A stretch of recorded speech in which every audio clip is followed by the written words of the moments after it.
So welcome, good morning, and I'd like to, oh, We got him. thank you, got it. Welcome, good morning, and I'd like to call this meeting to order. This is the regular Board of Supervisors meeting held this day, Tuesday, June 6th.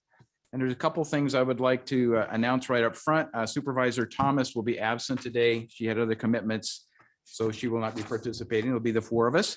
And then also I'd like to make note of the first paragraph in our meeting agenda that's been added.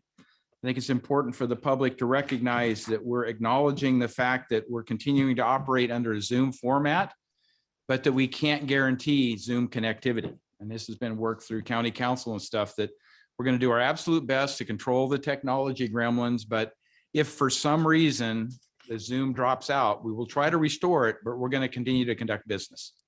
So it's important for the public to understand that you can't rely on the Zoom connection. If you really have something that needs to be said, it's best to do it in the board chambers. So just make sure everybody's aware of that.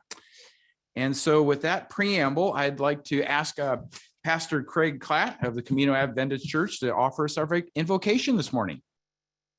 Welcome. Thank you. Oh, your microphone, Pastor? Oh yeah, he's got it. It's the button in the front there. Yeah. There you go. Thank you. Thanks, Kim. Thank you. Mhm. Yeah, my thoughts for the day is a very interesting one for me.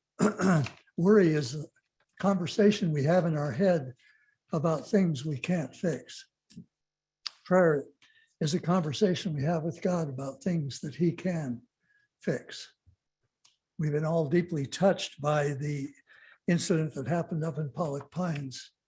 And the Lord put it on my heart this morning as I thought about today to just continue to be more passionate than we ever have about these precious children that through no fault of their own have had their lives completely changed. But along with that has been the evidence that God has been listening and has been intervening on their behalf.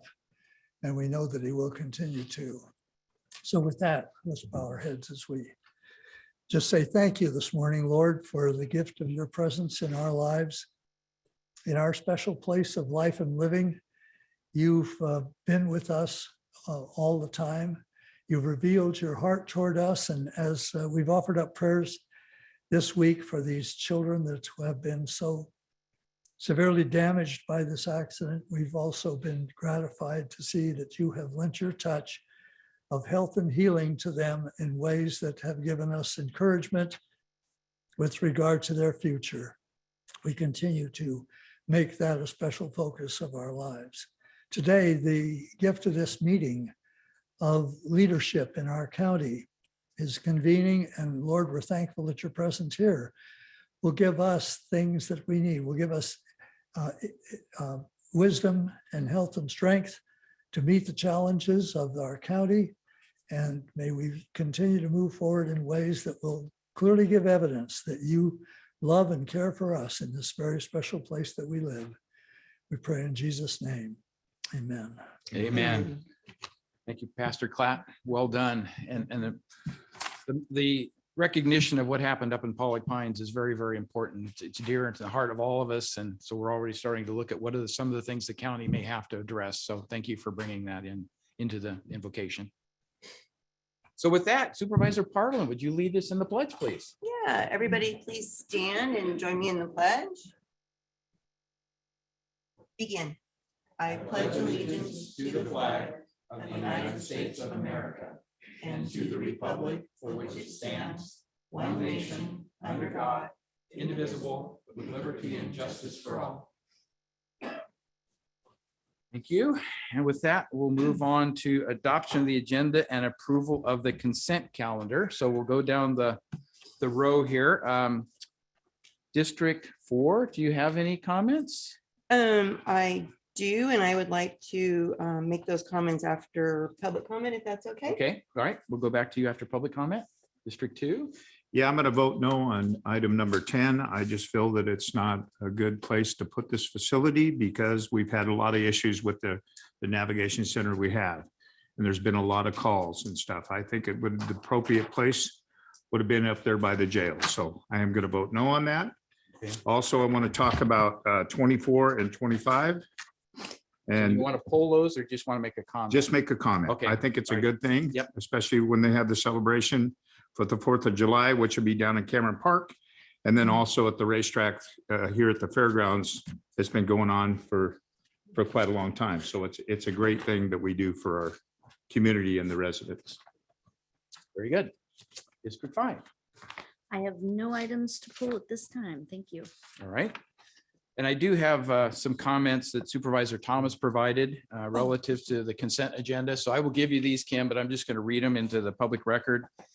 Item 23, she says, I want to make sure everyone knows that the El Dorado County Fair opens on Thursday, June 15th at 11:45 a.m. and goes through Sunday. Last year was a record year in terms of attendance and hope we beat that record this year and everyone comes out to enjoy the fair with their family. Item 25, remind everyone that is only fireworks display in El Dorado County on the 4th of July. So we have a restriction on fireworks displays in El Dorado County. And so she's just trying to remind us this is the only fireworks display it's been authorized. This is on the western slope. There are probably some up in Tahoe, I'm sure, typical. Item 37, she said, I would like to thank our Department of Transportation for the critical safety improvements along Pleasant Valley Road in Diamond Springs and the town of El Dorado. So kudos to DOT. And item 55, you can iterate that I appreciate the recommendation. I would very much like to be a part of the ad hoc strategic plan working group. So those were Supervisor Thomas's comments. I have just 2 comments to add. Number 18, I just want to make the point that this is the county's effort to improve our technology outreach and technology interaction with the public. We are paying for a kiosk to be located outside the Board of Supervisors chambers, which will initially be posting notices and agendas. So we're going to get off the old display board and go electronic with that. And then as a follow-on to that, we'll have an interactive experience associated with that kiosk. So it's our first venture into this kind of an electronic device. We'll have to test it, see how well it works. But ultimately, if it's an effective way of communicating with the public, we will be replicating that in other parts around the county's offices to make sure that we have the maximum interaction with the public in terms of information that's needed. So the interactive part can be fun because you can come up and ask, you know, when does the meeting start on such and such a time? And it should be able to tell you. And so it's our own local Siri or Alexa, I guess, is in part what it could become. I don't want to oversell it, but thanks to our clerk of the board's office for working that and bringing that forward. Oh, and I also want to acknowledge IT. IT was. IT, yep, IT was very instrumental in that as well. Thank you, Kim, for that. And the other one is number 19, and this is an annual thing that we look at relative to fees that haven't been collected, debts that haven't been collected, basically. And I just wanted to point out that this is something that happens every year, and that 28% of the uncollectible fees came from business property, 12% from the tax bill, and 40% from mobile homes. So these are basically felt to be, after multiple attempts, uncollectible fees, but it doesn't disengage the owners of the property from being responsible. So we could still collect some of these funds, but every year we end up basically writing off a number of funds. I just wanted, it's almost $800,000. So it's a significant amount, and I just want to make a point of that. So with that, I've concluded my comments. So I didn't hear anything requested to be pulled. All right, so Kim, if you'd go ahead and read the announcement for the public comments on our consent calendar. Now taking public comment on the consent calendar. Individuals will have 3 minutes to address the board. The timer will notify you when you have 30 seconds remaining to comment. Public comment will be taken first from those participating in the boardroom and then from those participating through Zoom. For those participating by Zoom, please make sure you unmute yourself when called upon. If you're joining the meeting by phone, press *9 to indicate a desire to comment. If you're joining by Zoom, press the raise hand button. Please voluntarily state your name for the record. Melody Lane, founder of Compass to Truth. I'm addressing consent items 42 and 44 relative to the Mount Murphy Road Bridge, CIP, and the road storm repairs. Doug Veerkamp Engineering did an excellent job of repairing the washout on Mount Murphy Road after the New Year's Eve landslide. However, the surface has already begun to deteriorate into a dusty and bumpy washboard due to increased traffic since it reopened in late April. 2 weeks ago, I counted 20 26 off-road motorcycles racing up the road, creating clouds of dust so thick that I had to go inside until the air cleared. Most weekends, the road has become a racetrack as the particulate matter makes its way into the lungs and homes of local residents. This obviously is a safety and environmental health hazard. Contrary to what DOT falsely claims, the unpaved segment of Mount Murphy Road has not always been dirt and gravel. The foreman for the road project shared that he identified numerous areas that were previously concrete and asphalt. You should be very familiar with this solid evidence. A lot of taxpayers' money went into the re-engineering and reconstruction of the road. However, Rafael Martinez and his staff have arrogantly refused to respond to phone calls, emails, and PRAs pertaining to road repairs, maintenance, and the Mount Murphy Road Bridge CIP, not to mention censoring me during public meetings. Consequently, I'm submitting another PRA today requesting documentation of the scope and total cost of the repair project, plus the projected schedule for resurfacing of the road to mitigate the particulate matter. It only makes sense that it should coordinate with the Mount Murphy Bridge to nowhere. But then government bureaucrats aren't known for their transparency, accountability, or common sense.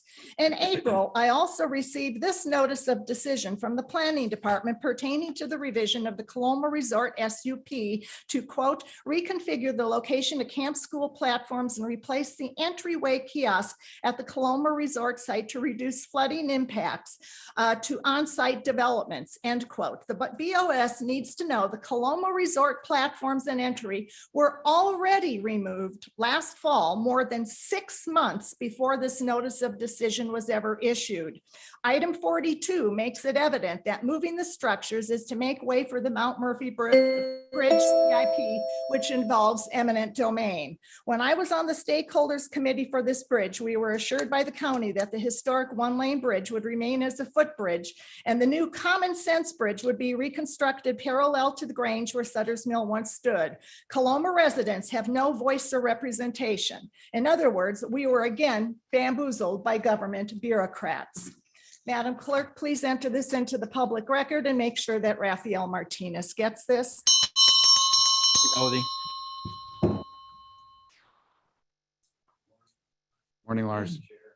Lars Knudsen, Public Finance. This is in regards to the DOT, the safety measures that were, I guess, conducted. And the situation that happened in Pollock Pines, and thanking you guys in advance for taking care of that situation. There's an all-out assault, a satanic assault against our children that's happening across the land. What the enemy used, tried against us, God raised up a standard in Pollock Pines on that day that those children were hit. And I got to see a lot of great things come into that situation. And so I just thank you in advance for all the safety measures that you're going to do in our community. And thank you for what you do. God bless you. Thank you, Lars.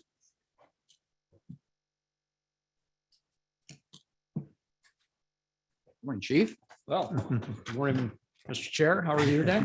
I'm fine. How are you yesterday? I'm doing quite well. It's only been what, 12 hours or 12 something? hours, give or take. Yes, absolutely. Okay. Well, Mr. Chair, members of the board, Brian Richard, Chief Probation Officer, calling your attention to item number 50 on your agenda this morning. The law enforcement torch run that is being requested this morning for a proclamation of recognition of the law enforcement torch run. The LETR is there to support Special Olympics. It's been around since 1981, came out of Wichita, Kansas. It's been in Northern California since 1997. And the law enforcement torch run is really more of a fundraiser and an elevator of information around Special Olympics. The Northern California law enforcement torch run has raised just about $20 million for Special Olympics in Northern California. The torch run, which begins in Sacramento, is going to be handed off to El Dorado County. The probation department is sponsoring the torch run this year. This will be the first year, well, second year technically we've participated, but the first year that we've really participated in earnest with a full set of runs that will occur in and through our county to include 2 runs on the West Slope and 1 run in South Lake Tahoe. I'm told by my staff, I am running all three legs. That'll be a marathon then, I right? haven't spoken to my legs about running all three legs, but we'll have that conversation later. I just wanted to, although that's a board day, and so none of you are available to run collective. Oh, no? Okay. But we would like your support. There is a link for fundraising, of course, and any information that you might be able to share with your networks out there would be absolutely appreciated. There will be photographs. We'll, of course, share those with you after the event. All of the law enforcement entities in El Dorado County will be participating in the event. And I, of course, want to thank my staff for coordinating with the fine folks at Special Olympics. This is a big thing for them, a huge opportunity for them to raise awareness around the Special Olympics event and, of course, raise money for the athletes. There will be athletes running with us. And when I say us, I mean me, apparently. And of course, they will be outpacing me, and I will be trying to keep up with our Special Olympic athletes. So anyhow, wanted to bring that to your attention and appreciate the opportunity to highlight that event. Thank you, Brian. Thank you Appreciate very that. much. Anyone else in the boardroom? Seeing no additional public comment from the boardroom, not taking public comment from our Zoom participants, not taking public comment from Kelly. Good morning. Good morning. Hi. Nice to see you all back after an extended relief from some of us for 3 weeks. I don't know if any of y'all saw the movie Dave back in 1993. Where Charles Grodin played a H&R Block accountant. And they needed to find money, and they needed to figure out why they couldn't make a budget in Washington, D.C. And so he brought out his little 10-key. Kelly, could you identify which item on the Oh, I'm sorry. calendar? Number 10. 10. Thank you. Sorry. Why I'm saying that is actually there is item 6, item 10, item 8, item 15, item 9. They're all financial issues I do not understand. I am very confused why we are looking at consulting with Vanier for $227,000 when they are not architects, they're project managers who provide services. Secondly, as a local business in commercial construction, I once again implore you to please look at our local businesses. We have Carter Kelly, we have Roebland, we have DG Grenade. All of them provide the same services Vanier, as wonderful as they are, and I've worked with them numerous times. I do not understand why we are pre-contracting for that kind of money for services that they are simply going to be managing. Don't even know where there's going yet. And again, why that is not going to bid and why we are not putting a priority into local businesses within our county is a travesty, because many other counties offer that benefit to people within a regional or local radius, such as Folsom. The other question I do have, again, it was a no bid. I would love to have somebody explain to me a little more detail about item 6 and the cleaning contract that I know Mandy Rodriguez owns a cleaning business. I'm sure she would be more than happy to look at your bid for that. It seems very high. And again, I'm wondering if that went to some kind of competitive bid. The other things I'm just looking at, number 8, another consulting. So in general, everything on here, I'm really questioning where this is going in the future on no bid, local hire, and all of these consulting. Thank you. Thank you, Kelly. Now taking public comment from 179.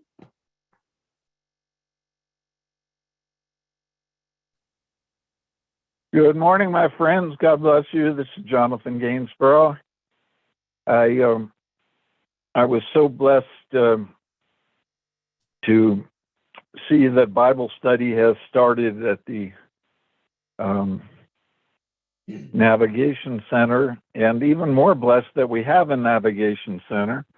And I definitely commend all of you. In fact, even those who were contrarian in the final vote to go ahead and become one of the, in fact, not become, but to end being one of the 4 counties in California that for years have refused and dragged their feet to take care of the homeless crisis, which is an epidemic nationally.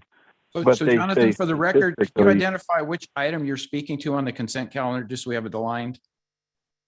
Thank you, John. Item 10, speaking in favor of the funding for architectural services for the future permanent navigation center. Also speaking in regard to consent item 26 about the mental health block grant and path project assistance for transition from homelessness.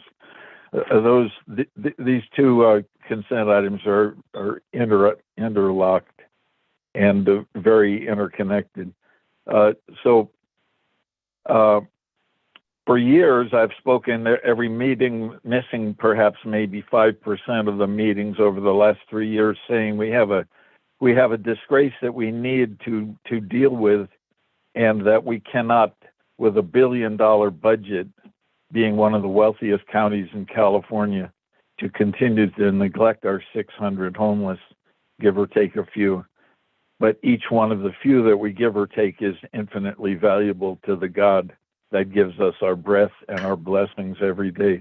So I want to commend the forward progress looking ahead, because a leader that doesn't lead or that leads from behind is not leading, but following. I commend you for the current navigation center, in the midst of which one of the occupants had 3 overdoses in the last month, and another one had 2 overdoses. We need to take part of that $13 million of unused mental health finances and acquire a full-time mental health employee just for the navigation center, whether it be through MHSA or Health and Human Services. God bless you. Thank you, Jonathan. Now taking public comment from Kathy Lishman. Good morning, board. I just wanted to make sure that item 56 was a standalone item that is not part of the consent calendar. It said 9 o'clock, and so I just wanted to make sure. Thank you. Yes, yeah, it is a time allocated, so we will start right after we complete the consent and agenda items. There's no additional public comment. All right, very good. Did you want to speak now, Lori, to yours, or should we have staff respond ahead of your questions or comments? Were you going to ask about some of the? Yes. You do that first. Do that please. first. Okay. Yeah. So I just wanted to inquire if DOT has anything to respond relative to Melody's comments, and you're not required to, but I would hope there would be some communication at some level beyond this discussion. So not seeing anyone come forward. Then the other questions I think were relative to contracting and what's going on there. And I see Laura's here to help us understand that process a little better. So thank you. Good morning, Laura Schwartz, Chief Administrative Office. So with architects and engineers, we do go through a process. We issue usually about once every 3 years, what's called an RFQ, a request for qualifications. And so all firms are able to give us their information. We go through, we compile that, and from that we create a list. And then we are able to pull off that list for projects like this. So we do have a list of firms. And that does meet the requirements for a competitive solicitation. So there's no additional requirements to go out for a specific bid for this type of a service. So we create our list and we're able to pull from that list, based on each firm has different qualifications that kind of match up to the projects that we're looking at. And so we pull based on the project needs. If someone wants to get on the list, who would they contact in facilities or They procurement? can actually, reach out to procurement, and we do post those on our website. We just completed one, so it'd probably be about another. They are usually good for 3 years. Okay. So we would look at doing. And Laura, for clarification, my understanding was that the actual build of the permanent navigation center building will go out for bid, is my understanding. 100%. This is Okay. simply to do our design criteria documents. Okay, very good. Thank you Yes, for that. Just a Yeah. very small piece of it. Important clarification. Thank Yeah. you. Yes. Yep. All right. Thank you, Laura. Appreciate it. You're welcome. And then I'll just turn to the CAO and see if she has anything to add. Nothing Okay. else. All right. Okay. So with that, Lori, back to With you. that, yeah, I just wanted to point out that I appreciate the item 42 for moving the Mount Murphy Bridge project forward.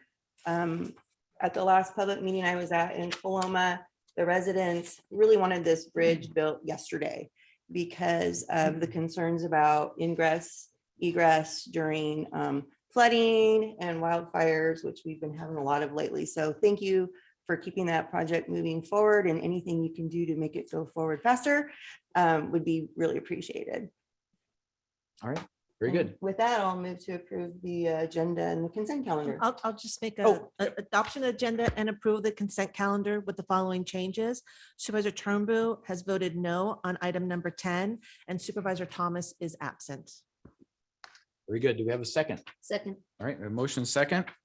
All those in favor say aye. Aye. Opposed? Motion carries unanimously 4-0. Thank you for that. So with that, Kim, would you announce number 56 in for a 9 a.m. time allocation?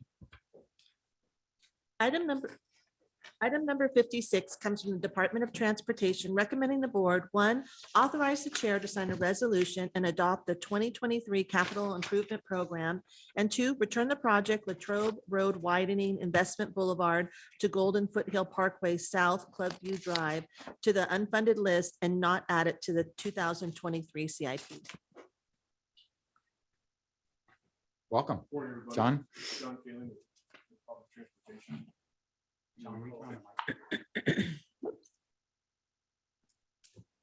There you go. There you go.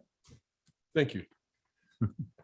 You'll recall that we were here with the CIP workshop back in March. Since then, we've gone to the Planning Commission on April 13th and received the findings of consistency with the general plan from the Planning Commission. We are now here to request your adoption of the 2023 CIP. A couple side notes, we are planning to be in front of both the board and the Planning Commission this calendar year with a TIF program CIP workshop for both bodies.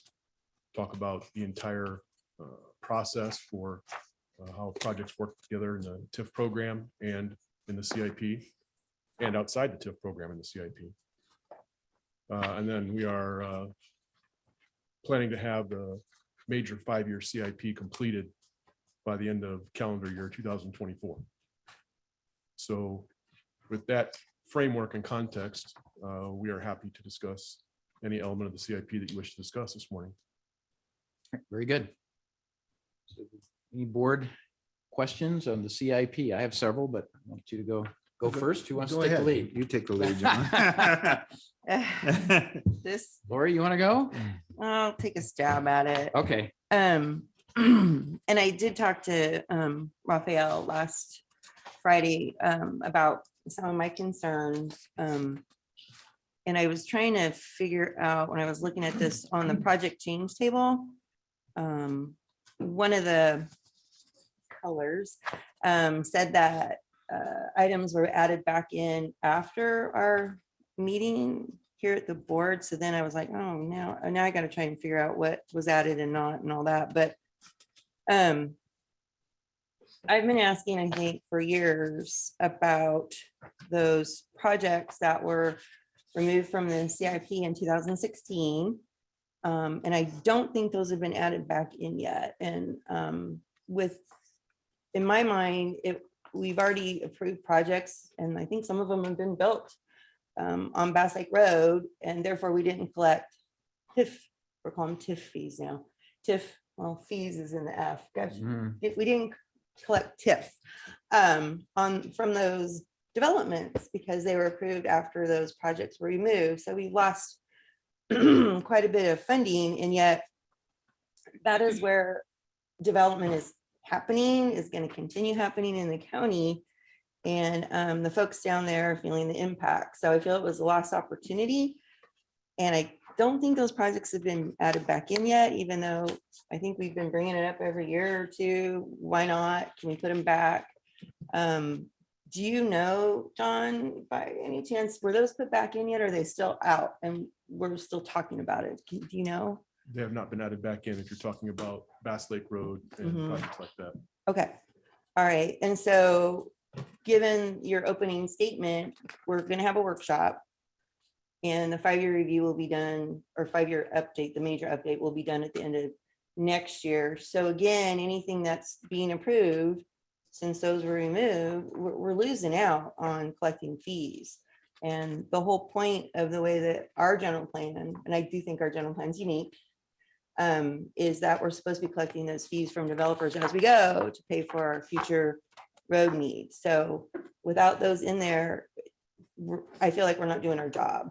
And I know we brought it up over and over and over the years. I think one year I gave up and just didn't say anything because I felt like I wasn't being heard. So with those projects not in there still, I'm probably not going to support the update today, even though I get the update's just supposed to be to address the index fees going up. But we have a bigger, I think, fundamental issue without those road projects in there. So just letting you know, and I did talk to Rafael Ballard, so he's, and Adam, I think, knew too. So I did give everybody a heads up that this is a big concern. I think, what was it Bellwoods, Hawkview? I don't believe those got the fees collected off of them, and there's been others in that area. So we really need to somehow take care of that. And I don't know. There's really nothing you can say in response because we've been asking for it. It didn't happen today. Just making a statement, I guess, of raising awareness. Understood. Thank you. I just want to say too, it's just, to me, these developers need to be held responsible for this, especially when it comes to there are road improvements and stuff, and they're not, we need to put more pressure on these developers, make sure that they, fix these, especially when the problems we have with the infrastructure, and it hasn't been done for quite a while. And I think we need to DOT needs to put more pressure to make sure that they're accountable for it. So that's my 2 cents worth anyway. Understood. Supervisor Lane, yeah. Thank you. Last night, Pollock Pines specifically spoke a lot about the Pony Express project and how important that is to their neighborhood. So it's great to see both those projects on the list. It's also, from my perspective, impressive to see the amount of work that you're focusing on in the basin where our roads are really deteriorating and need this kind of support. So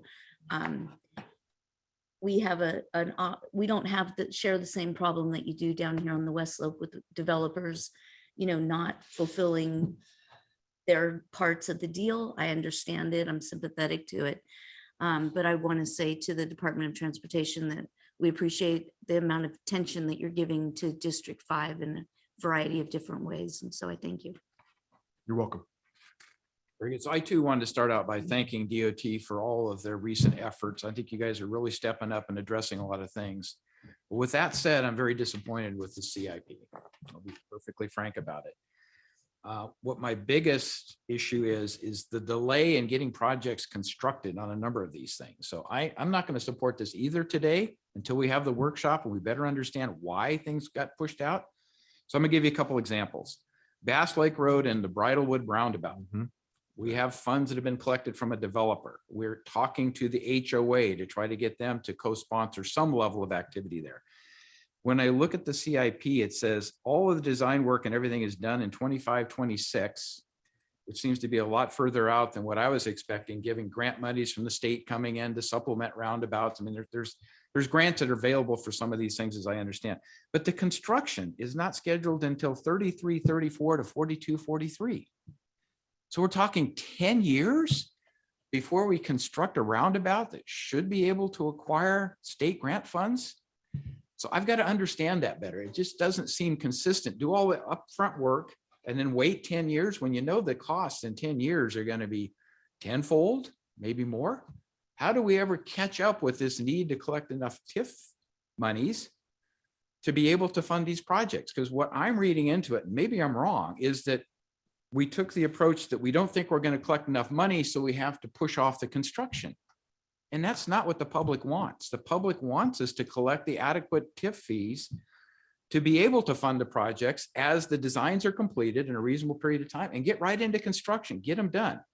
The term has been used, paper roads. The public is not accepting paper roads. And that's kind of what some of these CIP projects are. So some of them are very good and they're getting completed, but some of them got pushed out significantly. So that was the first one I wanted to mention.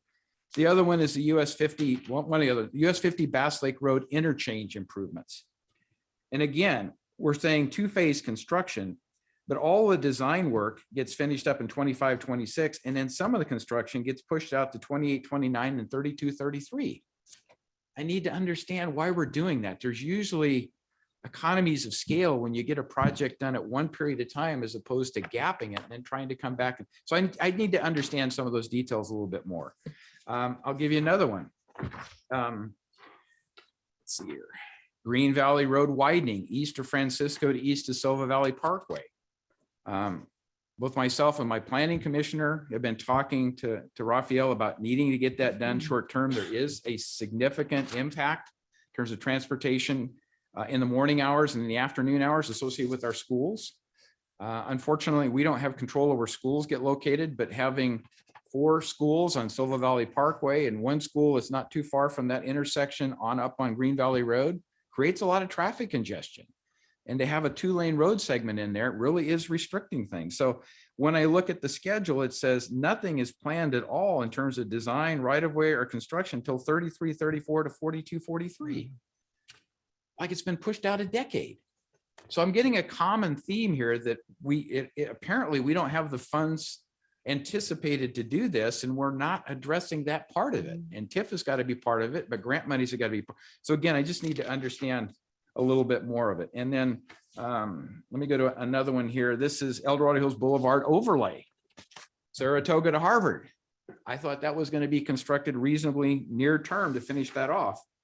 And now with this current CIP, it says that the final right-of-way acquisition wouldn't be done until 28, 29 to 32, 33. And that's when the construction would be done. So way late compared to what my understanding was of that road improvement. So there's just a number of these. The other one I'll point out real quickly, and then I'm going to stop, is the crosswalk in front of Oak Ridge High School, Harvard Way and Claremont Way intersection. I had met with Raphael and some of the staff probably 3 years ago now and talked about what can we do, and working with the high school district to get a stoplight in there to allow the traffic to flow better, because you have kids that will come in, they'll basically just cross the street whenever they want to. There's no grouping. There's no waiting a period of time and then going across as a large group. So this one says the construction is not until 25, 26 to 26, 27. And again, I was told there was probably grant monies to be available. Maybe those disappeared. So I'm getting a message that maybe the state grants are not what they used to be, that they're pulling money back from these projects, even pedestrian crossings, even roundabouts. And if that's the case, I'd like to know what those restrictions are so that we can go talk to our assemblyman, our state senator, and try to get them to change some of this. Because the state needs to help us with those grants if we're going to make safety level improvements. That's what most of these are. And I'll just cover one more, the widening of White Rock Road, 2 lanes between Winfield Way and the Sacramento County line. It's part of the Southeast Connector JPA. It's a short section. The design has already been completed, shovel ready, been that way for 10 years. And we're talking about the construction in 33, 34 to 42, 43. So I just need a better understanding of why that construction has been pushed out so far on a number of these, and identify root cause and what can we do to possibly address the lack of funding. And TIF is one method of funding, but state grants, the part I guess I'm more concerned about, is that drying up and we're not understanding it, and to what degree? Because a lot of our projects are based on that. So those are the examples I'll give you. I've got other stuff here, but that was kind of my general take on it. Is I would like a deeper discussion on why the construction on all these things get pushed out. We've talked about Costco coming in. We've talked about if that becomes an active application again and it moves forward, they start their CEQA analysis. We're going to need to start doing the planning for putting that road segment in outside of town center to get the connection. And then obviously there's a lot of changes that have to happen north of Highway 50 on Silver Valley Parkway. So those are the things that I can see trigger points, right? If something comes through as an application, then we got to be able to move forward that construction phase to not have bottleneck traffic for several years until we get caught up. But when we move it forward, we have to have identified where that funding will come from, right? And if it means we have to increase the TIF fees now to provide for some level of funding and move these construction projects forward, then that's a discussion we need to have. So that's kind of my takeaway from it. It's not personal. It's not anything against the department. Again, I think you're doing a great job. I just need to understand a little bit better what's driving these things. If you have any comments on that, John, but Where you take your notes, John? It's like, there's a lot. He had a lot of information. sorry there, for the so. diatribe. But yeah. Okay, understood. No problem at all. I'll answer some of these questions and I'll defer some of them to either Mr. Smeltzer or, excuse me, Mr. Oates back there. Okay. Yeah, exactly. As you know, basically, the board can add any project to the CIP it wishes, right? I mean, 3 votes and tell us to put it in and it's in there. If you want to tie it to the TIF program and get TIF funding for it, that's a different deal. There has to be a nexus, and Zach will get into that in more detail. And I think that we can do that, but it's going to require the board to make some changes to parameters that have in the past said one thing. If you want roads like Bass Lake and Green Valley and things like that to be in the CIP and funded by TIF, you may have to take a look at some of the parameters in the TIF program that you have previously established. And we are planning to be in front of your board to have those discussions along with these workshops as we move towards the 5-year major CIP update. I hope that addresses some of what you brought up, Supervisor Parlin.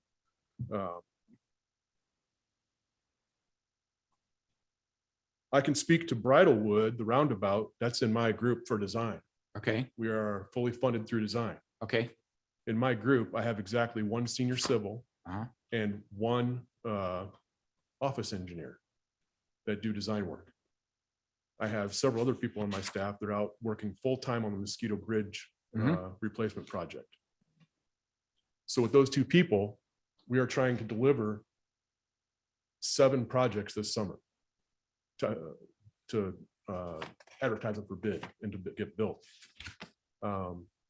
We've had open recruitments for many months, probably a year. I have to look, but certainly more than half a year for both associate civil and assistant civil, and we can't hire anybody.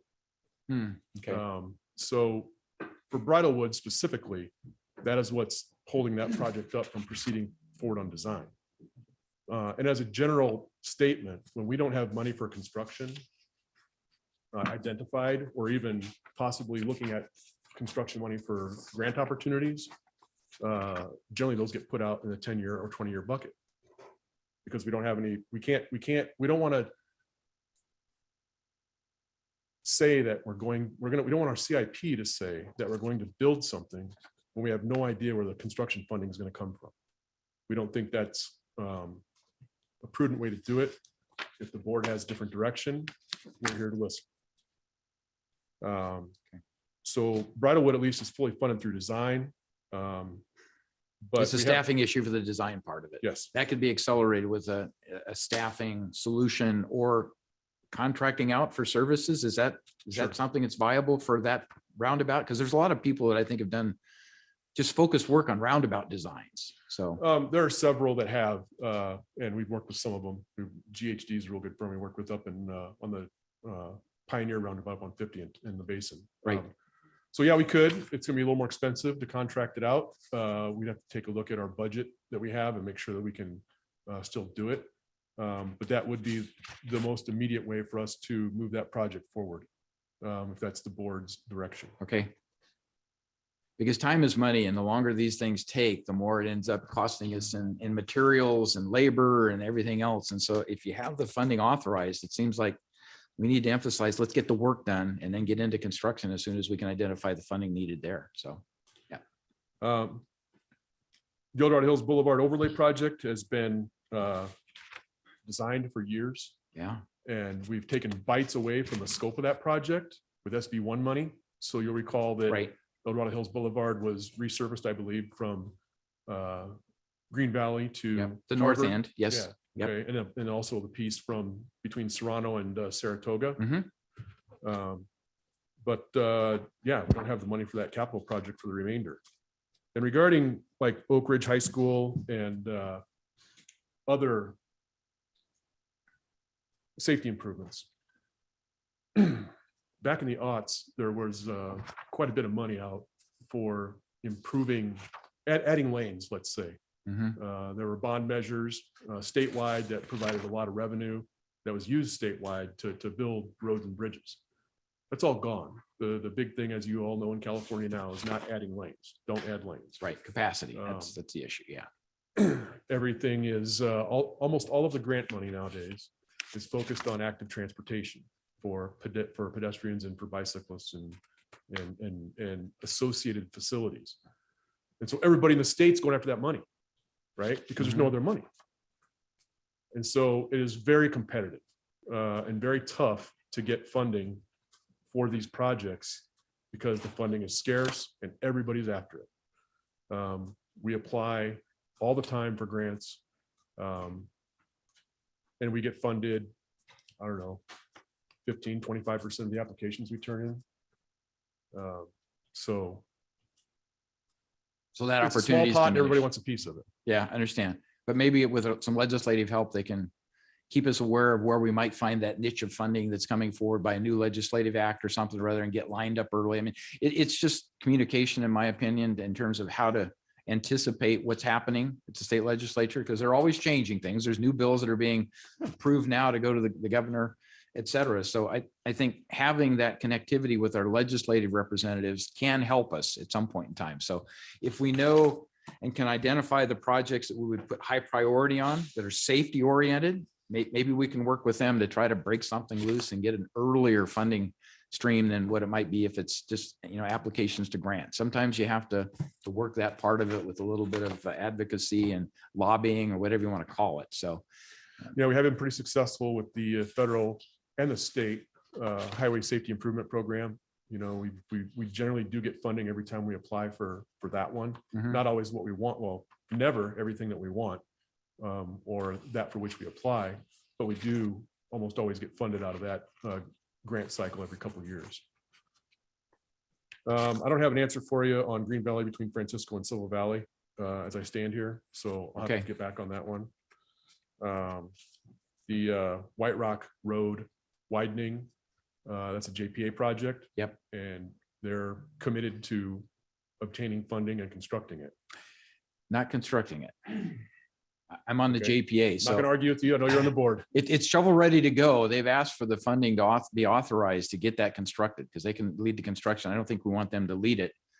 But we need to identify the funding. We've been soliciting and trying to get federal funding to pay for that piece of it after multiple applications for grants. That's been unsuccessful because again, that's not an area that falls in favor with the grant approvals, but we need to budget for it and figure out how we're going to get that funded because with primarily Folsom Ranch and those 13,000 homes being built every day, if you drive down Highway 50, we're seeing more and more demand on that roadway coming to Eldorado Hills for services. It's not bad right now, except a little bit of traffic during commute hours, in my opinion, but it's going to get much worse in a short period of time, not 10 years, right? It's going to grow and grow and grow. So those are the things I want to make sure that we have the best plan possible to figure out how we can address them and get the funding where the priorities are. And some stuff I recognize will need to slip out. But some of the things I think are just key factors in terms of not creating bottlenecks. We have some bottlenecks in the county already. I don't want to create new ones. It's better if we can get ahead of that and fund those road improvements before it becomes a big complaint from our constituents that those roads needed to be improved years ago. We've got to stay ahead of that curve a little bit. So appreciate your comments. Did I answer everybody's questions so far? Do we need to hear from anything on the TIF program? I think I've heard enough of the details without having the workshop and stuff, because I'm going to get with Raphael and my planning commissioner and really sit down and try to understand the bigger lay of the land here and where we can strategize trying to get funding advance where it's necessary, and staffing. I know you guys have been working with HR to try to get the staffing thing resolved, and there's a number of different departments that have had difficulty with those solutions in terms of getting people on board that are qualified to do the work. But again, I think we need to actively look where we know we have confident outside resources, and we've got a funding stream that we can tap quickly, then let's go do it. Let's just get it done, because that's the mode I think we need to be in, is do things earlier rather than later.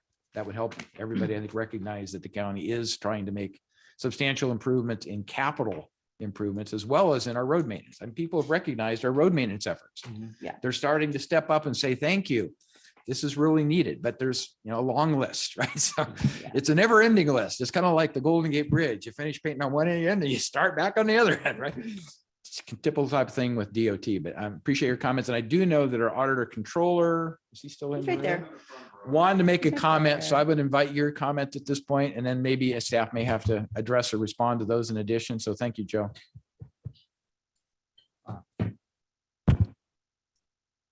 DOT needs money to build roads. Yep. I believe that there's been a misunderstanding of the Mitigation Fee Act down in Building C. There is a deceleration lane on Bass Lake Road to go up Hollow Oak as traffic gets worse and worse on Bass Lake, because more homes are being built in El Dorado County. There is a reasonable relationship on that road improvement and the development that's occurring. There is nothing that and I'm not going to blame DOT. I'm going to blame your board. Your board needs to communicate extremely clearly.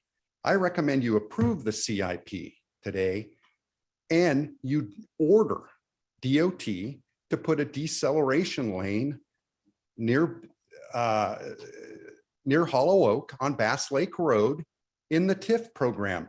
Not a year from now, but as soon as is practical. I would say your comments, Supervisor Heidel, about Silva Valley and Green Valley are spot on.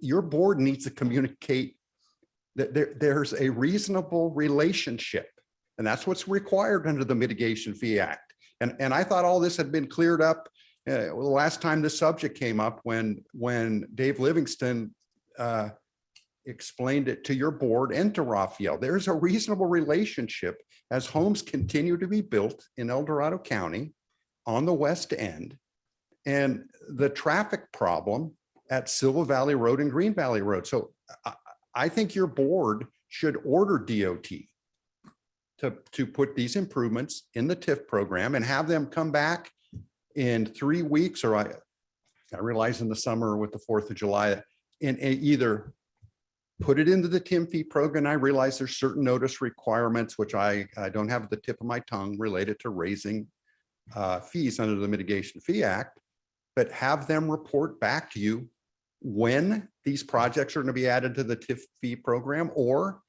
a really good reason why not, because I know a little bit about the Mitigation Fee Act, and there has to be a reasonable relationship. There's a bunch of West End projects that should be put back into the TIM fee program.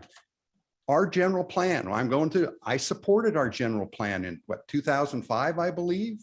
It was open roads and traffic relief. We didn't put an asterisk by it, contingent upon receiving state funding or funding from the connector JPA. It said open roads, safe neighborhoods, and traffic relief. The only way you're going to accomplish those goals of the general plan are to raise the TIM fees. Now, I don't lose sleep over somebody paying too low of a TIM fee in Pollock Pines, because I believe there's not that many building permits being pulled in Pollock Pines.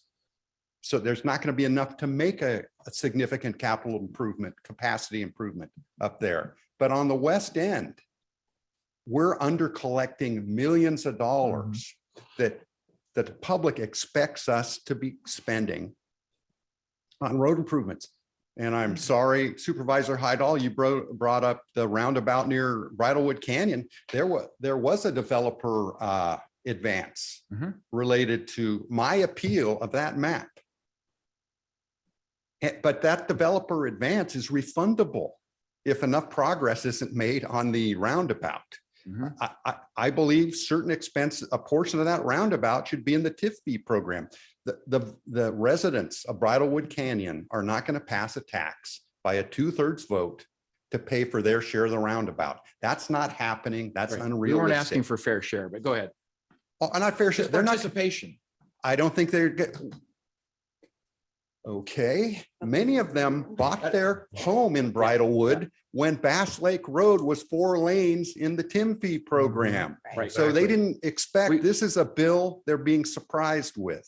No, So- they're not being surprised. We've even talked about in-kind stuff. So I don't want to go into the Bridlewood situation other than getting the roundabout constructed. It doesn't I- have to do with the HOA. I want to do something there. Yes. If the roundabout, I'm not a road, I drive on roads. I don't design them. But your board, if you believe in the general plan and the major goals of the general plan, you guys have a responsibility to direct somebody. There's the Building Industry Association again. Right now, yeah. That's What are probably you them. saying? To direct. And I urge you to put it in your motion today to direct DOT, approve the CIP. But they should come back no later than July 18th with an explanation of either their plans to get some of these improvements on the West End TIF program, or an explanation why it's not doable.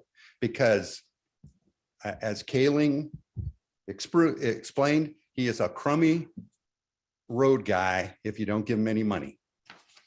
And for whatever reason, there's been some miscommunication or a misunderstanding, and we need to add a number of projects back into the TIF program. Thank So- you for indulging me. I want to ask a question then.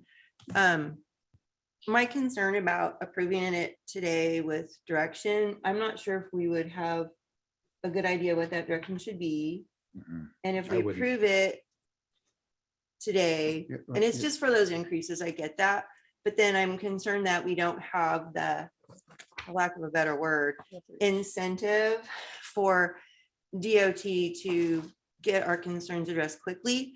And I appreciate what John Kaling said. He said that it's on the board to change the criteria perhaps, which Well, My- And I'm confused about what that criteria is, because I've read the Mitigation Fee Act over and over and over. well, I have As a- your county council. Yeah. And there just has to be a reasonable relationship. Right. And there is a reasonable relationship between increased growth and a deceleration lane going to Hollow Oak. And I'm just picking that one because I drive Bass Lake all the time, Mhm. and That's someone's gonna one. get Mhm. rear-ended. Right. Right. There. Well, and that, And so we should yeah. at least plan to avoid that. right. So I'm probably gonna lean on county council for a little bit of help here on what's the best approach, the- but the- I the- agree with you, Joe. We the- need to do something quickly. The I do. direction is come back in a month or explain, and with the timetable for modifying the TIF fee program. Right, I mean, obviously, there's a bunch of notice requirements, et cetera. right. Or what's the timetable going to be? Let us know on July 18th, or explain to us why it's a real Harn's wrong again, which is often the case. So explain why it's not practical, or Hollow Oak's okay, the Hollow Oak deceleration lane's okay, but for some reason, Silva Valley, Green Valley intersection Right. shouldn't or can't be done for whatever reason. And I totally get what you're saying, because we've been asking for this for years. Well, So I don't want you to ask anymore. there's my want you to point. So direct. I'm gonna talk to county council during all of this so we can get a motion that is doable and reasonable and Because what governs Gets the action. CIP is the money that's available, and there's Right. not enough money available. And exactly. I don't blame. I mean, I blame DOT for not being more aggressive in adding projects to the TIF program, but I don't, the DOT engineers on the ground trying to design roads, No, plan for it when It's there's on the not enough board. money. I don't blame them. It's on the board. It's You're on the absolutely board. correct. It's your fault. It's my fault. That's right. You should see the statement I have ready to make. And I'll end with this. I've made more mistakes around here than anybody else. So, but I certainly hope your board makes a real clear motion directing DOT to come back in July with what's the timetable for adding these projects, or we can't add these projects because it's illegal or Right. whatever. We need some action quickly, and I get that. So I totally agree. We need action from you. Yeah, thank you. Okay. Thank you. So county council, you're hearing all this. I see you noodling over there. So are you going to be ready when we have the question to help guide us on the best approach for this? Yes? I will certainly take a stab at it. Yes. Okay. So Mitigation fee act nexus discussion, right? How does it connect? well, we already kind of touched on that recently. So Yep. do we want to keep discussing, or do you want to get some comment, or what are your thoughts? Chair? I did have one question for Mr. Kaling. Can I look at the CIP and identify where TIF fees are anticipated supporting the project? Is there some call out that I'm missing? Where do I see where TIF fee has been applied? For instance, the roundabout, I'm not seeing anything there that indicates TIF fees, right? You can look in the John Kaling with DOT. Yeah. You can look in the revenue table Yes. at the bottom, and that lists all of the revenue supporting the project. So if there's nothing under TIF fee, under TIF program, then it's not Okay, right. So I know where to look being now. funded by the TIF Right, program. that, because I need to kind of study that and better understand the association.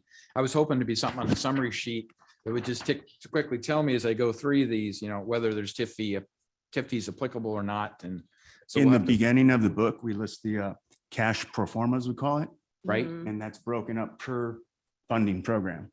So you can see TIF, different zones, Okay, and each of the projects listed. all right. Under Thank you, those Matt. TIF zones. Appreciate that. So, Okay. all right. So yeah, I'm ready to open up for the public unless there's any other board follow-up No, with not right now. staff. Okay, so Kim, if you would announce that, please. Now taking public comment on item number 56. Individuals will have 3 minutes to address the board. The timer will notify you when you have 30 seconds remaining to comment. Public comment will be taken first from those participating in the boardroom and then from those participating through Zoom. For those participating by Zoom, please make sure you unmute yourself when called upon. If you're joining the meeting by phone, press *9 to indicate a desire to comment. If you're joining by Zoom, press the raise hand button. Please voluntarily state your name for the record. Good morning. Chair, Morning, again. Supervisors, and thank you DOT for what you do. And I'm a retired firefighter. And I think that DOT and fire would have one of their main priorities is life and safety. That's a common sense approach. We've missed a lot of that. We act like we're very proactive in America. We're very reactive, but today is an opportunity to change things. Rahm Emanuel said, "Don't let a good crisis go to waste." The crisis is spiritual, and I'll leave it at that. Up in Markleyville, when you drive into Markleyville, coming down a grade, they have it's like a CHP traffic indicator and has flashing lights. When you see it, you slow down way before you get to it. Thank you, Supervisor Lane, for what you activated over the weekend in Pollock Pines. We could have had 5 children dead. Then what would we do? This is a day that we start action. We don't want anybody to get rear-ended. People need to pay attention because there's not blinking signs everywhere. The crisis is spiritual. And I love you if you don't even have faith, because you have faith. Hallelujah. So what I noticed Sunday when they brought the indicator in, CHP indicator, when you drove in, it was actually in the wrong direction. If they only had one up, it was an attempt. But they had, when you come into Pollock Pines, there's a rise, kind of goes up before you get to the top. And that's where a lot of the accidents are going to be happening. Yeah. And so that's not the only place in our county. Mhm. And we have enough wisdom in this place to get guys to be activated, get some money freed up, not for roundabouts, but just to do some common sense approach. There's things, CHP has plenty of those signs. Just get a bunch of those signs, those indicators. Thank you for what you do. A wise man said this: unless the Lord builds the house, they labor in vain. Who build it? Unless the Lord guards the city, the watchmen keep awake in vain. We need to all have an attitude of being watchmen, even if you don't have faith in the Lord. Just be good to your neighbors, be good to each other. And thank you. Thank you, Lars. Anyone else in the boardroom wishes to speak at this point? Okay, Now taking public comment from Zoom participants. Taking public comment from Woody Deloria. Morning, board members, Vice Chair Hydall. This is Woody Deloria with the Eldorado County Transportation Commission. Sorry I couldn't be there with you today. I'm actually participating in the CalCog state legislative effort. So we are tracking legislation at the state level very closely. I do want to just mention a couple of things. I want to support John Kaling's comments regarding the competitiveness of transportation funding at the state and federal level. The commission, as I said, tracks the legislation very closely. We advocate for needs for the west slope of Eldorado County and the city of Placerville. And I will say the competitive nature of the transportation funding has become much more difficult over the years.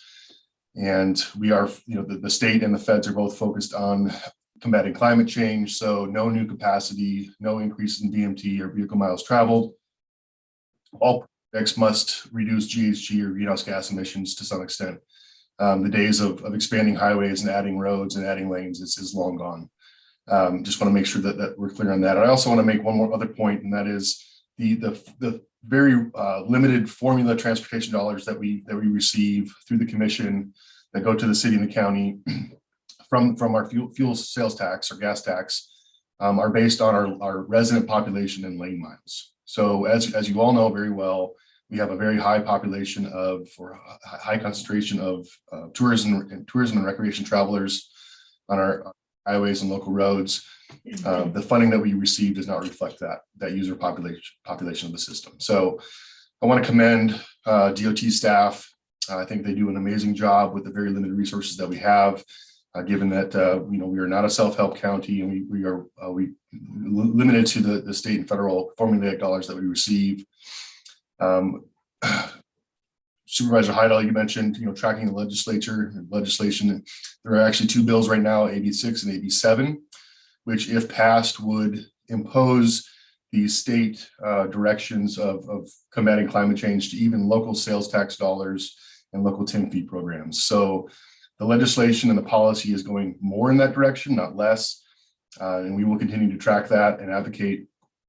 But I do want to commend again the DOT staff for doing a great deal with very few resources. Some great projects over the past few years. The Mosquito Bridge project is one example. The largest bridge project in very successful delivery so far there. So I'll leave it at that, and I'd be happy to answer any funding related questions. Thanks.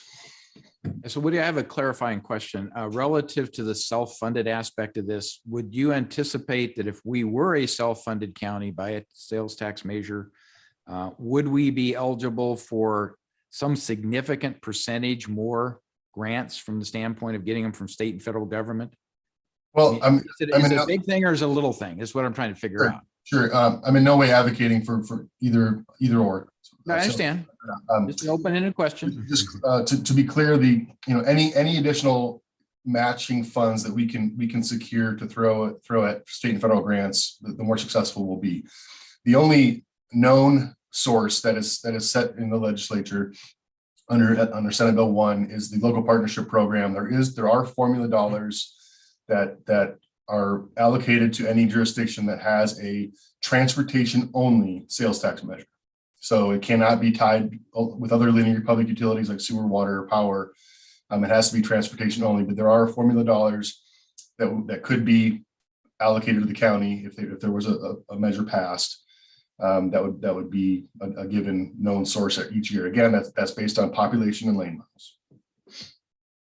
And I guess what I'm trying to understand, is that a significant pursuit or is it pretty minor in the big picture of things? If it doesn't contribute more an additional 5% funding when it's all said and done, it's a big effort to get very little in return. And we know the state pivots and changes on all those things too. So there's no guarantee if you go down that path that will stay in place as far as I understand it. So.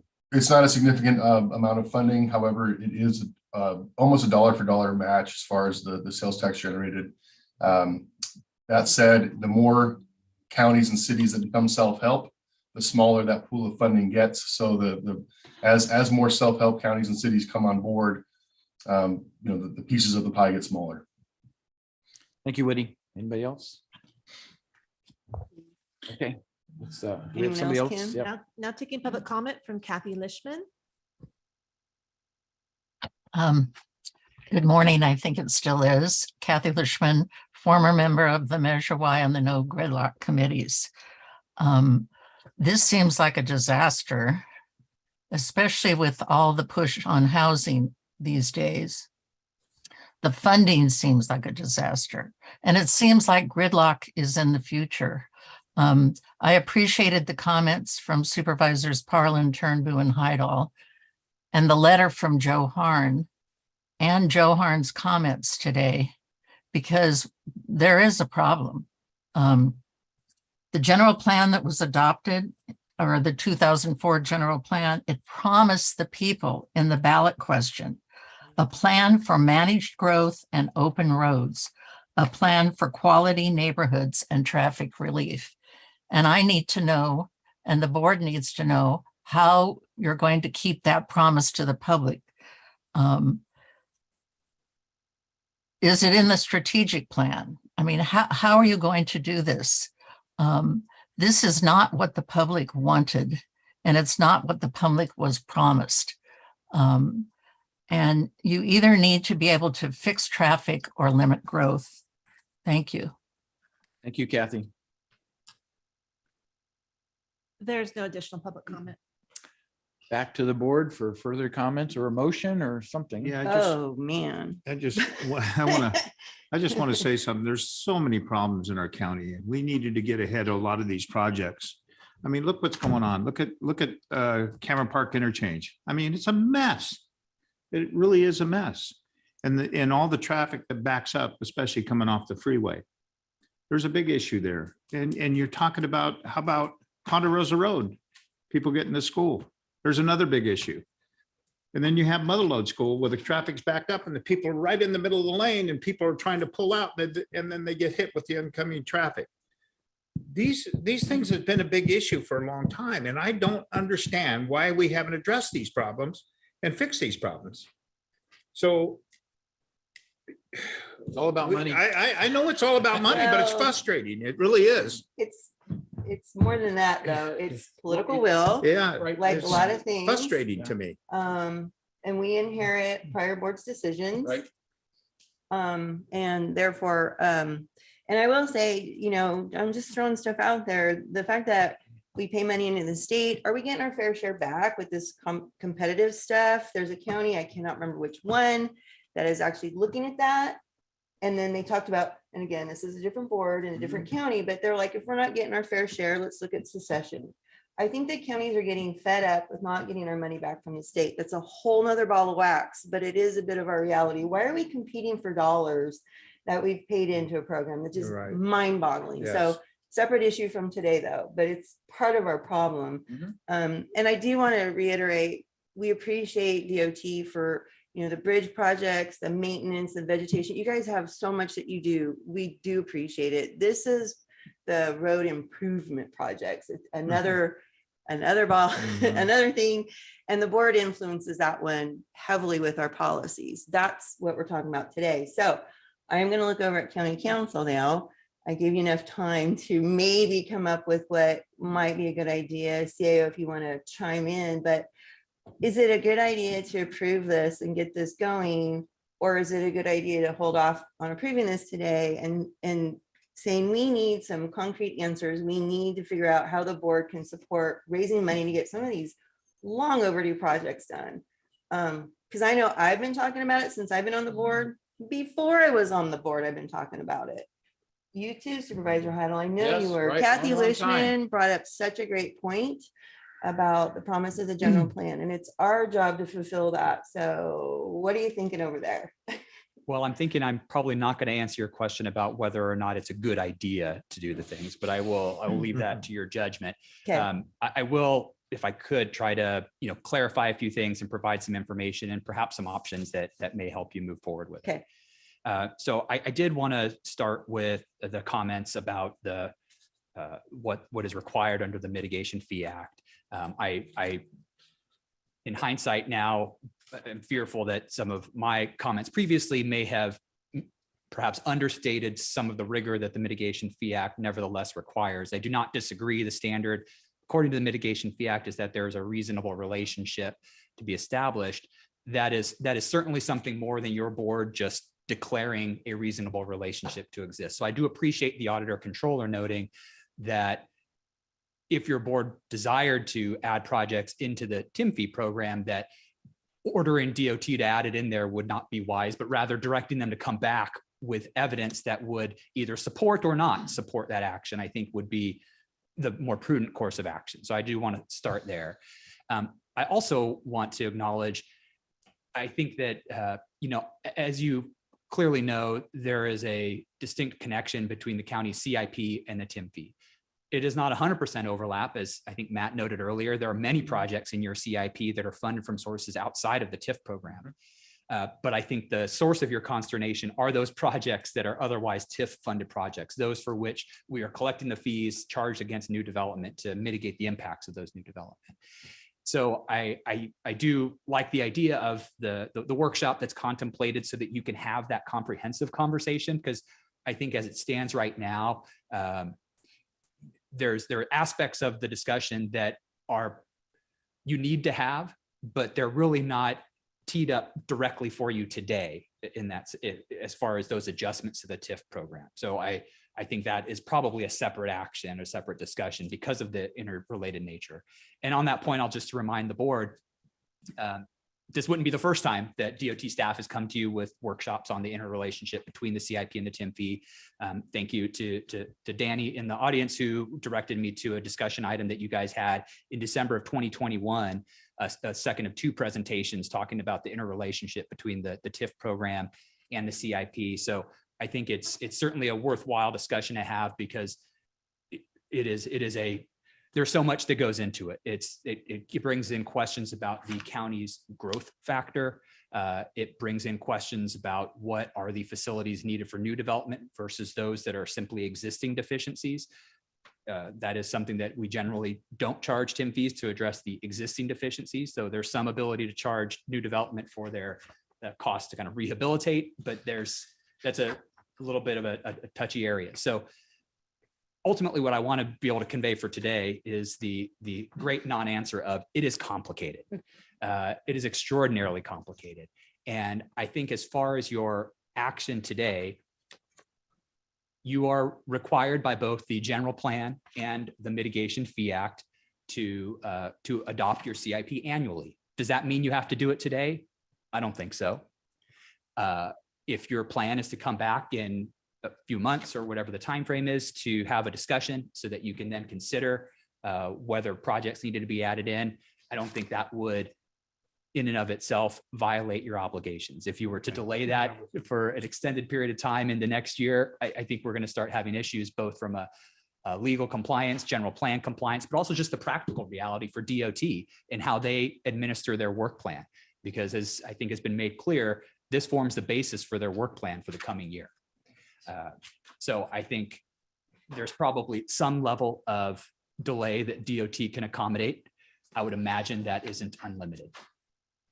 Yeah. So I just want to say you answered my question, because I thought I didn't know if it was going to be a violation of the general plan if we don't approve it today. So you again, answered that today. it states Thank that you do Dave. it annually. It doesn't Yeah. give you a fixed All right. date. So Okay. I think if we can act within a reasonable time frame, I wouldn't be so concerned. But I think you will start to face the practical effect of a delay as you see the revised CIP before you today. Not only talks about what projects are kind of where they're going to fall within the priority time frame, what the funding is going to be. I think some of them do reflect cost increases Right. that otherwise wouldn't get reflected. I think you did already take action to provide a construction cost index related inflationary adjustment to your TIF fee. So that is already there. So some of that's there, but these more significant cost increases based upon recent cost estimates wouldn't be reflected until such time as you adopt a revised CIP. So there is some downside to waiting. Right. But if you were concerned about moving forward with it as presented today, I would try to keep it on a tight time frame to come back so that you can get the information. Again, I do appreciate the auditor's suggestion that if you have specific projects you want DOT to consider for inclusion And I would say not just the CIP, but for funding through the TIF program, I think you could, direct them to explore that, but I would certainly discourage you from directing them to include it in there absent that analysis, because as I said, it is complicated. And though the standard is a reasonable relationship, that is a loaded term. It is not just, that you declare it to be so. There's a lot that goes into that. And I would like to ensure that DOT is able to provide you with the evidence to support or not that determination. Okay, so if we don't do this today, because my understanding, okay, if we approve this today and those were those cost increases, then TIF is gonna go up based on approving today, correct? So the No? Zach, Adam's saying no. But Zach, so the TIF fees, excuse me, the TIF, the annual update was approved back in May when we were here. okay, So those fees are scheduled to go into effect on July 1st. oh, But they are based on the cost increases that are included in the project change table as part of the CIP update. so you want us to update today to work with those fee increases that are taking place on July 1st. Correct. I want clear direction that when we have this workshop, because I'll be honest with you guys, I'm tired of talking about this. I want action. I want action at this workshop. I want options for us to actually adopt something and put projects back in at the end of this workshop. I think no more talking about it. We have got to, and I'm going to say it again, that it is our job, the board's job, to fulfill the promise of the general plan. And, DOT has to live with our decisions. And I feel like sometimes the decisions in the past to keep those TIF fees low and take projects out did not serve the county as a whole well. And it didn't serve you guys well. You couldn't do your projects that we all are hearing we need. So can we give direction to say then at the workshop that's coming this summer that we have action items included in the workshop instead of just talking? Can we do that to have action options for putting things back in the CIP that Agendize day? it so board of supervisors can give direction to staff as to what should be included, having had enough time to analyze it and understand it, prioritize it. Can we agendize that workshop so that we can give direction at that point in time, or does it have to come back to the board as a separate item? Could I add one item that might answer that question? Yes. So John mentioned earlier that we're going to be coming to the board the end of next calendar year with our 5-year major update. That's actually a much longer process, as I know you're very familiar with. We're actually going to be getting started with a kickoff meeting here in a couple of weeks on that. We're going to be bringing consultants on board to help us with that process. And that's not simply one board item at the end of 2024 for you to approve the major update. We're going to be here in front of the board several times to talk about growth rates, growth projections, where No, yeah, done talking. I want to put. But a lot of the concerns, so that we can take action that day, because what happens all the time is we talk, workshop, and then we can't take action because it's not agendized in such a way. And honestly, those 2016 projects were in there before. Let's just at least at a minimum, put those back. Sure. We were collecting fees before. There's a reasonable relationship of the growth on the west end of the county. We've got to get those back in there at a minimum. Something that will definitely be addressed in the 5-year update is all the growth that has taken place will be analyzed. It will be looked at, and if the projects trip the thresholds that are in the general plan, then absolutely they'll be added back into the fee program and the CIP at that time. And that's something we'd love to get into the weeds on when we come back for the workshop later this year. Can we make it county council as an action item to put those in that day? Can we direct that there be enough information presented so that we can comfortably put those back in that day? Can we do that? What if the information doesn't support putting it in? I think it's premature to provide the direction to put it in, even in the fashion that you suggest. But I want to have that option. And what happens is Right. we keep having these discussions that don't allow us to take action that day. So how can we make it so at the workshop, at the end of the workshop, if we want to put something in, how do we make it actionable that day? Do you know what I mean? I do. It's a little difficult for me to anticipate what that workshop will look like, such that it's difficult for me to answer your question directly. Right. Based on what I know, I think that the more prudent course would be to have, do it through a two-step process where the workshop gives you the opportunity to consider the information that DOT would prepare. And I think it's more, and I think maybe what might differ from a traditional workshop. I think what you're asking for is some specific information on specific projects. So having those kinds of things be presented, but then at that point, being able to provide them the direction for the inclusion or not based upon the information. presented. Supervisor Lane had additional comment. I wanted to get that. Okay, in very good. Before we make a decision here. Yeah, thank you. I'm very sympathetic to what I'm hearing from my colleagues and the problems with regards to the TIF, but not one project that's in District 5 has a relationship with TIF. So I'm very concerned on any kind of delay, what that Sure. would mean as far as the projects that we do in the basin. There's a huge project slated to start construction in Tahoma that the DOT's been working on since 1998.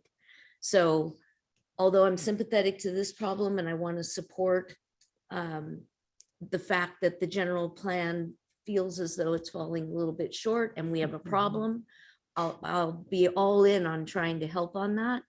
But I'm concerned that a delay with a short construction season in the basin could be really detrimental, detrimental, thank you, to the projects that have no relationship to TIF. Right. So I just bring that forward. I'd love to hear staff's thoughts on, would Well, that, that's would exactly would what any I'm trying kind to of improve it delay? today is, and then figure out how to construct the workshop in such a way that we can get these in there quickly. Right. So that's exactly, I'm on board with that. Okay. So how can we get these things in here quickly without waiting for the 5-year major? They were in there before. I would like DOT to explain why we can't put them back at the workshop. And if they can't explain that, let's put them back. How's that? I think that's fair. I think that some of this is going to be difficult to make determinations of some of this without consideration of the county's growth rate, because my recollection is it was the decrease in the county's projected growth rate that led to the removal of a number of those projects that you now reference. And I did not agree with that either. Understood. But Just so you know. that is, as you can see, in order to answer one question, you then ask another. Yes. And before you know it, this conversation does get to be a very broad conversation about growth within El Dorado County. So I certainly don't want to make any promises as to what can or can't be accomplished based both on the level of effort and the complexity of it. But if you were inclined to approve the CIP as presented today, I don't think that forecloses you from then providing direction to staff to return within, I'll let you pick the time frame, with a workshop to discuss the interrelationship between the CIP and the TIM fee, and with an analysis of whether certain projects, and I'll leave it to you to define what those might be, can be added back into the TIF program. Does that work, Supervisor Heidel? Is that kind of what you were thinking? Will that It work? works relative to the things that were put on the unfunded list. It doesn't work relative to the targeted the stuff construction that's already dates. on there, these yeah. things. I just can't accept stuff that's out there between 33, 34 to 42, 43. Way too far down the road from the standpoint of when construction happens. I don't And know I how we need to understand what we can do to try to work those for the prioritized projects. I'm not saying everything. I'm saying the things that I think my constituents need the most, what I hear most complaints about in terms of issues. And certainly Joe Harn talked about the Bass Lake Road and what's going on there. His concern. I see a lot of those situations on any number of roads. It's not just Bass Lake Road, right? We have it on Green Valley Road. We have it on White Rock Road. We have a number of different things that from a safety perspective are in need of additional analysis and improvements, but we don't have money for everything. So we have to do them in a prioritized sequence. That's what I'm trying to get to. But some of these projects, I think, are just way too far out. They're major projects and they're just out too far in the construction phase. we would accept your direction to move them up. Just understanding there's no funding for them available. And believe me, I'd love to be the rock star that says that, I know where to get the money.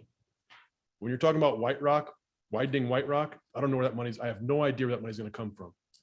Every agency, local agency in the state has been trying to sharpen their pencils and find ways around the grant guidelines that shoehorn us into active transportation projects. And all of the grant application analysts have seen all of that. So it's, Well, in hindsight, all the heritage construction by Lennar, you would think that we would collect enough TIF program funds to pay for some of these improvements we're talking about. That's been going on for 10-ish years. We improve more and we seem to be trying to get a better deal to get more funding, but it just doesn't seem to end up in capital improvements on the roadways. Excuse me, can I address the board just for? Let John comment first and then. Well, White Rock used to be in the TIMFI program for 6 lanes, the section you're talking about. It was Okay, all right, Joe, why don't you come forward to this, come forward to the policy microphone. decision by a former board. All right, but come forward to the microphone, please, George, Joe, so we can get it recorded properly. And then we'll go back to John's That comment. White Rock was taken out of the TIMFI program in December of 2016. So since then, we've been under levying TIM fees for the improvements that the public were promised. You guys are beginning to trigger me. You people have approved. didn't intend to do that. There's been Wow. growth approved based on when Bass Lake Road was going to be 4 lanes and Wilson Estates, Green Valley Road was going to be 4 lanes. After the subdivision was approved, a policy decision was made that the road could be narrower. And I agree somewhat with some of those policy decisions, but if you want, this CIP is inadequate. I agree with you because the roads are way too far out in the future. The only place I know of to get, we can ask the state for money or we can raise the TIF. Those are this is a simple thing. Either raise, there's not money coming. There's not going to be a sales tax here. The money would have to come from raising the TIF. That's the only place to go. Okay. There's no other place. Appreciate your comment. So, Mr. Kaling. as I was saying, Yes. perhaps there is an ability for the board to direct DOT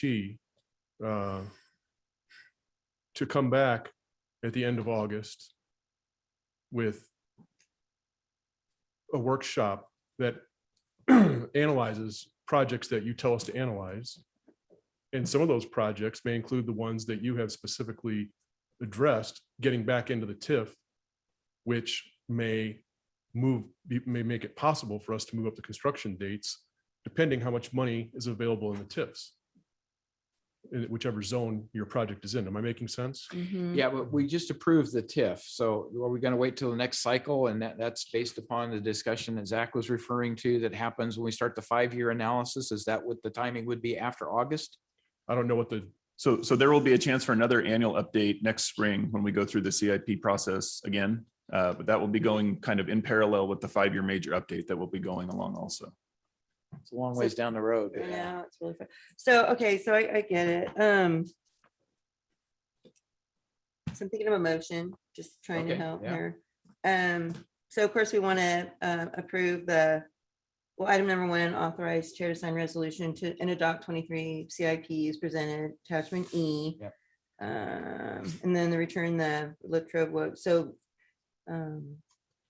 approve as recommended with direction to have a workshop by the end of August with analysis and potential action. You can throw that word in there for the board to take regarding projects on Green Valley Road, White Rock Road, and Bass Lake Road. I'm just going to name those 3 specifically because those are the big ones. For action for us to take for projects on those 3 roads to raise funds, get them done, whatever it is. Tell us what we need to do to get those things done at this workshop and make it so that we can take action that day. May I ask a clarifying question? Sure. Are you would you like us to limit our analysis to projects on these roads that were removed in 2016 from the CIP? Is that enough for now? That's a good start. I mean, that's where all the growth has been taking place. Do you have any objection to that, anyone? Because we're going to do the big 5-year anyway, quite honestly, to look Yes. outside. But I just feel like we have this immediate need. We are so behind by taking those out in 2016. There's been quite a bit of development that we did not collect TIF on. So my question is collectively to agree with everything on that list still needs to be done. I can say in District 1, it does. I can't speak for the other districts. Because sometimes things get overtaken by other events that happen. So if we can consistently say that everything on that 2016 removal, the unfunded list needs to go back in on a district by district basis, if we're all in support of that, then I can support this. But I think that's a good place to start. And then, like I said, Zach said it, we're doing the 5-year in parallel. That will look at the county as a whole, but this area here, and it touches 3 of our districts. Right, So it does. I feel that that's a big chunk of the county. Right. And if they were in there before, let's get them back in as soon as humanly possible. Okay. So Another clarifying question, please. I'm hearing you say Green Valley, White Rock, and Bass Lake. But I heard Supervisor Heidel just say every project that was pulled out in 2016. sure, if you want to make it that big, say it that No, way no, then. I would prefer Yeah. to keep our arms around it and focus on these 3 Was roads. was there anything off of those 3 roads, Supervisor Heidel? I think they were all on those 3 big roads, right? yeah, well, the other thing is Supervisor Thomas is not here, obviously, so she can't provide her comments relative to projects that might be in District 3. Right, right. So I'm just wondering if it makes more sense to continue this to a date certain when Supervisor Thomas is here. And we would all take the action as supervisors to look at that list and make sure that everything that was pulled off in 2016, we want to see back in there. Because if we can whittle that down to maybe a third or something from what it is now, it makes, I think, DOT's burden of trying to incorporate all those things much easier. And it really begs the question, are these still priority projects from our perspective? One more comment I'd like to Yeah. make. That is going to be a pretty significant undertaking and almost a full update to our travel demand model.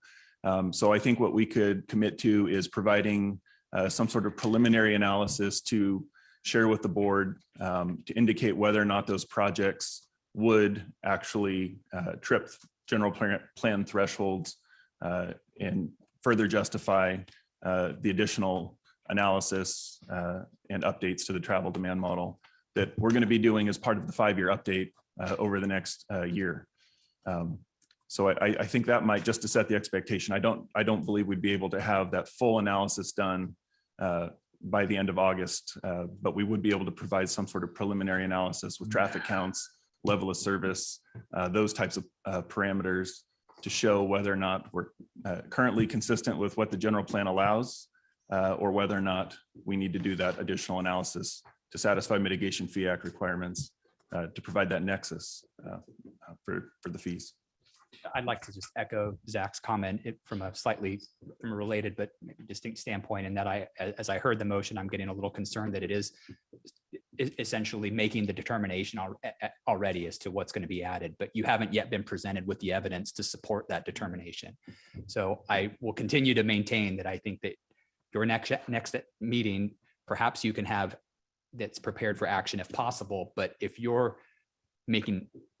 direction today is to have a subsequent meeting where you're identifying the specific projects and saying, we want to be able on that day to add them in, you are essentially making a determination without the evidence in front of you to add those projects. And I think that is going to significantly undermine your real goal of trying to find a defensible means of adding these projects into the TIF program. So I maintain that trying to structure this next meeting in a way that guarantees you will be able to add it is problematic.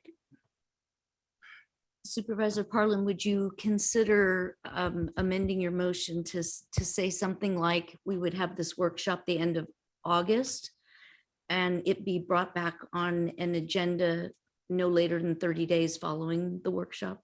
That's where I was just going to go next. So thank you for that. I will amend my motion.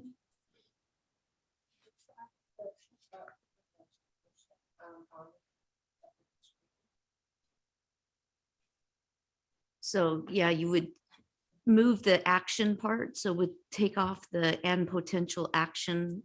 Well, you could leave that and potential action for the board to take within 30 days of the workshop.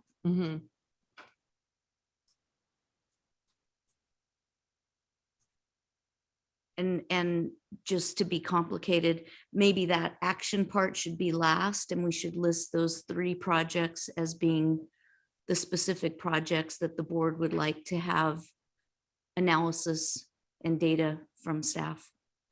You don't have to add that part, but just change the order. The order, yeah. Yeah. Just put the action part at the end.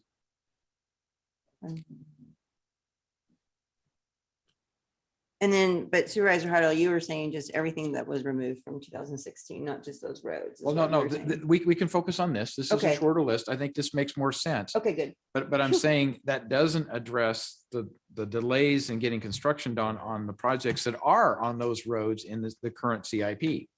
They're in the CIP. It's just the construction is pushed way out to the right. So it's a combination of both. Okay. So I would second the motion for The the one that's in front of discussion, us? the one that's before Okay. us. Like what we have on the screen right now, adequately. So I far. have a question about the motion, if I may. Yeah, please. We need to It make it says clear. To have a workshop with regards to projects on Green Valley, Bass Lake, and White Rock. My understanding is that the workshop that you want is On more everything. comprehensive regarding how the CIP and the TIF programs work together. So perhaps that wording could be massaged to reflect that, if that is your intent. No, you're correct. So to have a workshop regarding the CIP and its relation to the TIF program. To include and projects on the Green Valley, but we'll remove from the Yeah. 2016 or something or other, right? So it's specific. They're still in there, but it's the bigger picture discussion of the workshop. with It's gonna be regard to a the long CIP workshop. and its relation to the TIF program, TIF. And Supervisor Lane, you're okay if we delay the additional funds that we go to the TIF, Tahoe projects by not yeah, approving the CIP TIF today? program. That's the trade-off, right? Well, no, I understood that Including this is projects additional on- direction, but that we approved the CIP today. That's what I Yes. understood Yeah. from Okay. Supervisor Parlin. Okay, Yes. so there's two motions involved. This is one of the motions. No, it's all in here. It's all. See, it says to approve this matter, so Which is saying staff recommendation, approved staff recommendation, and what's on the screen, if I'm not mistaken. mhm. Okay, so this matters, that's what it refers to as the current CIP. There you Okay, go, staff recommendation. I've got one further question. Mhm. In regards to taking action within 30 days, that action would be to direct staff to move forward with the additional analysis required to provide the nexus to add any potential projects back into the fee program. Is that correct? I think that would be probably better. It doesn't have to be particular projects, because there could be other projects and stuff that could be added back in. So If that is the case, then that's something that will be taking place concurrently as we get started here on the major update also. We're going to be looking not only at Green Valley, White Rock, and Bass Lake Road, but all roads within the county to identify any potential future level of service deficiencies from new development. And I'm getting a little into the weeds here, but the Mhm. 5-year major update, when we update all of our housing numbers and our growth projections, we enter all that into our travel demand model and run the model. It's going to give us a list of county roadways that are not operating at levels of service that are required by the general plan. And that's how we come up with the project list in the TIF program. Once we do that, we can run a separate analysis that will prioritize and say, based on the growth rate that your board will adopt when we come back to you, based on those growth rates, this is the priority list in which projects should be constructed so that the level of service issues are taken care of. I don't necessarily have an issue with that, but I just want the board to be aware that if there's direction given to add projects from the 2016 TIF and CIP back into the program going forward from the end of August, that process is also going to be ongoing countywide concurrently. So up to the board to decide whether they want those two projects going along in parallel, or if we're going to be doing that work already as part of the major update, if we want to include it there. I don't want to wait for the major update, Zach. These Okay. need to be in Sure. yesterday. Fair enough. So I'm trying to expedite this and get these fees collected because projects are being approved in this area. And yeah, they are. So we need to collect fees. It's what that is the promise of the general plan, and that is our job to fulfill that. So I am trying my best to make that happen.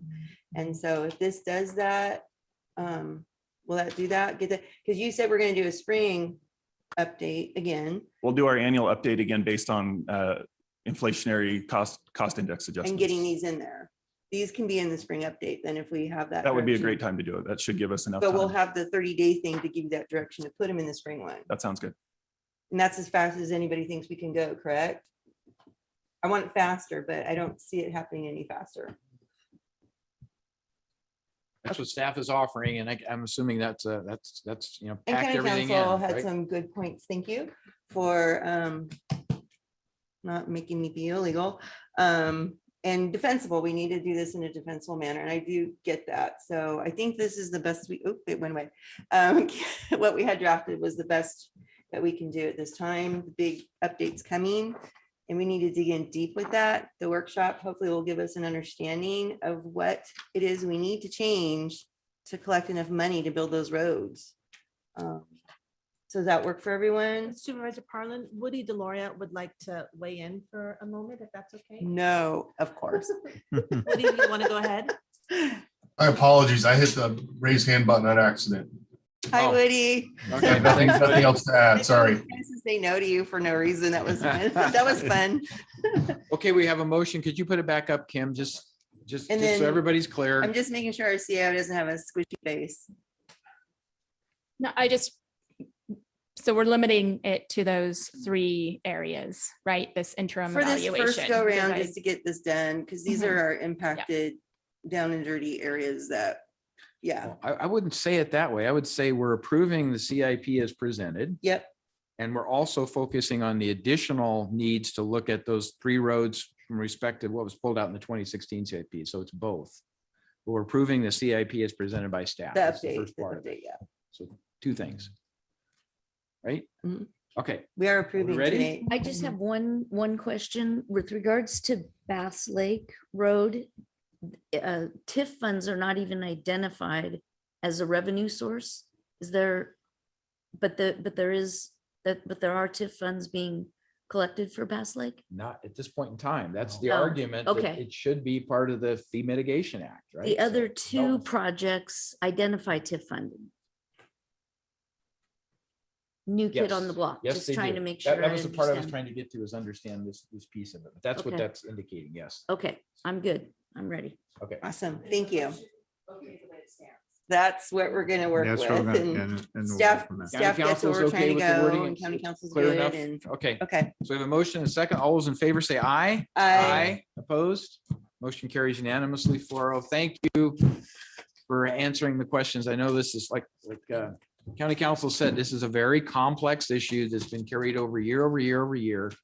And we've got to get our arms around it. That's bottom line Really here, do. because we keep trying to nudge towards it and it just doesn't happen. So thank you for your patience. See you in January. Thank you. Yeah. Thank you. Thank you so much. Can we do 59 now? Mr. Chairman, this meeting is way behind. I want to speed things up. Item 59 is a public hearing, and it will be the quickest agenda item of the day if you listen to your humble county auditor. Ms. I'll go ahead Voss. and read it.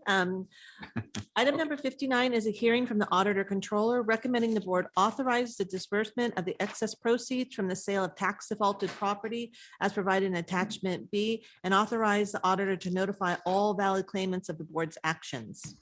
Mr. Chairman, I recommend you listen to the public. Open the public hearing. Okay. I'm sorry. yeah. So I hereby open the public hearing.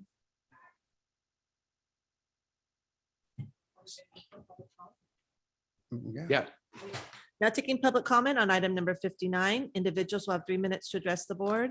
The timer will notify you when you have 30 seconds remaining to comment. Public comment will take in first participating in the boardroom and then from those participating through Zoom. For those participating by Zoom, please make sure you unmute yourself when called upon. If you're joining the meeting by phone, press *9 to indicate the desired comment. If you're joining by Zoom, press the raise hand button. Please voluntarily state your name for the record. Seeing no public comment from the boardroom, now taking public comment from Zoom participants. There's no public comment. I recommend you close the I public hearing. hereby close the public hearing part of this and bring it back to the board for action. This was very straightforward in my mind and easy to understand and nothing like the CIP. So I move that we approve this. I'll second it. All right, we have a motion second. All those in favor say aye. Aye. Opposed, motion carries 4-0 unanimous. Thank you you for Auditor. your kindness and patience with me this morning. All right. All right, Joe. Thank Very good. you. So with that, I'm assuming we probably want to go back and pick up 57. Do we want to do, and I'm looking at the CAO. Do we want to do it in that sequence? Okay. So 57, Kim, if you would read that, please.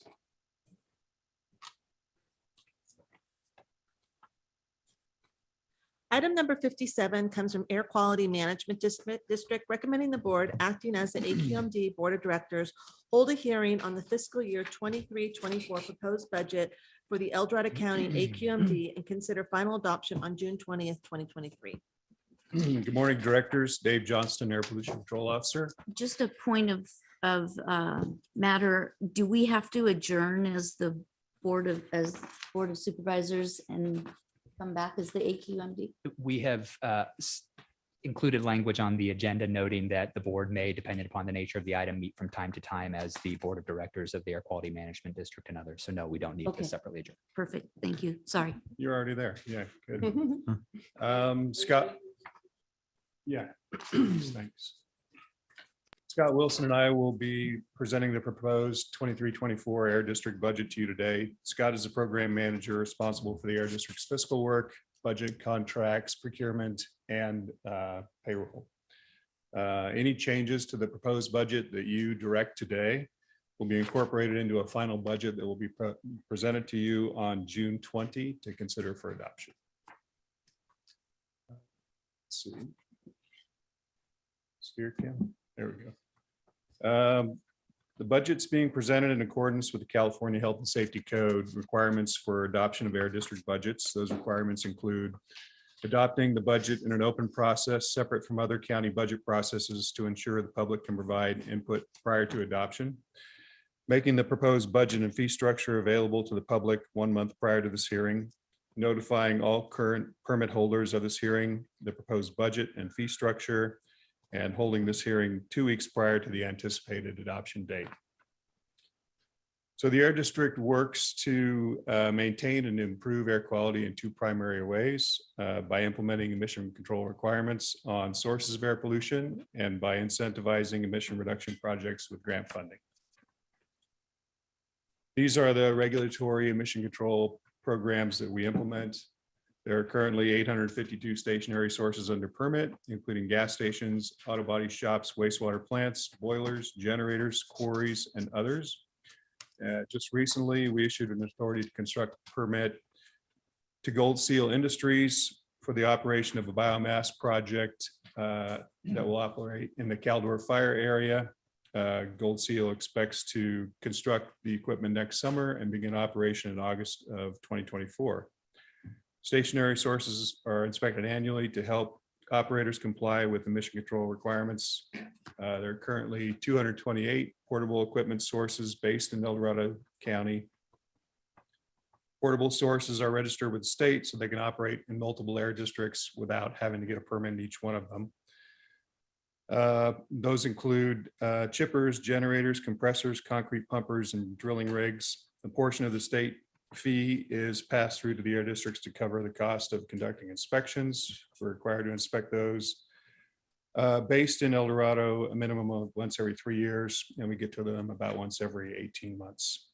Last year, we approved 505 dust plans. Small projects like swimming pools get inspected once. The big development projects that have a lot of grading going on get inspected multiple times throughout the grading phase of the project. We also implement the residential burn and prescribed burning programs in the forested areas. Because of the air quality and public safety benefits derived from decreasing wildfire risk, we're very supportive of the burn programs. The air benefits result from conducting burning when atmospheric conditions favor dispersion of the smoke rather than when stagnant conditions and topography keep the smoke trapped near the ground in populated areas. 2,570 burn permits were issued in 2022. For several years, we've been receiving grant funding from the state to implement the prescribed burning program. This helps us conduct monitoring, public education, and outreach and reporting. These are the incentive and grant programs we currently implement with funding from a variety of sources.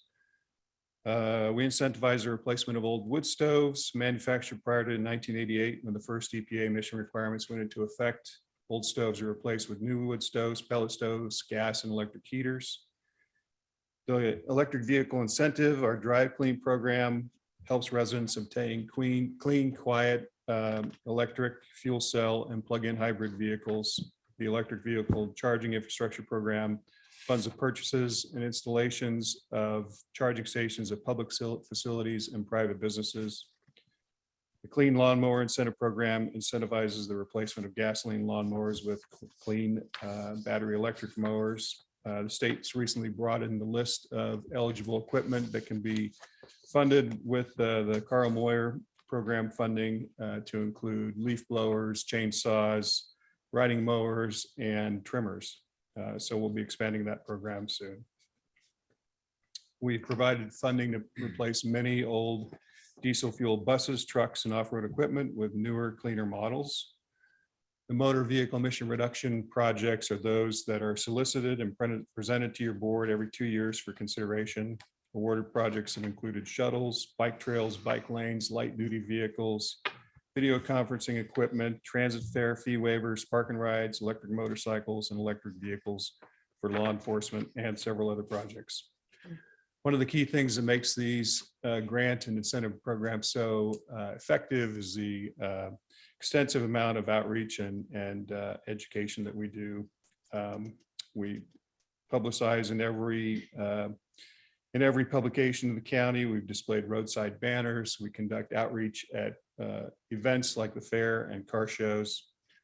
We currently have 87 contracts open with other agencies, businesses, and nonprofits to help us implement these programs. Next, please, Kim.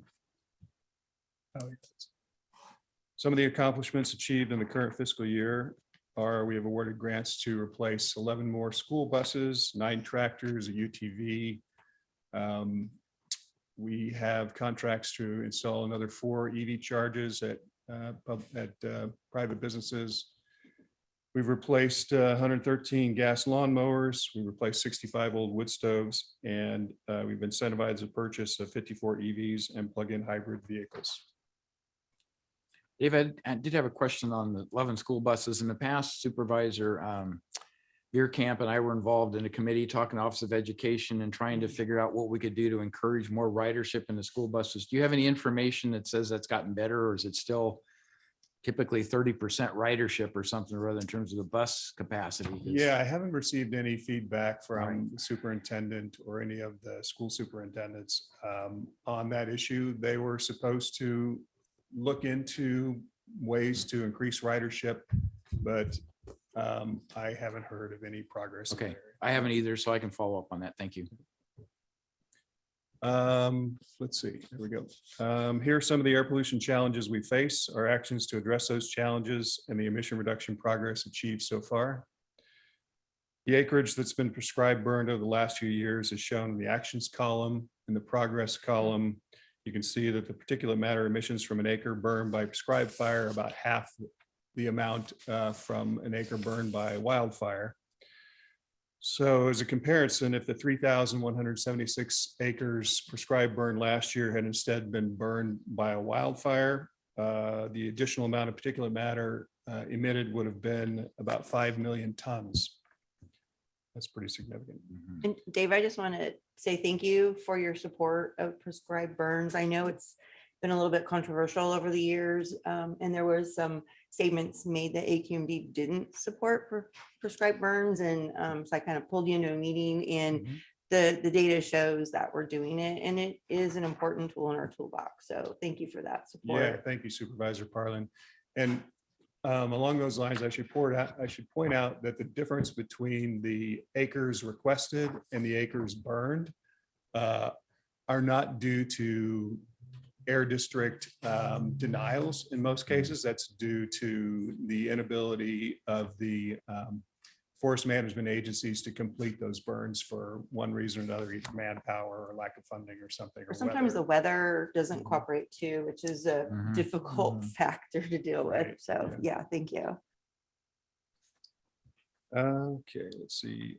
So we implement the residential burn program by issuing permits and then ensuring the permit conditions are adhered to by responding to complaints, conducting patrols on no burn days, and requiring first-time violators to complete an online training course. Our progress or success is measured primarily by the degree to which we can minimize smoke impacts on neighbors by reducing the burning of illegal materials, burning on no burn days, and burning in ways that create excessive amounts of smoke. The wood stove program has made a huge difference in emissions from these sources, and this is our most cost-effective program in terms of pounds of emission per incentive dollars spent by the air district. The 1,508 wood stoves we've replaced to date are about 25% of the inventory of wood stoves in the county when we started this program about 12 years ago. For communities where many homes burn wood for heat, like Pollock, Placerville, and South Lake Tahoe, these reductions are significant. New wood stoves are about 30% more efficient than non-certified stoves, so residents with new stoves can purchase or cut less firewood each year and still keep their houses warm. The asbestos and fugitive dust programs reduce emissions of dust from construction sites by about 1.2 tons per acre per month during construction grading activities. The reductions achieved by the replacement of 215 223 diesel vehicles and equipment to date is about 10 tons of PM and 84 tons of NOx per year. We have several more school bus. Next one, please, Kim. Several more school bus replacement projects under contract. The Drive Clean program continues to be very popular as many early adopters have taken advantage of this opportunity. We funded the purchase and installation of about half of the charging stations that are in the county right now.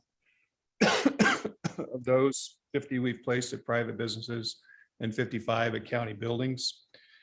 We have a request for proposals now out for more public chargers. And interest in the program seems to be growing.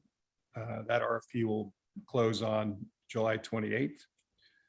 CAO's Procurement and Contracts Division has been developing a request for bids that will be used to select a vendor to replace the 55 chargers we have at county facilities with chargers capable of collecting a fee for use. These replacements will help us recover the electricity costs and make the chargers more available, as users will be less likely to leave their cars on chargers for long periods of time. The 2766 motor vehicle emission reduction projects will be solicited this fall. Those are on a 2-year cycle. Eligible projects will be presented to you for consideration about around the first of the year. 930 residents have participated in the Clean Lawnmower program so far. We expect that program to grow significantly with the addition of other eligible equipment types. So next up, Scott will present a few slides on our anticipated revenues and projected expenditures. Thank you, Dave. Good morning. Morning.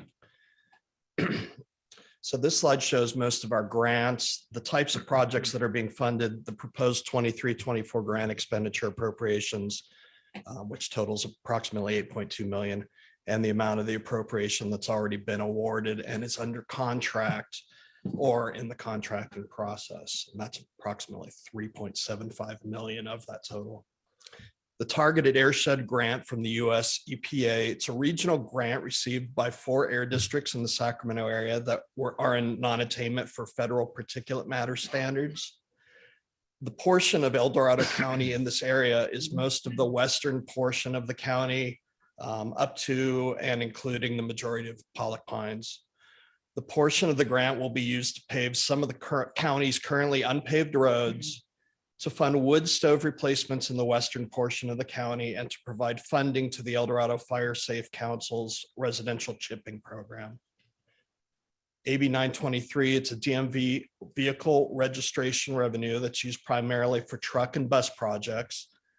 At the April 11th board meeting, the board approved the award of $1.8 million in funding to replace 11 school buses for 7 school districts. AB 2766 is also a DMV vehicle registration revenue. It's used for the motor vehicle emission reduction projects that Dave was talking about that we'll bring back at the end of this year for the next 2-year cycles. It funds, as he said, various shuttle programs, other vehicle emission control projects, and a portion of that funding funds the non-program district operation overhead costs. The Carl Moyer Grant Program goes towards replacing diesel-powered off-road and other heavy-duty diesel vehicles, as well as funding AQMD's CLIP incentive program to replace lawnmowers. And then coming soon, that program will be expanded to cover other electric replacements for lawn equipment. The Farmer Grant funding is a cyclical, usually on an annual basis, depends on when the funding comes into the program, but it's used for diesel agricultural equipment replacement based on competitive application processes among the participants in the allocation pool of the state's medium and small air districts. And this year we replaced, we had 4 applications that were approved for that program, and we were able to fund 4 pieces of off-road equipment for agricultural businesses in the county. The substantial supplemental funding revenue that we receive is expended on our wood stove program. AB 617 community air protection grant funds are also used for wood stove replacements. Those are required to be used in the low income and low income areas, or low income residents and low income areas of the county. The remaining cap and trade proceeds that we have there on the chart are going to be used to expend in the wood stove program for Placer and Amador counties that we administer on their behalf. AB 617 implementation grant funds, those are used for community air monitoring projects such as deployment of the PM 2.5 sensors, the purple air sensors that we've had placed throughout the counties. They're throughout the county, particularly in areas of concern that tend to have higher particulate matter concentrations. And then the prescribed fire grant funding is provided to us to fund staff time in support of an enhanced smoke management program, including reporting of prescribed fire activity, public outreach, air monitoring of prescribed fires, and to provide training for our district staff on the different elements of the state's smoke management program. And lastly, the AB 197 funding will be used to finish up our emissions inventory work, which is a state requirement. Next slide, please. So attached in the Legistar. Next slide, please. Oh, I'm sorry, the previous, I think we skipped over one, or did I miss it? Yeah. Yeah, that was just covered. You So did that one. I am missing one. Uh-oh. Oh, maybe it's, okay, it just doesn't have the pie chart.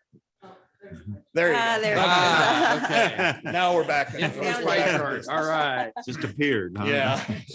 So attached in the Legistar item as attachment A is a budget summary that includes more detail of the sources of funds and the amounts anticipated to be received, along with the proposed expenditures. Some of those expenditures are fixed, such as salary costs and office equipment leases. Others are not, such as how much of the grant funding we use to allocate to wood stove programs, school buses, charging stations, lawnmowers, and the like.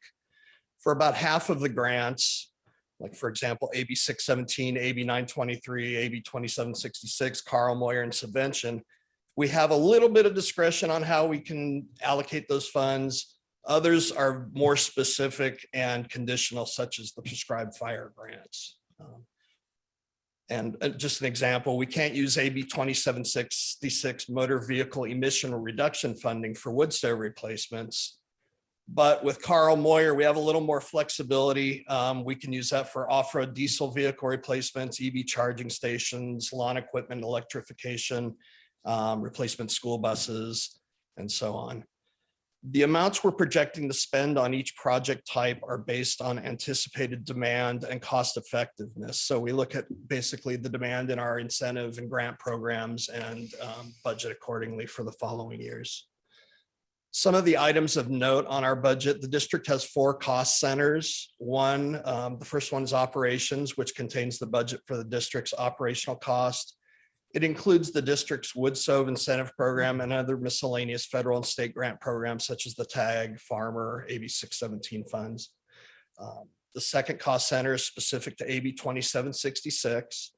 That contains the projects funded with the AB 2766 DMV vehicle emission funding, such as our Drive Clean program, the Fair and Coloma shuttles, the installation of EV chargers at county facilities and private businesses throughout the county.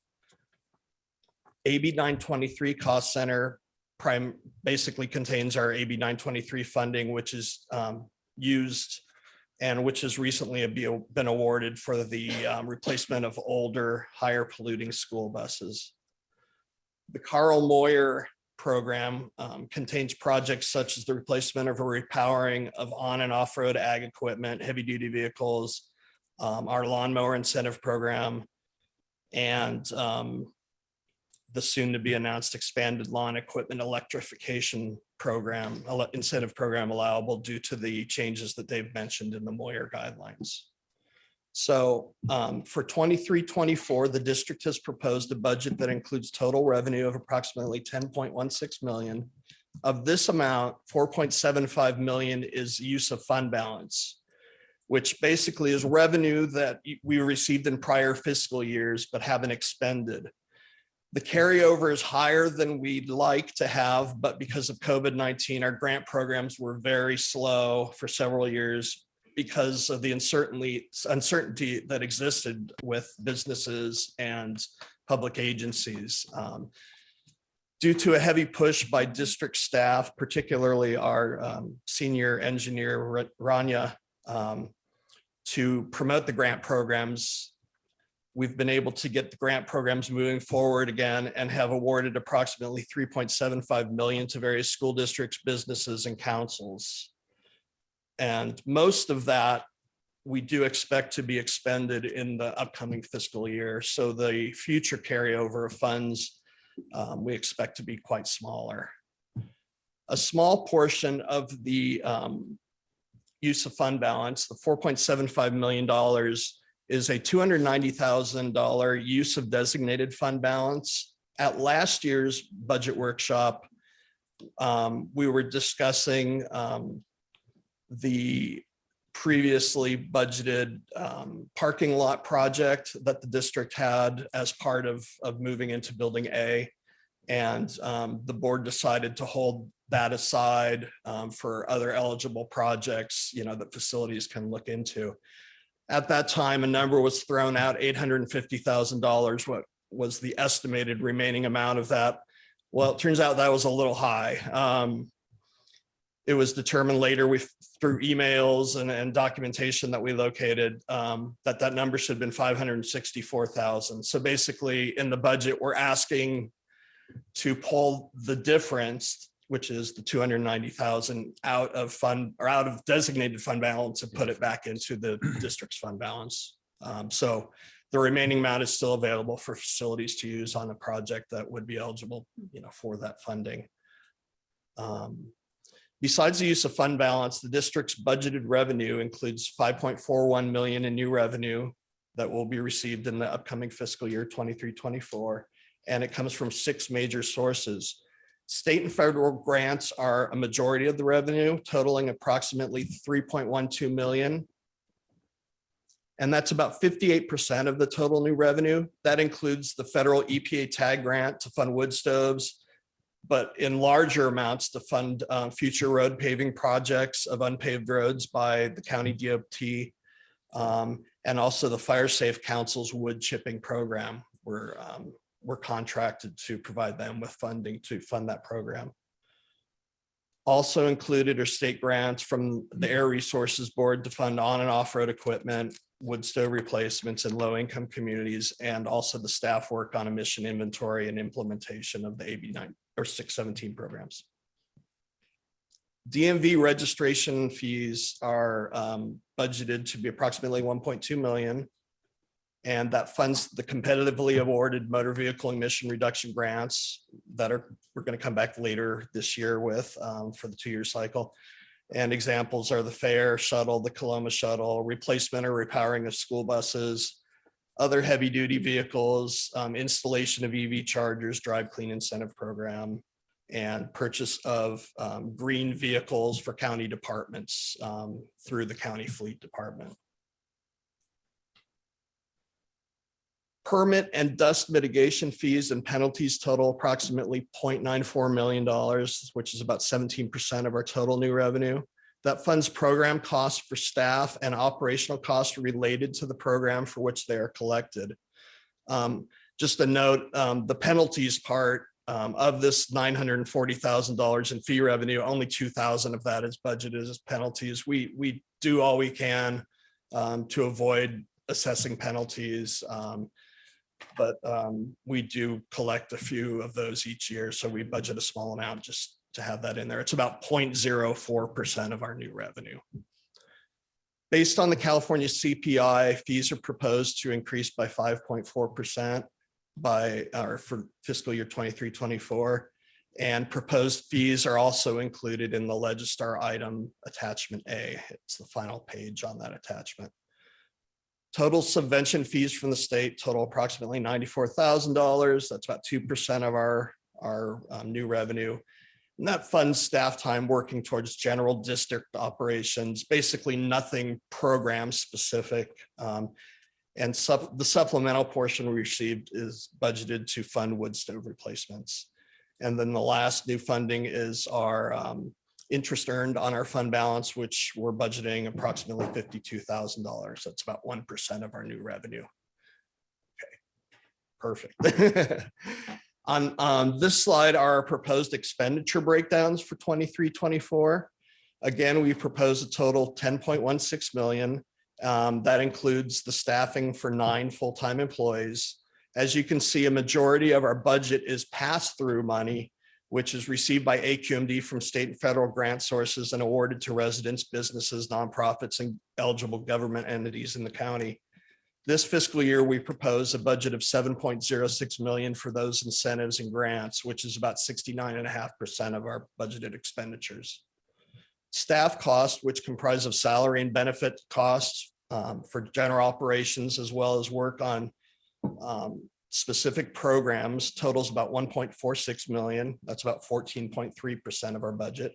Other operational costs are budgeted at 263,000, which is about 2.6%, and appropriations for contingencies, which are in essence the amount we don't have programmed for next year and we're assuming will carry into future fiscal years, is 1.38 million. As I mentioned before, if you want to dive into these numbers in more detail in the attachment A, more detail on the amounts are detailed both in our district total as well as by each individual budget center, which are the operations AB 2766, AB 923, and Carl Moyer sections. At this point, I'm going to have Dave come back up and sum things up. I remember my button. Yeah, so as you can see, our budget continues to be very healthy. Scott and I are available to answer any questions. That concludes our presentation. Very good. Okay, Thank you. if So you wanna District go- 4, you were first? Yeah, she was Yeah, first. just real quick. I've had a couple emails over the last couple of years about businesses interested in having charging stations. How do you determine and who should they contact and what's the big plan for those? It's more stations in the county. Well, the plan is to try and use them to both improve air quality and improve the local economy as much as we can. We try to place them in destination areas, areas outside of the Highway 50 corridor that are being covered by the larger EV charging companies that are putting in the fast chargers. So we're looking at Apple Hill places, we're looking at wineries, we're looking at businesses outside of the core But we haven't, having said that, we haven't refused anybody who has been willing to Okay. comply with the conditions of our program. So. we Just have send the them your RFP way if I hear anybody, if I'm contacted, just send them your way, you think, Dave? Is that the Yeah, best? yeah. We open the RFP about twice a year. Okay. And we, have staff out knocking on doors, trying Yeah. to encourage people to participate. Yeah. Okay, thanks. I Yeah, appreciate that. Very good. District 2, yeah. I got a question, One David. quick follow-up. Okay. I need to do a plug here. Oh, The best bet, if anyone's interested in any of the district's grants or incentives, is to send them to EDC, like El Dorado County, Mhm. cleanair.org. Yeah. And that'll take them right to our grants and incentive pages, whatever we have, what grants we have open at the time. We even leave the ones that closed on there for a while, just so that, because they tend to be on a cyclical pattern. So we want to let people know what we have out there, even if it's not open now, what we might have in the future. But that's the best source to get information on all our grants and all our incentives, is that edccleanair.org. okay. Thanks, Scott. Sorry. That's okay.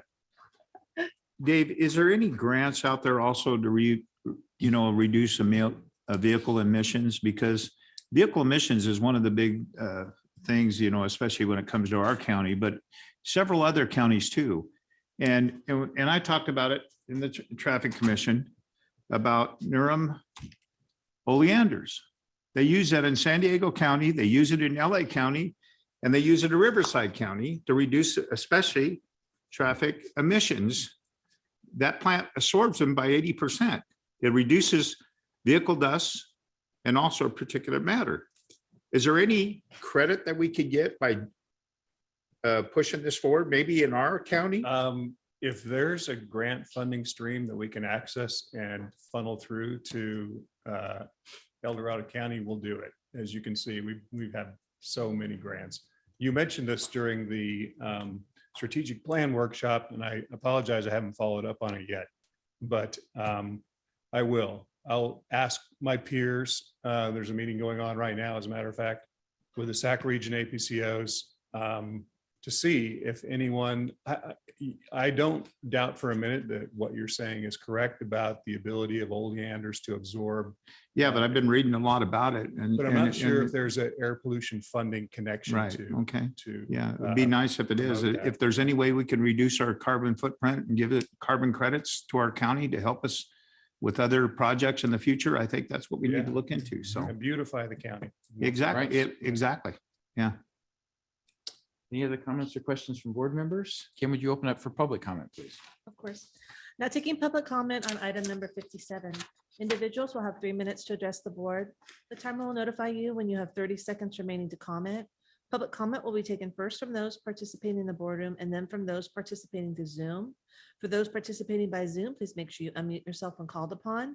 If you're joining the meeting by phone, press *9 to indicate a desire to comment. If you're joining by Zoom, press the raise hand button. Please voluntarily state your name for the record.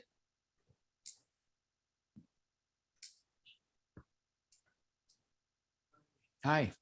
I'm Matt Liddico. I own a small rock quarry. Just trying to make ends meet. Trying to, I wish I had my charts and everything, but about half, more than half of my revenue, which is very small revenue, goes to state, county fees, taxes, whatever you want to call them, fees. So what I'm trying to do is ask that maybe for the small guys that we could get a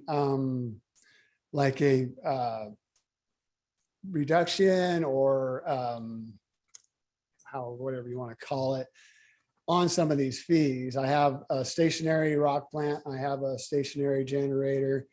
They both cost me 2 years ago. It was less than $3,000. Now it's almost $3,500 this year.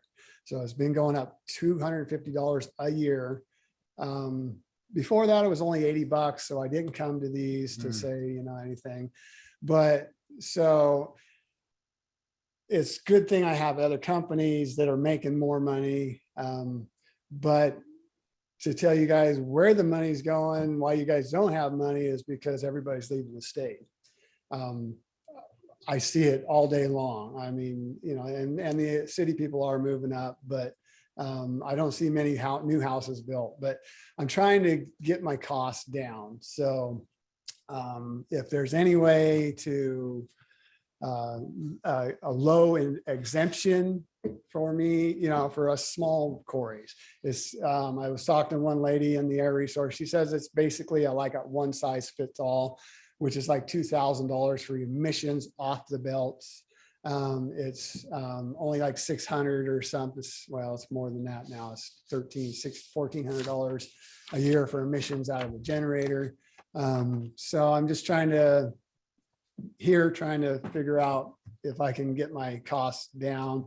You know, the one lady said, we'll make more or sell more rock. Well, I wish I could, you know, but we got these bigger companies that are have more leeway in doing stuff.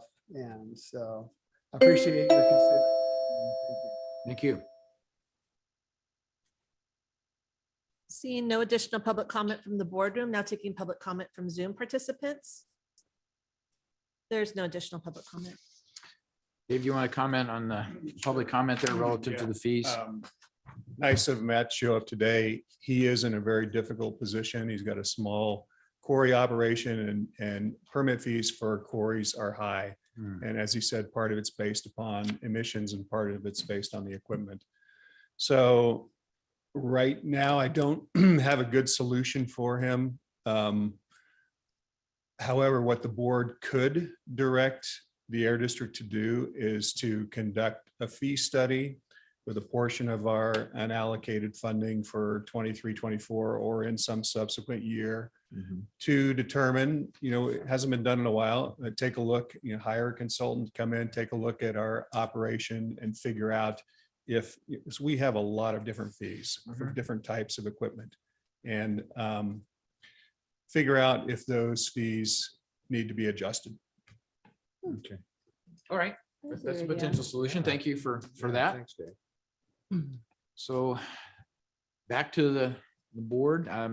This will be continued to June 20th. It looks like final adoption. Right. So it's not continued, but will be considered final adoption June 20th. So short of the recommendation that Dave just proposed, and I don't know if anybody wants to provide that as a motion to direct staff to look at the fee structure. Right. I think that's a good idea. I do too. Unfortunately, though, I don't think that'll provide Mr. Liddycoat immediate relief, but it is something that we could be working towards in a fee study. So I Right. think that is a good idea, Dave. Mhm. So, We'll put that into the final budget for you on the 20th. oh, Okay. there you go. Excellent. Sounds good. Thank you, Perfect. Dave. Yeah. Okay. And I agree. Periodically, we need to look at our fees because things change and Yeah, you get new especially- information, and sometimes you do look at, you know, one size doesn't fit all. You have to find some criteria that makes it fair for the smaller guy as opposed to the big operation. So thank you for Yeah, that. and all these fees and regulations, you know, it's, you know, these small businesses and stuff, it impacts them a lot. So we need to look into that. Right. Okay.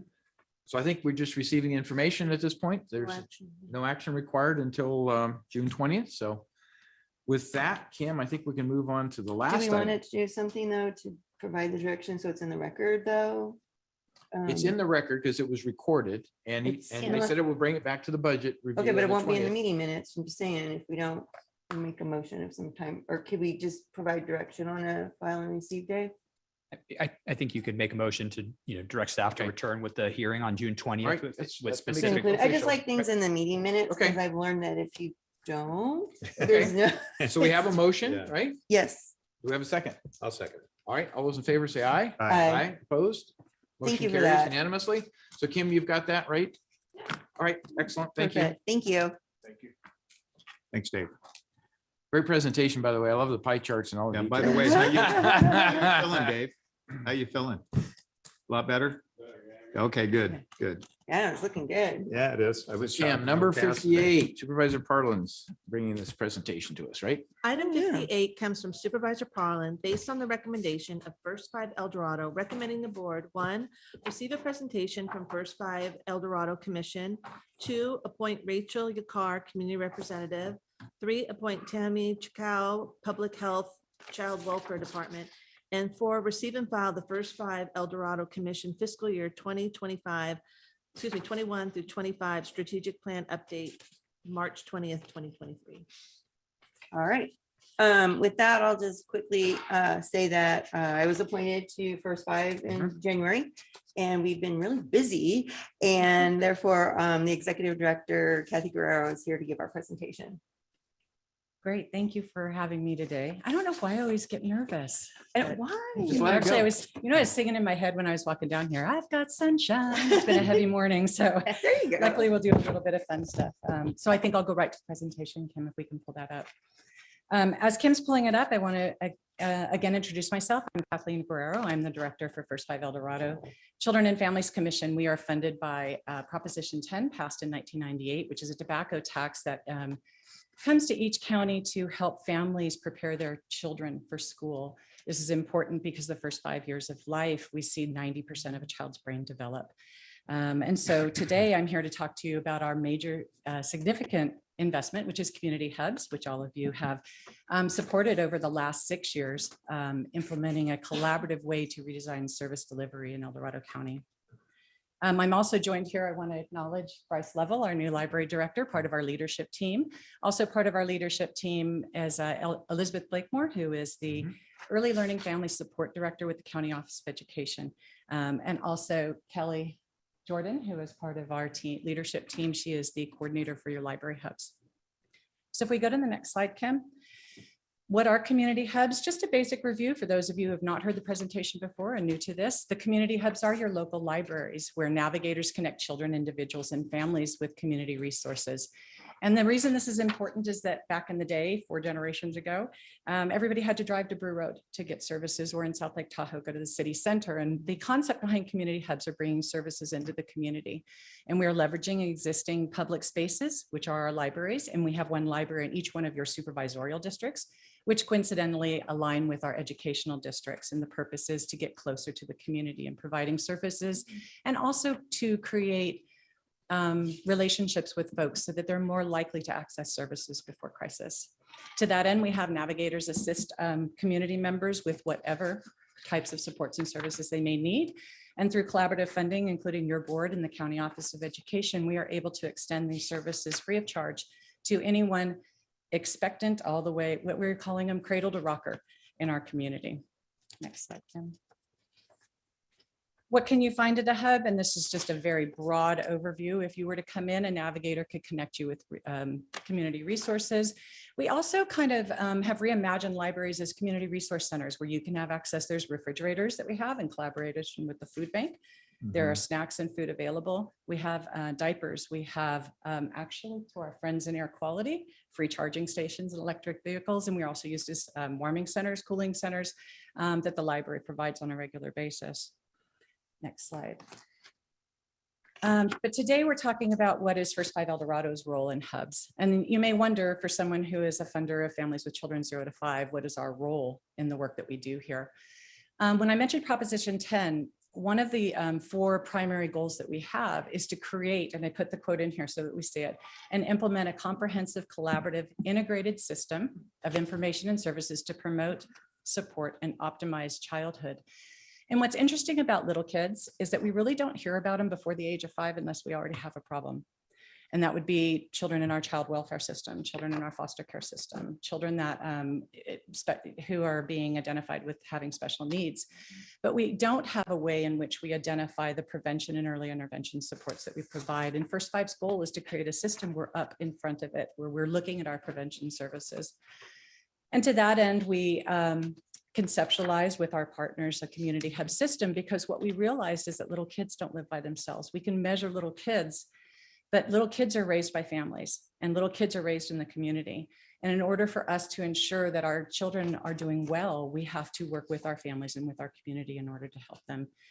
So to that end, I went back and looked at our money. Since 2016, First Five El Dorado has invested nearly $4.5 million towards the efforts of community hubs. And we've engaged nearly 1 in 4. There's duplication in there. It might be more like 1 in 5 children under the age of 6 through the community hub services. Now, I also should mention that we collect data on children 0 to 5. We don't place the burden of data collection across the county until this year. So on the next slide, I can show you a little bit about what we're learning in our community hubs. Back after COVID, we switched our service delivery system to the Navigator approach. And when we did that, we started using what's called the social determinants of health. And so when a family comes in, we don't just take the question, we take time and we say, how are you doing? Do you have the transportation you need? Do you have the food that you need? Do you have healthcare? Do you have means? And so through this implementation of the social determinants of health screening in our registration system, we have better data in understanding what some of our families and community members are struggling with. So what I'm sharing with you today is our first 6 months of this year and the data that we've collected for each one of your hubs. And I'm not breaking it down by hub, that would take it forever. And besides, we have a great video that I want to make sure that we get to. And so we'll be sharing that with you today. So on the next slide, I want to talk a little bit about the population served. In our early years, we relied very heavily on the library services, and we found that a lot of the folks were really resilient who are attending a library already. And through the social determinants of health and through our hub outreach over the last 6 years, what we found is we're really starting to get to folks that are struggling just a little bit more. And so what this data will show you without reading it to you is that we are starting to reach folks that are struggling financially. We can say that 1 in 3 that reached our navigators last year were struggling with basic needs. Not having shelter, 1 in 10, which is probably pretty consistent with what we have in the population. Transportation, as we know, in a county that is so broad, transportation is still coming up. So we had folks that are talking about that. And then there's also the health insurance and then attending those well child visits for the adults and children. And so we're starting to see an impact into the population who may be struggling a little bit more. And in those circumstances, our navigators are able to go out, connect with them and connect them to services. So on the next slide, I'll tell you a little bit about the navigation services. What are folks coming in for and what types of support are they getting? So the navigators services is something that we had to kind of break down and define what types of things they're coming in for. And you can see the continuum. Usually there are folks who come in for gift cards. That's especially true after the Caldor fire and some of the other natural disasters that we've had. They would come in and we would collect gift cards from the community and we would hand them out for either food or we've got a tremendous amount of diapers in partnership with some of our other food distribution services. The second thing they've done is come in for information. Some folks just need to get connected. They just need to know what the resources are. And then you sit and do the third type of service, which is direct support. A lot of folks find, I don't know if you've ever tried it, that trying to do health insurance navigation or trying to get into managed care can take a lot of time. And it's actually kind of challenging. So a lot of our navigators will sit and complete the forms for CalFresh or for WIC or other services that are available through the county services. And then lastly, for those who have a significant need outside of the realm of our navigators, we go ahead and refer them over to the other services available in the community. But as you can see on the lower end, we're hitting a lot of folks who have questions and need to get need to get connected. And by doing that, we're building resiliency. We're teaching them how to use the system so that they're not ending up in a referral situation. And then on the bottom, you can see the types of services, and most of those are direct services that folks are asking for. And just a quick slide on the next, are people happy with our work? I know this is a small sample. Folks don't like doing surveys, but I wanted to put it in there anyway. All of them who participated in the survey said that they were very satisfied with the work of the hub. So it's good to know that not only are we making connections, we're getting folks to the services they need and they're happy with the outcome. And what's new about the presentation on this slide, and I'm hoping it'll work, we're going to cross our fingers. Perfect, that's fine. What we were able to do, and actually while she's doing that, I'll acknowledge my teammates, Alice Alk, who's our program coordinator, and Colleen Robinson, who in the last 24 hours has turned a video for all of you. We had the opportunity to interview 2 families that have worked with hubs and to share with you what their experience has been. And so we wanted to share that with you today. Fingers crossed for sure.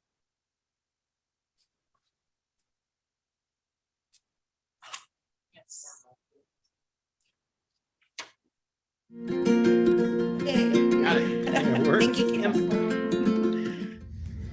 Bueno, yo conocí a Jesús hace mucho tiempo, pero solo lo conocía cuando estaba yendo a mi vecindad. She said that she's known Jesus for a really long time, kind of when she was coming into the library giving books, and also when she would go give talks to the kids or about the kids. She said that she really got to know Jesus during the time of the pandemic, during COVID, and that's when he would go into the community where we live, which is primarily Hispanics, and he would help a lot with the food drive. And during that time, there was also COVID, so all the kids were going to school, and it was primarily like the kids staying at home. And a lot of parents did not know what to do because we worked and we were also not used to educating our own kids, so we didn't really know what to do. So he would bring activities for the kids to do, like to help them learn, like with the library, going in and like teaching them other things. And he also taught them a lot about different resources that are in the community that they did not know about that they could use, and that were also very helpful. Okay, she feels like it's helped a lot because you have a different resource other than like someone that's more knowledgeable in things that we may not know about regarding like things in the community or how to help children, because he is with like the education program. So it's another resource, like a very valuable resource. He's a very valuable resource.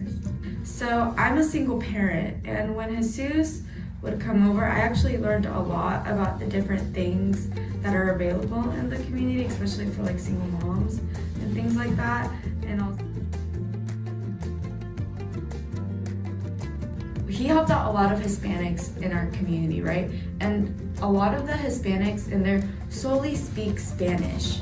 So because they only speak Spanish, a lot of times it's really uncomfortable for them to go out and ask for help in the community because they feel like they either can't communicate properly with someone. And with them, they were able to like really feel like they were being heard and their all problems were really being understood because he was able to communicate with them so easily.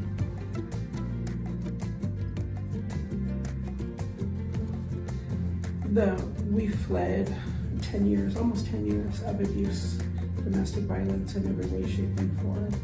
And when we fled, it was to escape for our lives. So we came with just a backpack.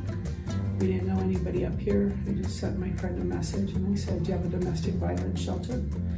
So I went to the center and the shelter was full, and they gave me a flyer for the hub, and they said, call the hub, see what resources you can find there. So the thing of being able to come here to the library, my child can play, and at the same time she and I can chat, was a huge thing for me because we came just prior to shutdown.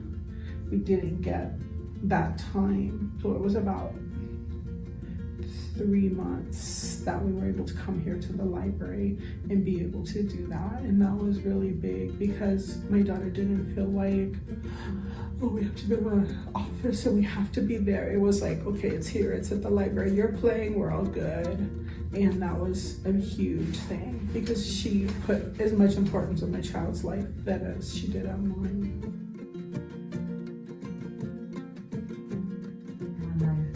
Right now, in school, I'm getting a degree.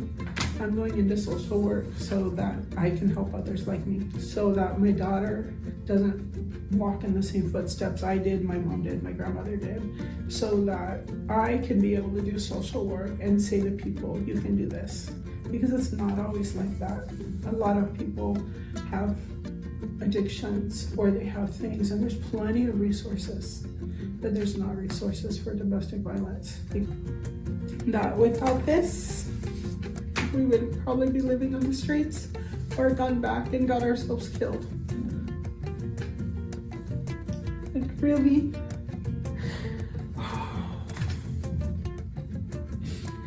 if people don't understand how something so simple, and think, oh, it's a hub, it's just something that does diapers. They don't realize the help that changes lives. I wrote a note, I don't even know, maybe a year and a half in, about how amazing this program was before I even met you guys. It was so life-changing, and it was one of the only things I found. You know, it's a small county, it's a very extended county, and people say, oh, you gotta go to SEC, oh, you gotta go here, you gotta go there. And I'm like, but I'm here, and you know, no car, no transportation, no housing, no anything. I've worked since I was 12. I've never had to depend on anybody. I've give and give and give and give. And that was my whole life, was giving and helping others. And I really believe that the hub gives a hand up and not a handout. And that's what changes lives. It doesn't change lives to make somebody dependent on you and that you can't walk with them. You have to do a 50-50. Thank you. Those are. I gotcha. I can talk in between. I'll do the transition. Those two parents were actually pretty excited about coming. And as you could tell, one of them is still in hiding, being cautious about her appearance. And what was neat is we didn't coach them. I mean, it was 15, 20 minutes in. I have to tell you, even as I watched it back last night, I was surprised and I was really proud, not only that we're walking with them instead of just handing out resources, we're building capacity. As you saw in both videos, actually one stated it for me, my mom, my granddaughter, we're changing generational. As you saw, 3 generations in the very first slide. And that it's really not just about a phone call or a piece of paper. This is about really walking with folks when they are experiencing troubled times. And so as we've done our 6 years and as we're starting to see success in the work that we're doing, the question becomes, where are we going next?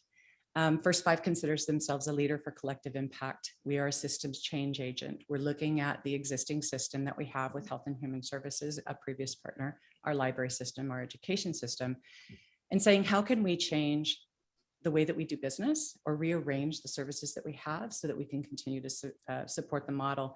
And we think that there are opportunities by looking at the leadership and reorganizing the infrastructure and looking at different funding streams to piece that together. So on the next slide, I have a few ideas that I'd share.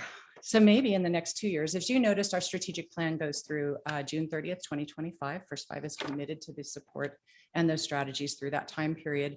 And then the next 2 years, we're really wanting to be intentional about engaging conversations about how we can transform our systems and continue to provide this level of support. So here are 4 ideas, and I'm hoping this is the beginning of a conversation where we could look at one, maybe formalizing libraries as community service hubs. Libraries, folks traditionally see them as places to check things out, but this is a place where we wrap our arms around the community.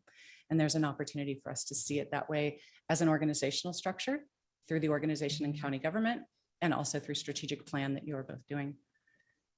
We can reorganize existing resources and people. In a previous HHSA director, we talked about co-locating. Through COVID, we built 2 private consultation spaces in each library. We've also, I believe, Bryce, have put in the electronic capability for video technology for appointments, et cetera. There's an opportunity to place our team in the community. So someone from eligibility, someone from child welfare, someone from senior services or veteran services could have office hours out in the community and be closer to the folks that we serve rather than being on the other end of the phone or driving into Brew Road. You know, another thing I was thinking about, this is kind of a middle of the night thought, is leveraging existing prevention and early intervention strategies. If we did an audit across all the different departments in the county and find pockets of prevention and early intervention money, my guess is that we could probably cobble those together. And prevention dollars are usually really small because the focus is on our direct service. That's the urgent need. But if we looked at the different prevention and early intervention pots of money and put them together, that's an opportunity for us to look at existing dollars as well. And then utilizing funding streams that we have or opportunities through MHSA, through potential cannabis funding. And then CalAIMS, the way that CalAIM is restructuring, there's an opportunity for us to perhaps look at navigators as being qualified to receive reimbursements from Medi-Cal. So my hope is that we don't look at this as a grant opportunity and it was grant money and now the grant money is going away. We're hoping that this is a change where we've actually proven that the level of service or the way of doing business is one that sets the gold standard for El Dorado County. And I'm hoping that together we can figure out how to sustain that over time in the next 2 years. So thank you all very much for your time. Thank you, Lori, for your leadership. And to all of this board, thank you for continuing to support our work in the community. We're very grateful. Thank you, Kathy. Thank you, Kathy. Any other comments or questions from board members? I do have a question, but it's not actually of Kathy. It's more of our CAO. Okay. Because I think our presentation last year, I think it was, where we kind of laid the foundation for this what's next? How are we going to sustain this? And I think the conversation at first was, do we want to sustain this? And I think the board agreed that this is a great way to deliver services to the community. But we need to quickly, honestly, in the world of government, it's kind of quick, 2 years, figure this out, the funding, how to bring everybody together. And it does sound like it's going to be a huge interdepartmental kind of effort to do this. Are we kind of embarking on that yet? Or do you have thoughts on how we should start working on this? Because I know every to and from, I update and say, okay, we got to start talking about it, but we're going to need to figure this out fairly soon. Thoughts? First, I'll be honest, and I do not recall last year's discussion. Fair. And that is I was sitting in a fair. different position. Yes. I think and so forgive me, if there has been, I think we would need formal board direction on whether or not to prioritize this. I do know that the county invests resources into the Hubs program. The county does allocate general fund monies toward the, I think, three community health right? workers. Yes. Yes. So there's clearly an investment that has been made. I understand that perhaps some of the funding is declining that First Five has been reliant upon for the hubs. I also understand, though, that there might be, and you noted it on your last item, MHSA funding available to maybe backfill some of that loss of funding. So, I mean, at this moment, it seems stable. If there is an expectation or a desire to either expand the program or grow the program, I think we just need to talk about it and get that formal board direction. Because, yeah, if I can clarify, yes, at the time it is, but, and I'm trying to say this delicately, at some point in time, First Five will probably have to go back to the business of little kids. And although we've been a supporter of $4.6 million over the last 6 years, there's a time where we'll need to step back. And so, and it's not because necessarily we don't want to. As you remember, there was a ballot measure passed in November that again taxes the vape sales. And every time there's another tax on our funding, our revenue goes down. So our ability to continue to fund at the level that we are is challenged. And so we are going to have to test the theory and step back and see if in fact that there is community support to continue to provide these services. And that, I think, is the discussion over the next 2 years. So I don't know if do we need to bring something back, or do we need to formalize something to make sure that we're actually looking at this? I would hate for it to have a gap. Perhaps a gap would be devastating, I think, to the program. I don't want to see a gap inadvertently happen. And so I don't know how to build it so it's sustainable. And actually, I'll just throw it out there. I would love to grow it because we don't have anything in South County. What do you mean? As far as a hub, we don't have a. Well, we're looking at it. Right, but at we Pioneer don't. Park. And I know. somehow that way, and Pollock Pines doesn't have a hub either, even though, we have one in each of the supervisorial districts. That's different than one at each library. So am I missing a library? No, just Pollock Pines is existing, doesn't have, right? And there's a need there too in my mind. So I do think there's an opportunity to grow. And again, it's more about the delivery of service in the communities, which is really successful from what I hear. And So I would like formal direction, because if it's continuing to rely on being CAO here, general fund monies, right? Those are finite, and the board, I think, just needs to make a policy decision on whether or not they want to continue to Is this allocate something or that goes in this increase. next That's year what I'm budget cycle? wondering. Is Should we is talk about that on the urgent? 13th? Because I heard 2025, but that June seems like 30th, it's 2025 yeah, a is little ways how our out. strategic plan is set Yeah, at I this think time. that needs to be brought up when we have the budget discussion. Should we do that on the 13th, perhaps? Talk about it then? Sure. And can we talk about it in that way to formalize something? Because we're giving direction on the whole budget as a whole. We could give direction on exploring its sustainability. I think that's appropriate. Okay. Making sure county council didn't have a different thought over there over my shoulder, but yeah. Okay, that makes sense. That's I like appropriate. that. So So do you want a motion or just direction? I or- think we're going to wait until the 13th Okay. to include it as direction on the 13th to explore ways to create sustainable funding for this model of service delivery. I'm right? good with that. It We'll give doesn't get it them- recorded in the minutes, I guess, that way. So it depends on what Yeah. you want the minutes to show, but I'm good. I'm with gonna it. get those in the minutes on the 13th. How's Okay, that? you got it. All I right. promise that. Very And if good. the truck hits me, will one of you do it? I got you. Yes. Okay, we'll make sure Supervisor you're Lane's got it in case something happens on the 13th. And I So- just want to say thank you. This has been an amazing opportunity to not only lead in this county, but lead across the state and be leaders across the nation in the work that you do, and very grateful. And I hope that you're all very proud at the work that you're doing, because I do think we're on the map and we're thinking ahead and we're upstream. And in the long run, that will help our children and our communities.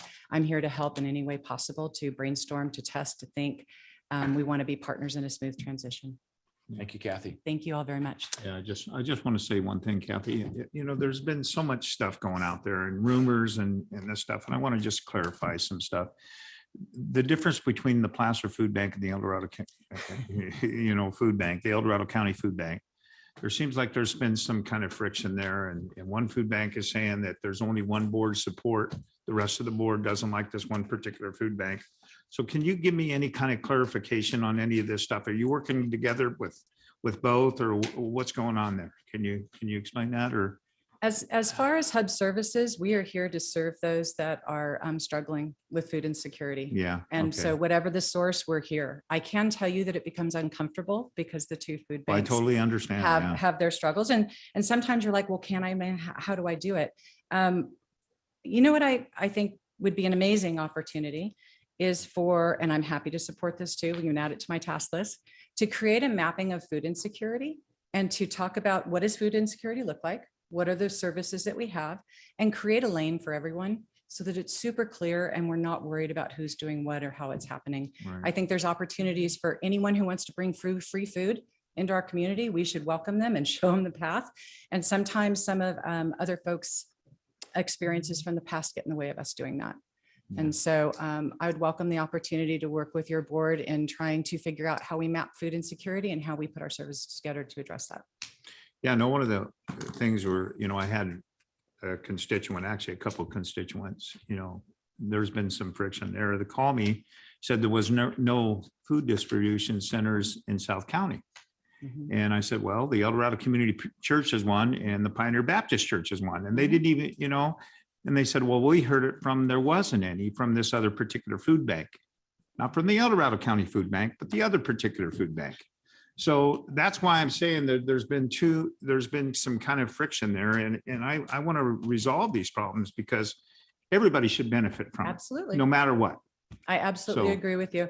And there is a woman who's very generously put together a food distribution calendar, and many of you have probably seen it through your Yeah, in social fact, I media. have it right here on my, There you go. right there.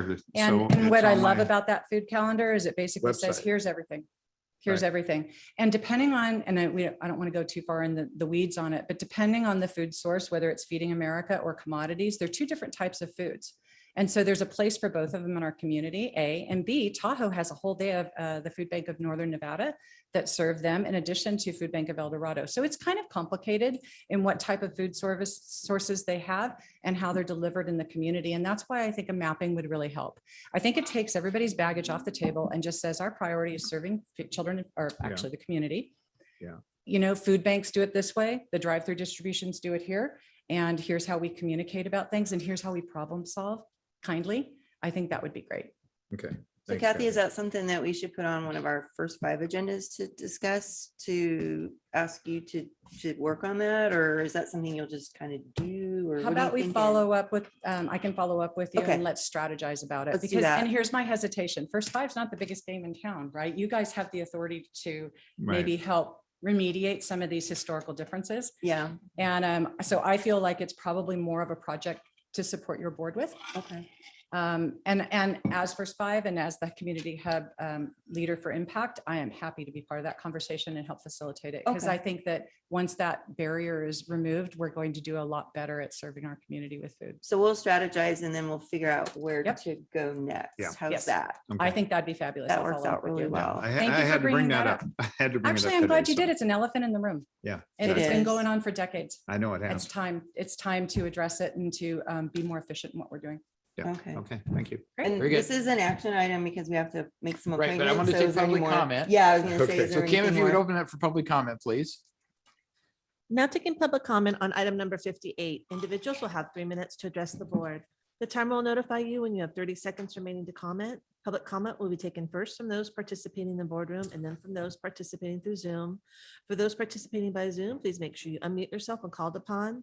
If you're joining the meeting by phone, press *9 to indicate a desire to comment. If you're joining by Zoom, press the raise hand button.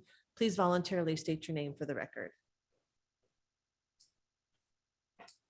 Seeing no public comment from the boardroom, now taking public comment from Zoom participants. Taking public comment from Kelly. Hi, good afternoon, board. Can you hear me okay? I'm on my cell phone today. You're fine, Kelly. Go ahead. Thank you, John. Hey, first of all, thank you so much to the speaker on speaking on this. We all know that it's such an important issue, especially right now when we are in incredible inflations and people struggling just to stay above water. I did have a comment, or maybe it's a question. I have been in California a hot minute, but my growing up in original days was from good old small town Mississippi. And I did hear them talking about different agencies and maybe some conflict, and then there's churches. And in my growing up, and probably all of yours, it was the church that stood up and participating in making sure that families who needed food got food. I know I participated at St. John the Baptist in Folsom, had food distribution and also closets and things that were provided through the church. And kind of leading to my original concern is, again, are we evaluating why we are having to maximize our money?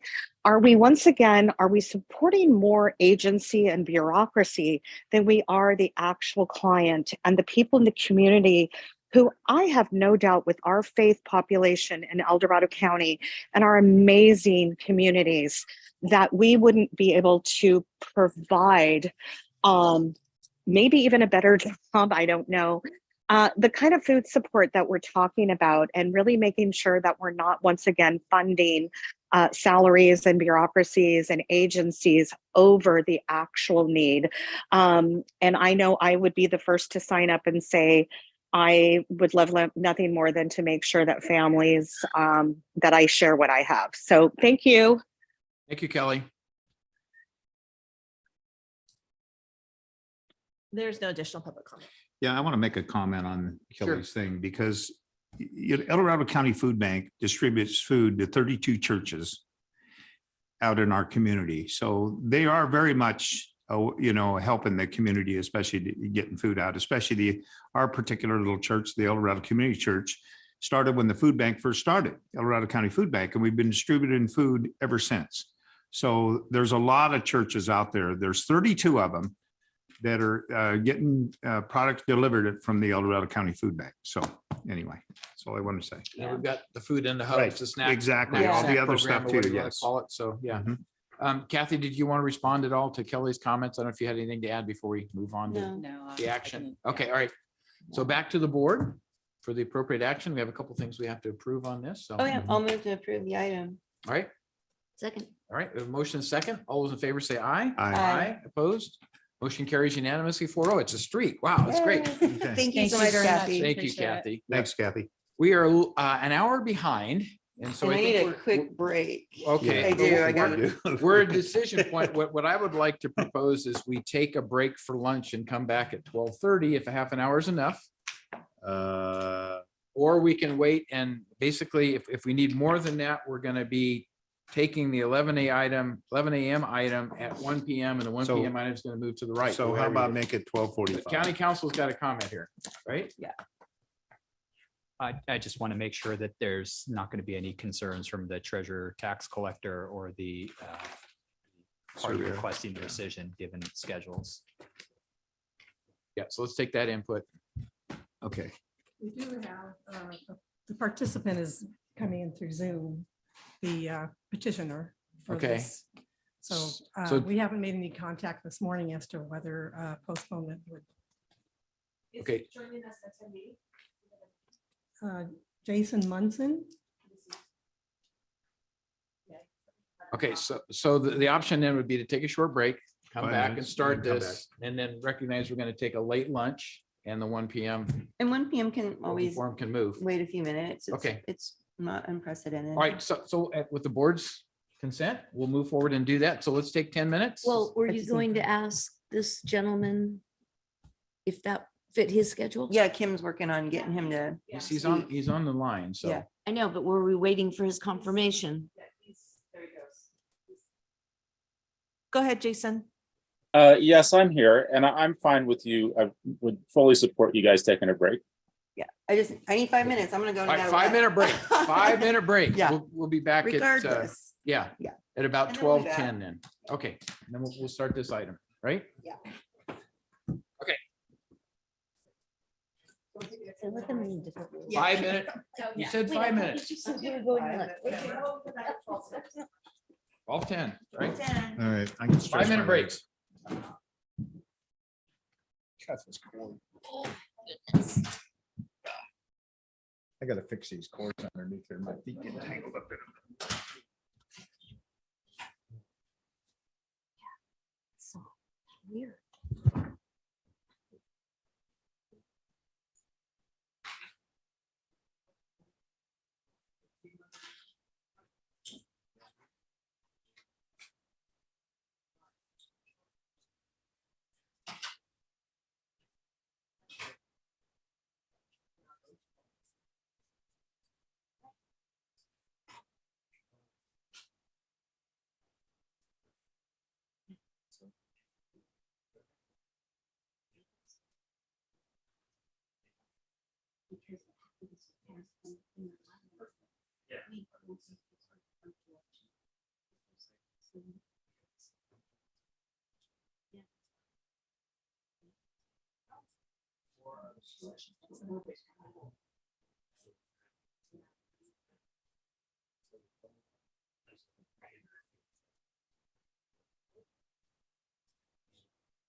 But I was wondering.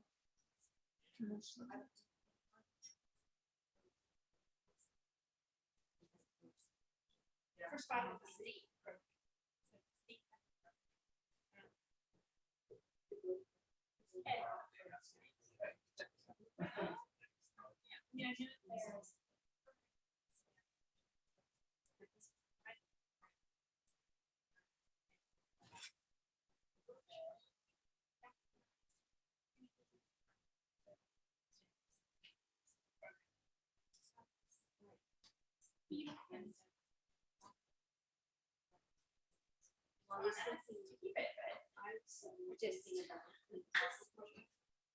They are. They are.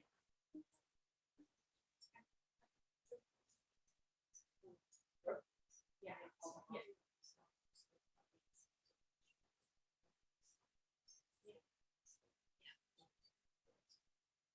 Yeah. Yeah.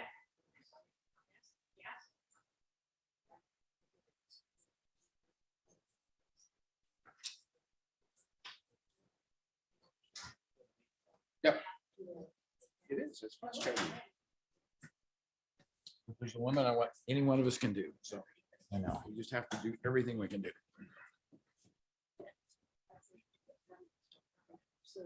Hmm?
Yep.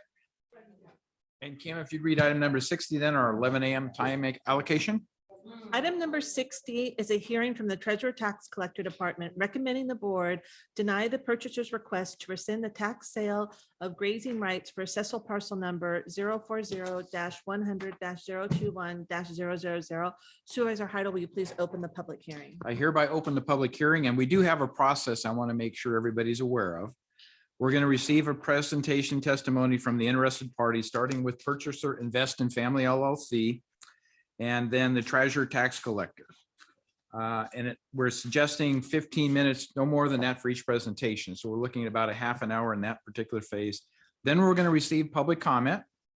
And then we're going to provide each party with an opportunity to make additional comments or closing remarks, again, starting with the purchaser and then the Treasurer Tax Collector. And we're saying 5 minutes for each of those. So 30 minutes and then 10 minutes, that's 40 minutes. And we'll close the public hearing, conduct our board deliberations. And it says, no board members may seek clarifying information from staff or the purchaser during the above process or during deliberations, subject to the discretion of the chair. And then finally, we'll take action to either grant or deny the request to rescind the tax sale. So hopefully all have a clear understanding of what that process is. And with that, we'll take the first presentation associated from Purchaser Invest in Family LLC. So are they available to connect with? I think that's Mr. Munson who's on Zoom. Right. Good afternoon, everybody. Good afternoon, Jason. Mr. Munson, how are you? I'm doing great. I hope you all are doing well too. And I just want to start out with, I really appreciate you guys taking the time to review our case here. You guys have been listening to your session all morning long, and you're dealing with much more important things. So this is a less important issue. So I'm very grateful that you would hear us. My Investment Families LLC is my partner's company, Paulo Rosetto, who is also attending via Zoom. I'm actually a resident of El Dorado County. I went to kindergarten through high school here.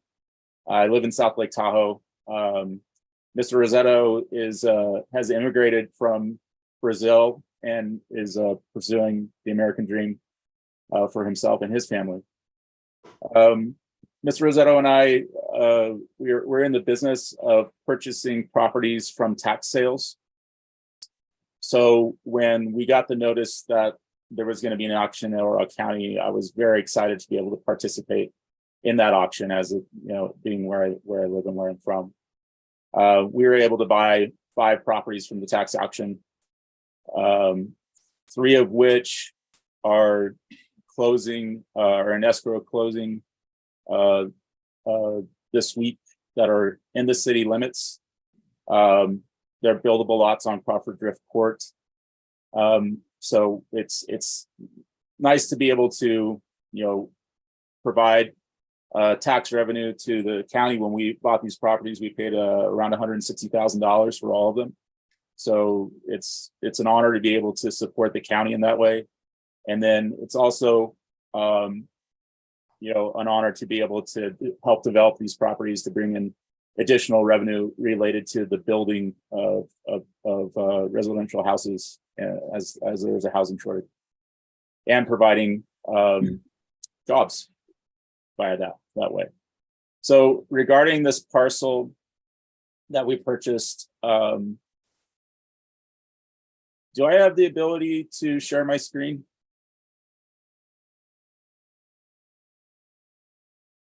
Yeah, you have to be promoted within the Zoom, and then you should be able to share. Okay.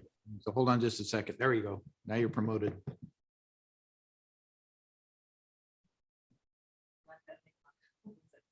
Oh, co-host? Oh, yeah. Okay, so it's got to be a co-host. Okay.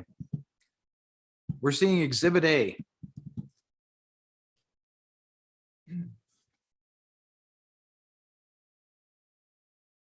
Jason, you mute.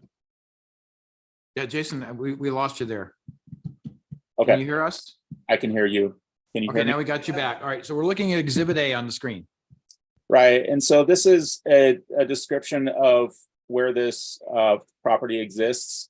You can see here kind of the east half, southwest quarter, northwest quarter, southeast quarter of Section 13, Township 8, North Range 14 East. When we look up this parcel number on any parcel map, it does not exist. And we've actually contacted El Dorado County. We've talked with Amador County, and no one can actually for certain say where this property actually exists.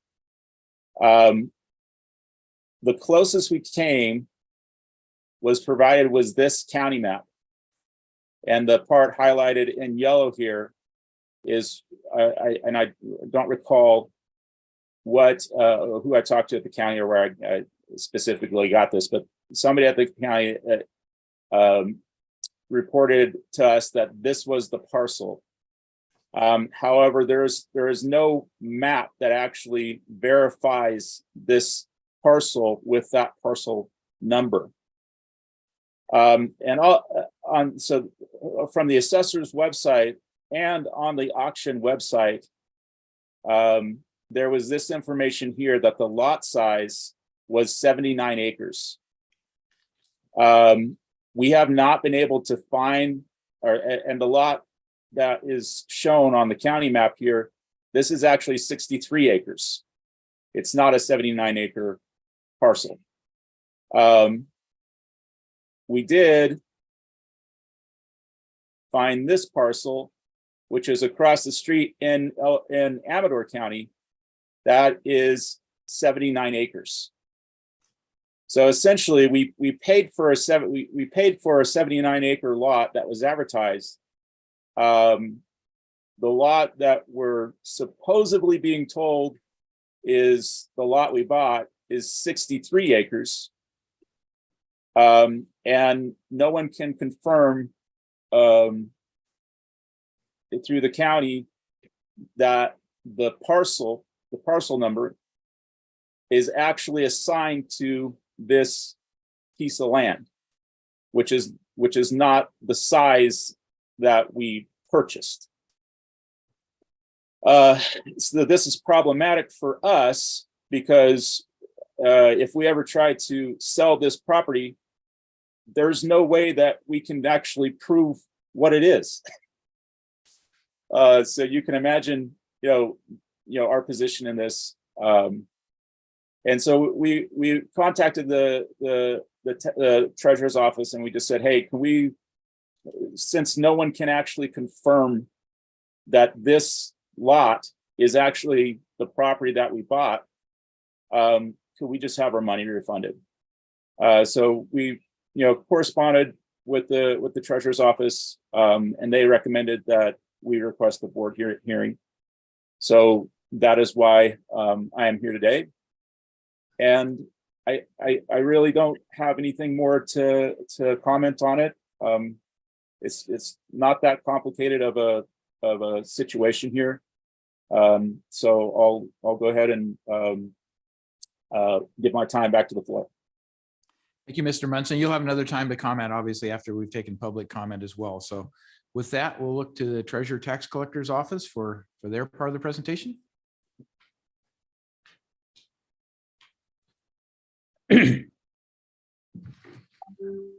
Cammie Roberts, Assistant Treasurer Tax Collector here for Karen Coleman. Good morning or good afternoon, board. From the tax collector's perspective, we're here to say that we conducted the tax sale without any irregularity. That's primarily what the R&T code is speaking to. And in as much as we want to remain transparent and supportive of the petitioner, we have met with the surveyor and the assessor's offices because some of what they're condensing is frankly out of our wheelhouse in terms of the maps and whatever legal descriptions were provided through the tax sale process. As far as background with the tax sale, we do this typically annually. We suspended tax sales a little bit during COVID. We follow all the state controllers' rules and regulations, which are pretty extensive. It takes about 7 or 8 months to actually do a tax sale in terms of publications and notifying the prior owners and so forth. And once we got out of COVID, we decided instead of doing, you might recall, that we used to do the public auctions here. And we recently went to Bid for Assets, which is an online portal, because that's basically what the public wanted. And it gives us a lot more coverage, so to speak, in terms of people who are interested. They don't have to physically come here. So we embrace that. And along with that comes a lot. I mean, it's perfectly transparent. The information that's provided to the prospective bidders is extensive, including the assessor's map that you see and the terms and conditions of the sale, which is basically a legal agreement that once the prospective bidder gets into the system, they're abiding by those rules and regulations that we set forth for the terms of the sale. I'd like to just take a little bit, bear with me here. I'd like to recite the prospective bidders clause. It's in the terms and conditions, because I think this is important for you to know and be reminded that these offerings are, it's a caveat emptor situation where the prospective bidder is responsible for vetting out all the information about the property. In this case, the buyer did not buy a property, did not buy hard land. They bought grazing rights. Mhm. That's a very important distinction. And I'll have the surveyor speak to the map in just a minute.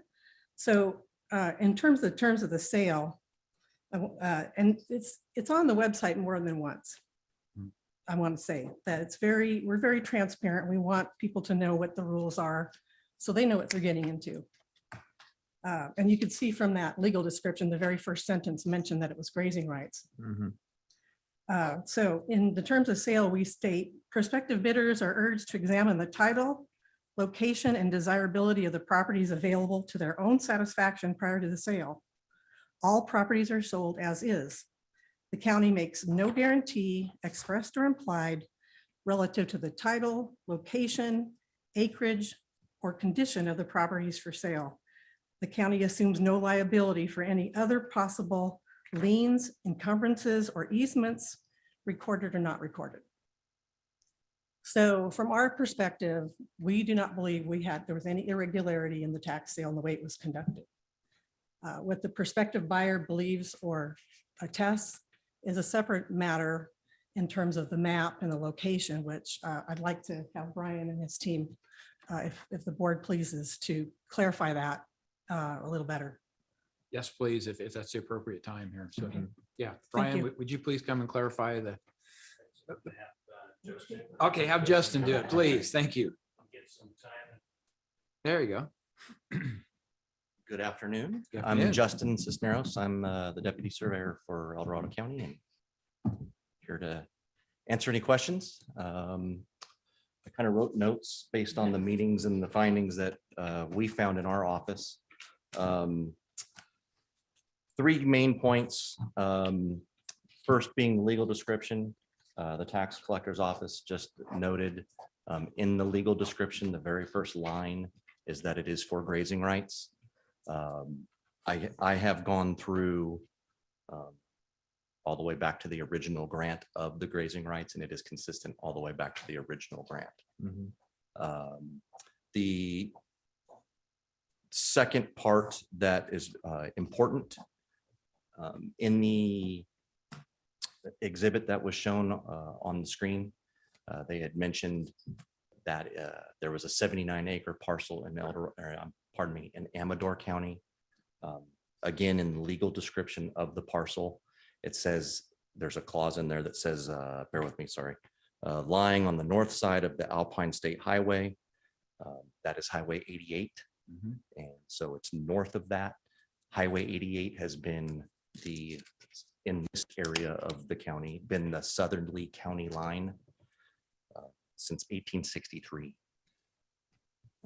So it is actually north of the highway and in El Dorado County. And then lastly, the area of the quote unquote parcel is in contention. Our office wanted to make sure that everybody understood, at least in the surveying world, which is land-based, we are charged with configuring and determining land. Area is a very low order of importance. There are other things that hold true higher than area. On top of that, this particular parcel, the actual parcel itself, not the grazing rights, has never been surveyed. And that's important because it is an aliquot part of a government section, meaning it's public lands that was granted from the federal government down through time to individual owners. The fact that it's never been surveyed means that we don't know the area. It could change. The sections are supposed to be a certain size, but we know that because it's human and humans make errors and it happens, there's no definitive, it is this, it is that. It can't be known until it's surveyed. So the area is unfortunately a gray area. So those are the three main points that we wanted to make sure everybody had information on. Obviously, we're here for questions if you have any. Yeah. Questions or comments? Yeah, I don't see any lights, but go ahead. Oh, good. George. you're Okay, on. so one of the biggest questions that I have, I know the purchase price was just minimal. I think it was what, $5,000, for example. Did this, basically he wants to be reimbursed, but did he reach out to any of these ranches out there that maybe were impacted by the Caldor fire to purchase the grazing rights from him? I mean, also, we have our ag department. He could reach out to our ag, or he could reach out to Amador's ag department too. And there might be somebody there that would actually purchase that grazing rights from him. So, and that would actually resolve everything. My personal opinion anyway, but I don't know how anybody else feels here. District 5 has got their button punched. Good. And we'll have Lori comment, so. Could you just help me understand? And I'm going to go back to a comment that you made, but I think I heard it wrong. What I heard you say was they're purchasing grazing rights, not necessarily acreage. So how, I can't put those two together in my mind, and I'm very new to this type of thing. So That's how does that perfectly work? normal. So you essentially you have a piece of land. Let's pretend you own an acre and you have nothing on it. It's got to be maintained, and you have great grass that Mr. Turnbull has cattle he wants to graze. And you say, hey, Mr. Turnbull, I will grant you the right to put your cows on my land to eat grass. That grazing right is what has been deeded through time. There is the underlying parcel that has a owner, and then what was sold in the tax sale was the right to graze. So there's, for lack of a better description, there's two entities sitting on top of each other. The grazing rights on top of the actual parcel of land. It would also be mineral rights or water rights or all Same those other thing. fun Yes, things exactly. that we hear about all the Right, time. but how did those relate to acreage?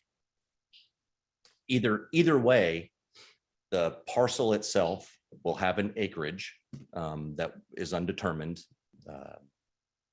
It is called out in a legal description, I'm sure, but it has never been verified with a survey. Same thing with the grazing rights.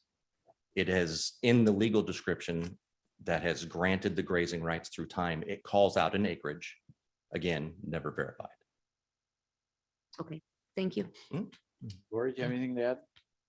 I just find this particular case interesting because I did go to GotNet and I went to the planning parcel lookup, and the parcel number, I cannot get it to come up.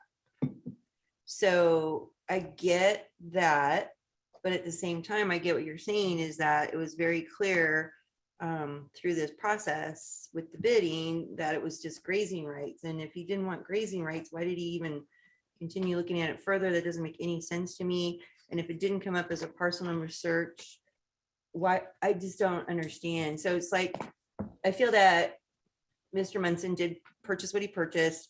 I do feel that though our database somehow needs to be fixed after this, so that when you look that parcel number up, because the parcel numbers are here on our agenda and I can't get it to come up. So there's a disconnect with data, but at the same time, like you're saying, I even read the legal description and I figured out it was in El Dorado County. It was really easy when it said northeast of the, very easy to figure out. So I don't understand why Mr. Munson would pursue that purchase then if he didn't know what he was buying. That just seems, and I don't want him stuck with something he doesn't want, but at the same time, that wasn't an error on the county, I don't believe. So Yeah, especially when it actually said grazing rights, right? yeah. So I have another clarifying question. If you're Yeah. done, and that's relative to who is the underlying owner? Is it the federal government or is it the county, or who pays the property taxes on it, if any? I don't know for sure. I believe it's it's privately owned. Okay. I'm not 100% sure on who So it the is. assessor should be collecting property taxes from that property owner, right? Consistent with whatever that acreage is. Is that I'm- correct? I would assume so. However, I don't want to Well, speak to it the could assessor. have, if They're here. I was just wondering if they wanted to speak. speak ultimately. Yeah, but because it could be in Williamson Act or we don't, whatever. I So, understand. yeah, But if we are collecting taxes. yeah. So I just they want to add defaulted. one thing. I'm They Brian did. Fraser, County Surveyor. All through time, since the beginning of this grazing right parcel, it has always been described as 79 acres, more or less. So 79 from the beginning of this, Okay. it has been stated more or less, plus or minus. Strictly an approximate number. Yes, Okay. strictly. I just want to make sure that that was. That helps. That Understood. helps because I was trying to figure out why it's more than almost 10 acres difference or more than 10 acres difference. That No- just seems like a nobody huge knows. difference. Like Justin said, the property has to be surveyed first to figure that out. Right. And that's in a lot of cases. So, So and there's disclaimers on the assessor's map that says the acreage listed on here is, not to be taken as gospel. okay. With respect to the property taxes, Yes. the underlying parcel, the fee parcel is owned by Sierra Pacific. Oh, it's Pacific. SPI land. It's SPI land. TPZ, STPC. Timber Preserve. So, Okay. and they are paying their taxes. There you go. Okay, so they would know the parcel size, I presume, Right. if they were contacted, and we could rectify the record if, get closer than 79 acres, because I would imagine they have a pretty good accounting for what that size of the property is. So from a correction standpoint, to get it aligned, we could do that later. But I think, as you pointed out, the matter at hand is it necessary for the county to consider an exception in terms of refunding the money when it was clearly purchased as grazing property? So I'm willing at this point to take public comment on this unless Well, anyone I on the just want, board. I want to, one more question, Yeah. a little more clarification. Now, is this when this particular purchase for grazing rights? Is there a time limit on it? Is it per year? Is it for the permanent time on this? That they can graze their cows on this permanently? Can you give me any clarification on that?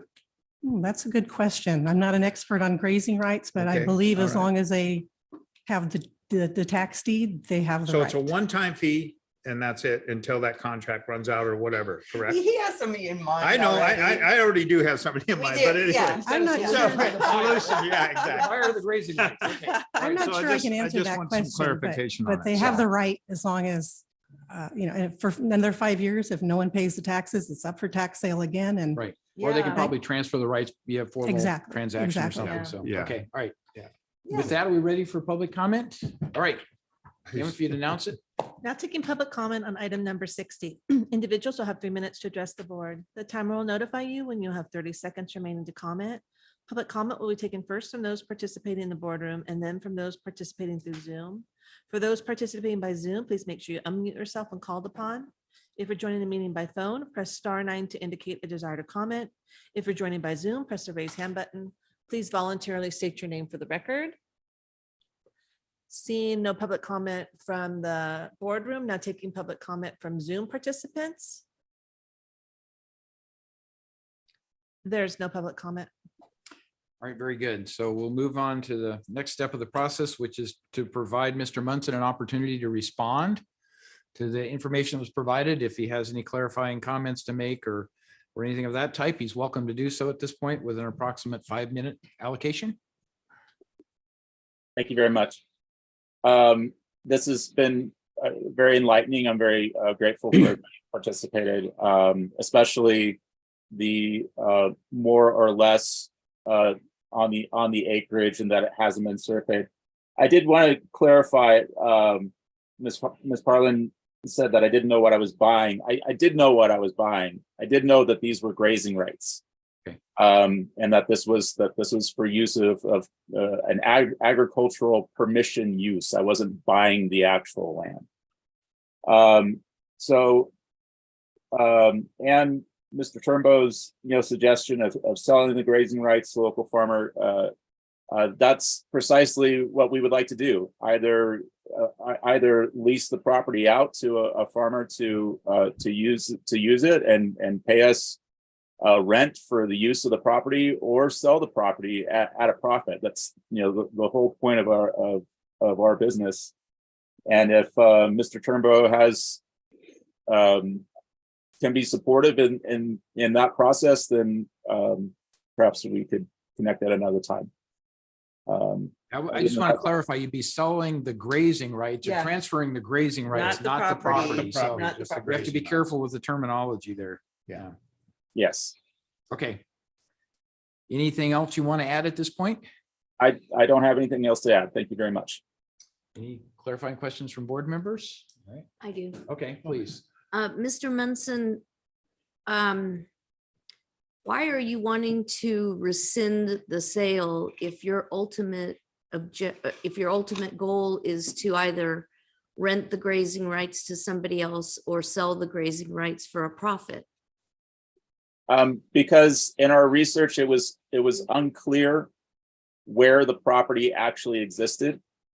And I know the surveyor said that acreage or area size is a low priority with the survey. But when you're buying a parcel, that is a high priority to know how much property you actually have. I wasn't aware that the property wasn't surveyed and that it's more or less acreage and that it's an undefined area.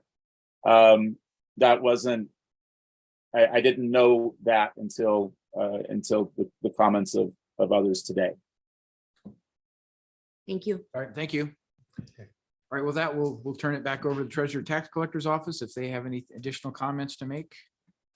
Thank you, Chair. I just wanted to reiterate the fact that we're here today to consider the rescission under R&T. Sorry, I need my glasses. Revenue and Taxation Code number. Yes, Revenue and Taxation Code 3731 and 3725, which gives the petitioner those rights to appeal.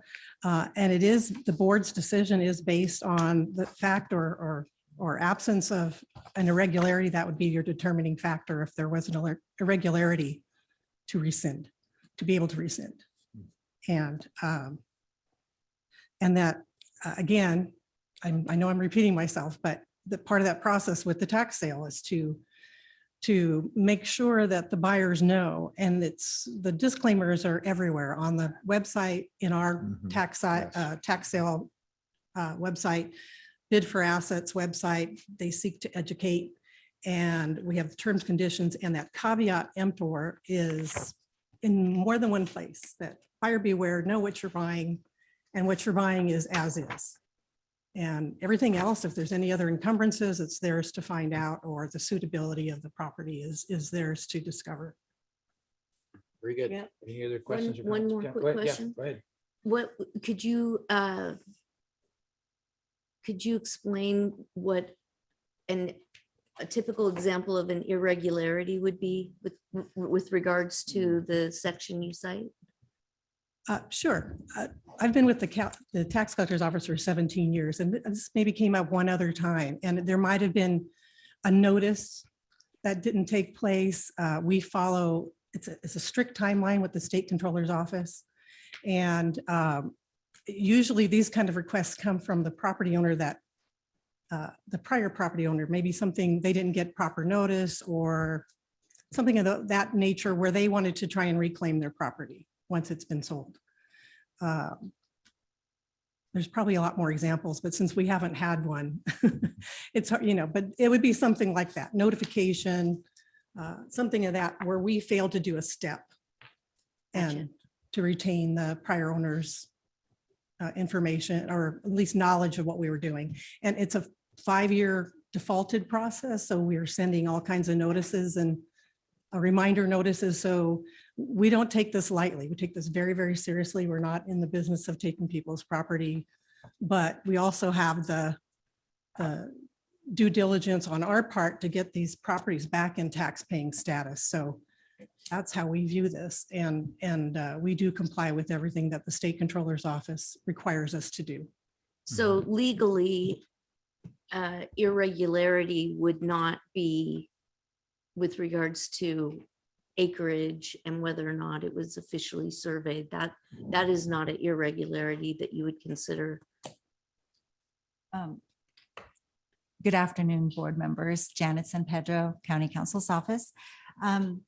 From a legal standpoint, a buyer's mistake or lack of information as to the size of the property or location of the property, even if it's based on incomplete or incorrect information, is not a basis for giving relief for a buyer at a tax sale. There is actually a case that specifically cites that. It is a County of El Dorado case. It's Rivera versus County of El Dorado, that specifically expressly provides that a tax sale purchase it's a caveat emptor, buyer beware process.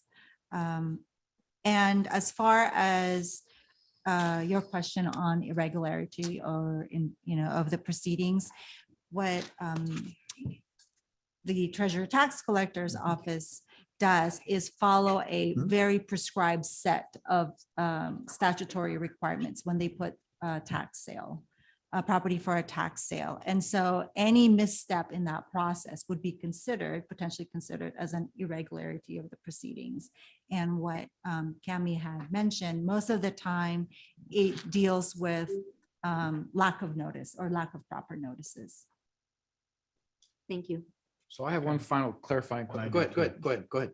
One of the things that I want to say to Mr. Munson, I think it's good that you reach out to our ag department and Amador's ag department, because there was a lot of ranchers that were impacted by the Caldor fire, and they're not going to be able to graze for probably anywhere from 4 to 5 years, and they probably will never be able to graze there again. So I think it's an opportunity that you could sell your grazing rights, but I would reach out to them and they can get in touch, and they will get you in touch with some of these ranchers that were impacted by the Caldor fire. So anyway. Agreed. Yep. So my question is in regards to the $5,500 they paid, where does that fit within the county system? Does that go against a credit for property taxes? Does it go, how is that $5,500 deposited and used? So when, at the beginning of the process, we set a minimum bid, and that minimum bid covers the delinquent taxes, the current year taxes, and a number of other fees that the county assesses for what's called a party of interest search, to see if there's any other folks that have an encumbrance of sort or a lien against the property, just any other interested party that has a stake in that property. And so and there's a couple other fees, like a documentary tax fee, just once we've processed the sale, because the law allows us to recoup other expenses like advertising, the publications. So it's a number of county fees and of course, getting the taxes current at that point. Okay, so And there might be, there's a couple of incidental charges with the bid for assets. They charge some fees for their processing as well. So. Okay, so I think I understand that. The concern I have is knowing the owner of the property, why they would default on not paying their taxes, but that's a totally different discussion. Yes. It's a Supervisor different Heidel? pursuit, so yes. Mr. Rosetto has his hand up. I'm not sure if he can have. We can go back and let him comment. Yes, since I didn't recognize that was there. So yeah, please, Mr. Rosetto. Good evening, everybody. I just have a quick question. So we bought the grazing rights with no survey, so nobody knows where it is and the size of the property and everything. And my question is, how the Treasury Department, how do they gonna charge me for the tax? They're gonna charge me the tax for this year, based in what? What they base that for? There's no tax. He's asking if he can determine what the taxes he's going to be paying. Because there is no size, there is nowhere to base the. He's buying grazing rights. He's not paying for property tax. So I think that's the clarification. Well, the tax bills are based on the assessor information in the system. So that we don't have a play in that. We're sort of at the end of the process, but we rely on that, and it's valid information. Rely on what? I'm sorry. The tax bills are actually a three-pronged process. The assessor assesses the value, the auditor assesses the rates, and the tax collector sends the bills out. So everything that we do is based on the county records. So if it says 79 acres and that valuation is based on a lot of things, the character, or maybe not the characteristics, but the value and of the property, and maybe they're better to speak to that. But our bills are based on whatever's in the system at the time. So I think his question is, can he expect to receive in additional billings for the grazing rights if he's buying one-time grazing rights? I actually think his question relates to how will the value of those grazing rights be assessed if it is unclear what the Exactly. grazing rights. Okay, equals. thank you for that clarification. And to that, I do think that you might need some input from the assessor's office. Okay. There he goes. It's the mechanics of all this. Good afternoon, Chair, members of the board, John DeVille, your El Dorado County Assessor. So basically, the legal description basically says it's an estimate of the land. Right. 79 acres or less. So basically what we have in the system is 79 acres. So the assessed value in the system right now is based on the bid sale, which is $5,300. So that's what the assessed value is in the system. So that particular parcel is an estimate as far as the area based on the legal description. That's basically all we have to go on, is that 79 acres or less description, and the other meets and bounds that are in the legal description that's in the board item. And I'm not sure I heard the answer we were looking for. I didn't understand either. So maybe can you add some clarification? Yeah, so I have my deputy assessor here. She's a little bit more familiar with the GIS portion of the assessor's office, so she can answer it a little bit more. Excellent. Thank you. Good afternoon. Julie Lopez, Deputy Assessor of the Assessor's Office. And we reassess property per Prop 13, California state law. Right. And there's only basically two reasons that we can reassess property: change in ownership or new construction. In this case, there was a change in ownership and the sales price was $5,300. So we will be enrolling that $5,300 regardless of what the acreage was. So you can expect taxes based on that $5,300 for the change in ownership sale price. I hope Okay. that answers your Yeah, question. that clarifies it, I think. All right. Excuse me. Mr. Rosetto, did you understand that? Well, before she leaves? Well, the tax officer lady, she said that the 50, like the minimal, the 5,300, 500 and 300, $5,300 that we pay for the property was based on the taxes and lots of other fees. And why you need to expect it $5,000 again if that doesn't include the other fees? So I'd like to call for a point of order here. I think we're think getting this, off base a yeah, I little think bit. this is a private conversation between staff and these County people. council wants to weigh in as well. I appreciate that, Supervisor Lane. I concur. I think that at this point, you're starting to get into questions concerning the manner in which the property is valued. I think what you're hearing from the assessor's office is that they are going to presume that the sales price is the value to be enrolled for the property. If the property owner takes issue with that, there's certainly a process that That's he a can different- follow, but that is That's a not different this process. process. But the other answer is We're getting in the weeds. with Prop 13, it's a 1% property tax assessment against whatever that value is. Is that correct? I think we're talking about two different things. So Mr. Rosetto's question was, what area of land is he being taxed on, assessed on? That was his question. And what I talked about was where it's based on the legal description, which is 79 acres or less. Okay. Now, the assessed value that we have in the system is based on the transfer price, the change in ownership that the deputy assessor talked about. Okay, fair enough. And So- that's in the system right now, and that's based on the bid price. So, Mr. Rosetto, the request is that you contact the assessor's office and get all the specifics on how that's going to be assessed in terms of property taxes on an annual basis. And any other information you want relative fees or whatever, it's appropriate to contact them and get that information directly. Okay?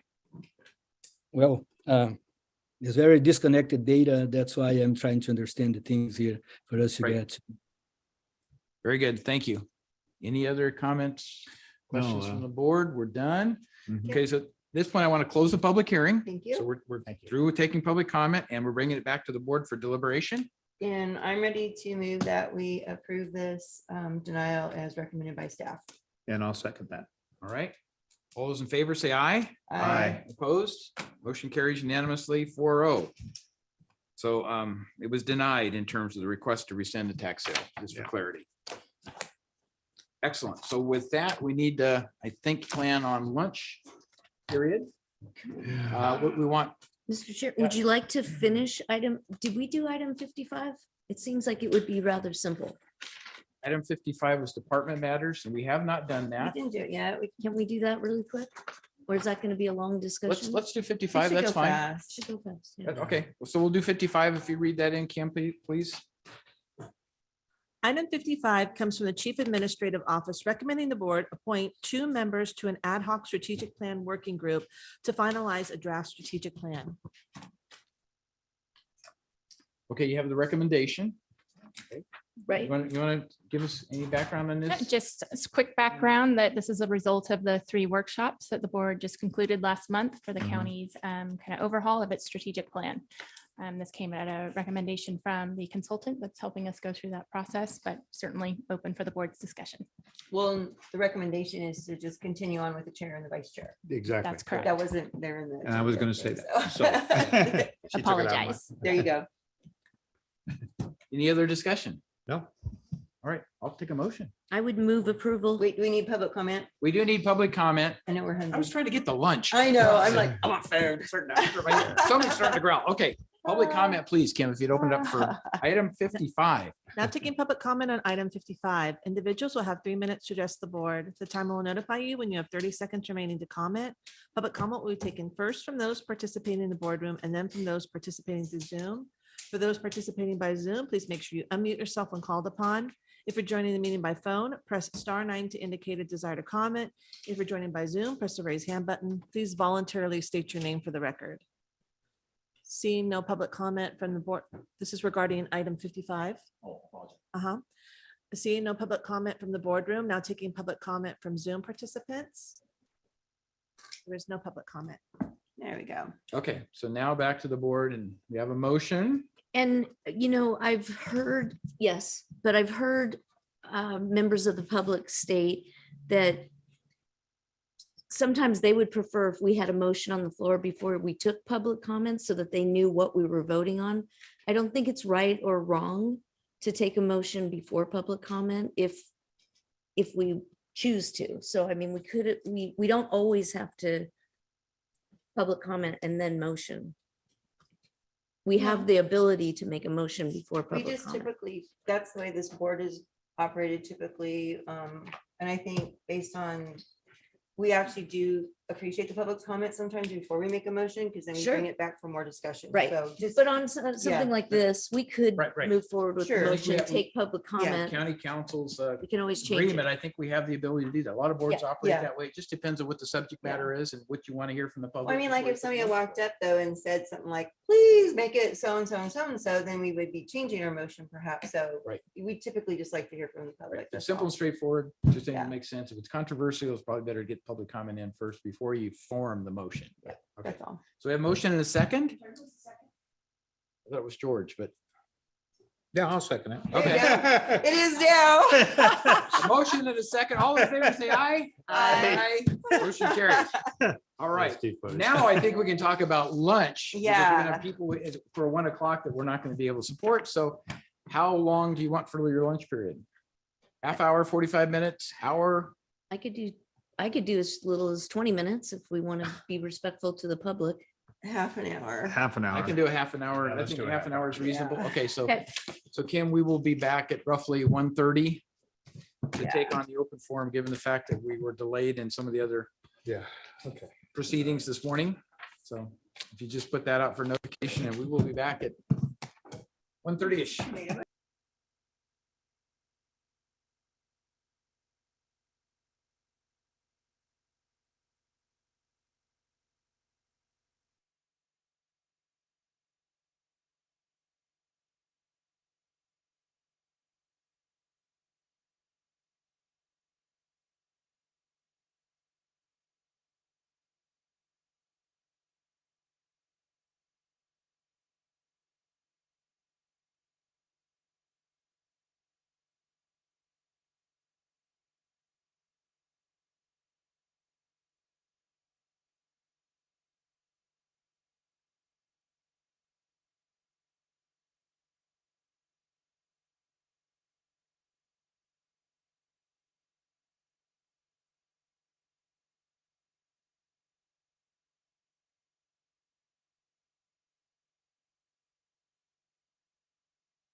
Okay, and so if you would go ahead and announce the open forum part.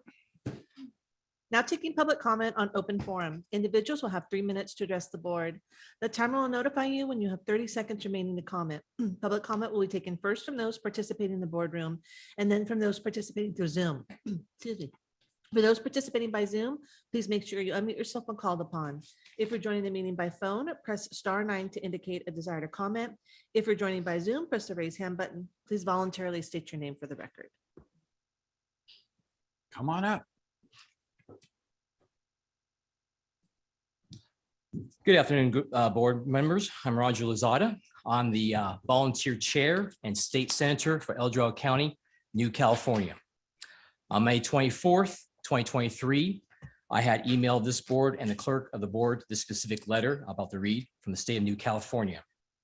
I gave a copy to the office of Mr. Bill O'Neill, the Register of Voters as well. I gave 2 copies to the El Dorado County Sheriff's Office, one to Sheriff Jeff Lykoff and one for our open criminal case of election fraud in El Dorado County. To the County Board of Supervisors. I'm a county resident, representative of the state of New California, a We the People movement for the preservation of the republic guaranteed to citizens by the United States Constitution, Article 4, Section 4. By this letter, I am notifying all County Board of Supervisors today that they must first and foremost prioritize protecting our national security during any future elections. It is imperative that we comply with the implementation of security measures to protect the sovereign right of each eligible citizen to have authentic outcome when casting a vote in our elections. Back in 2017, the U.S. Secretary of Homeland Security issued a statement clearly designating elections infrastructure as critical infrastructure. Election infrastructure is critical infrastructure for the obvious reason that elections have a major impact on national security. It's vital that the state of California complies with that inherent intent from the federal government and works to ensure a system of cybersecurity and oversight is established within every political subdivision. Every component of election systems used in our county must have safeguards in place to prevent any attacks which threaten our national security. Secure elections are a protected right for every eligible citizen, and it is incumbent on our representatives, that is you, to exercise their authority to see that no electronic voting system in the county is used as a primary method for counting, tabulating, or verifying federal elections unless those systems meet necessary standards of protection. The federal government has made it very clear that election equipment is considered a target by those who want to threaten the safety and security of our country. Electronic voting systems that contain components that are made with the parts produced in countries considered adversaries to the United States must never be used as the primary method of conducting our elections in our county, state, or country. You can find us at newcaliforniastate.com and on Facebook, New California State, El Dorado County. Thank you very much. Thank you.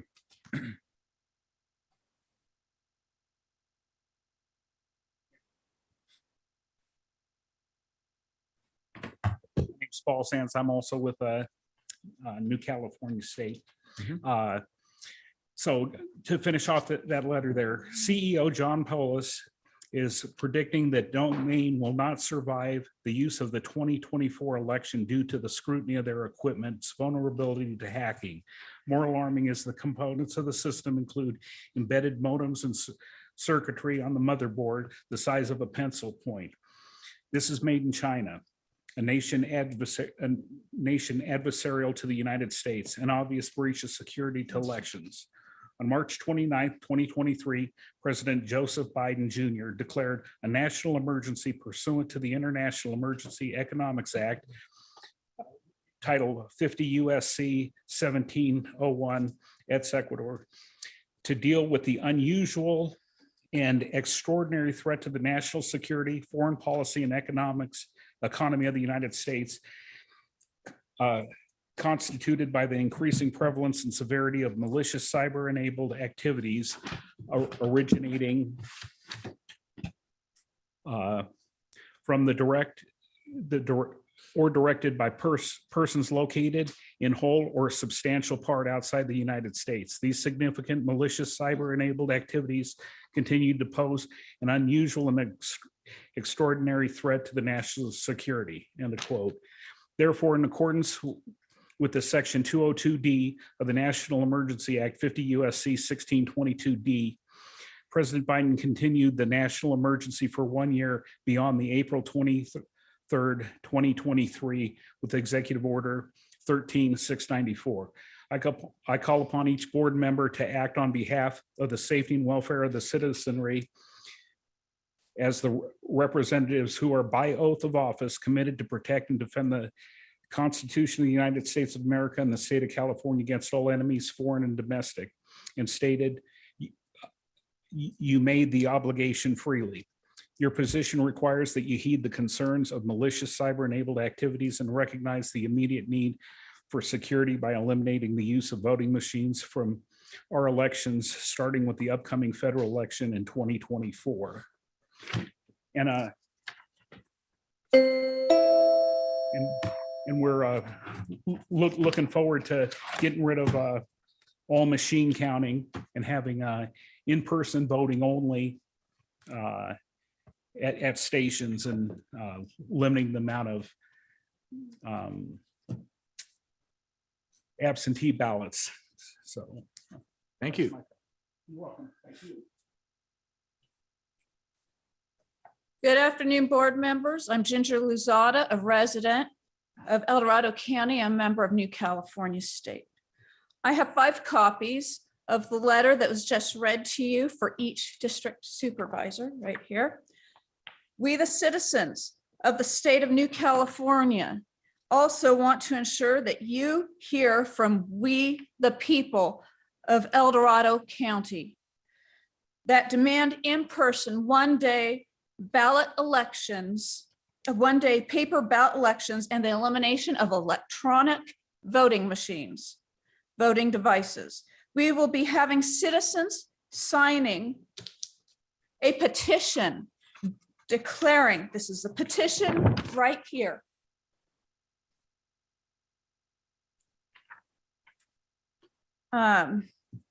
Signing a petition declaring that this, and we will give a copy to Sheriff Jeff Lykoff and you, the Board of Supervisors. You, the Board of Supervisors, have sworn an oath to protect the Constitution of the United States, did you not? Then uphold your oath even when the governor says otherwise. You have the authority under the quote, doctrine of the lesser magistrates, end quote. This board has a constitutional authority to protect the citizens of El Dorado County against a tyrannical governor who proclaims not a law, an order contrary to the Constitution. You have the right to ignore and protect the citizens. That is your sworn duty to the citizens of El Dorado County, and we expect that you uphold to your oath of office that you have sworn to the people. You can find us at newcaliforniastate.com and on Facebook at New California State, El Dorado County. Thank you for your time. Thank you, Ginger. Okay. Seeing no one else in the boardroom. Now taking public comment from Zoom participants. Now taking public comment from Katie Cleveland.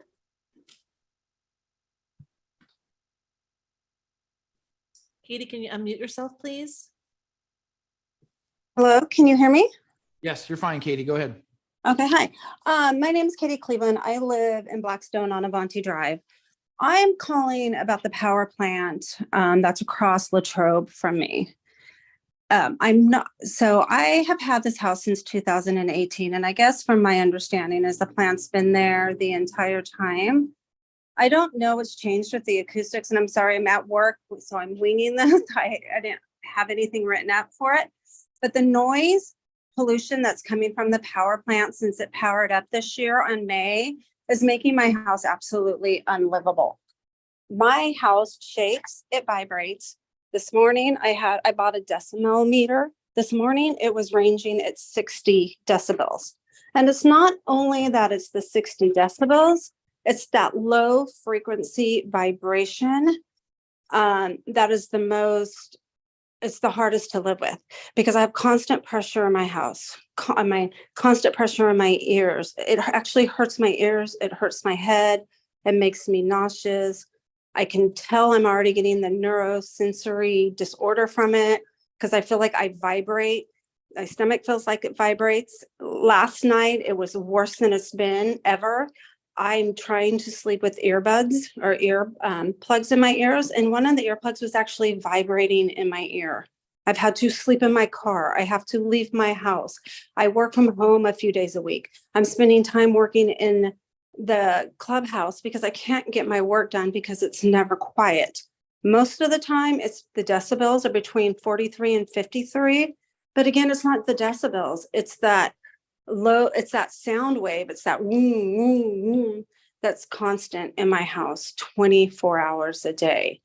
So I'm not sure what to do with this. The noise level just itself on the decibel exceeds the noise ordinances.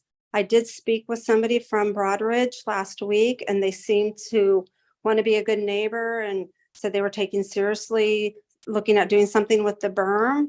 But then when I spoke with him yesterday, he was a little more hesitant and said, well, we have to go through corporate. My house is unlivable now. And so I don't know how the acoustics have changed. I don't know if it's all the building, the dynamiting from going heritage, going in on the other side. From last year to this year with the power plant. I didn't know there was a power plant before this year. Had no idea. So I want to bring that to your attention. I don't know if you guys have any suggestions or anything you can do to help out with this situation. Yeah, so Katie, we'll take some response. We received all the public comment, so we'll get back to you. Now taking public comment from 525.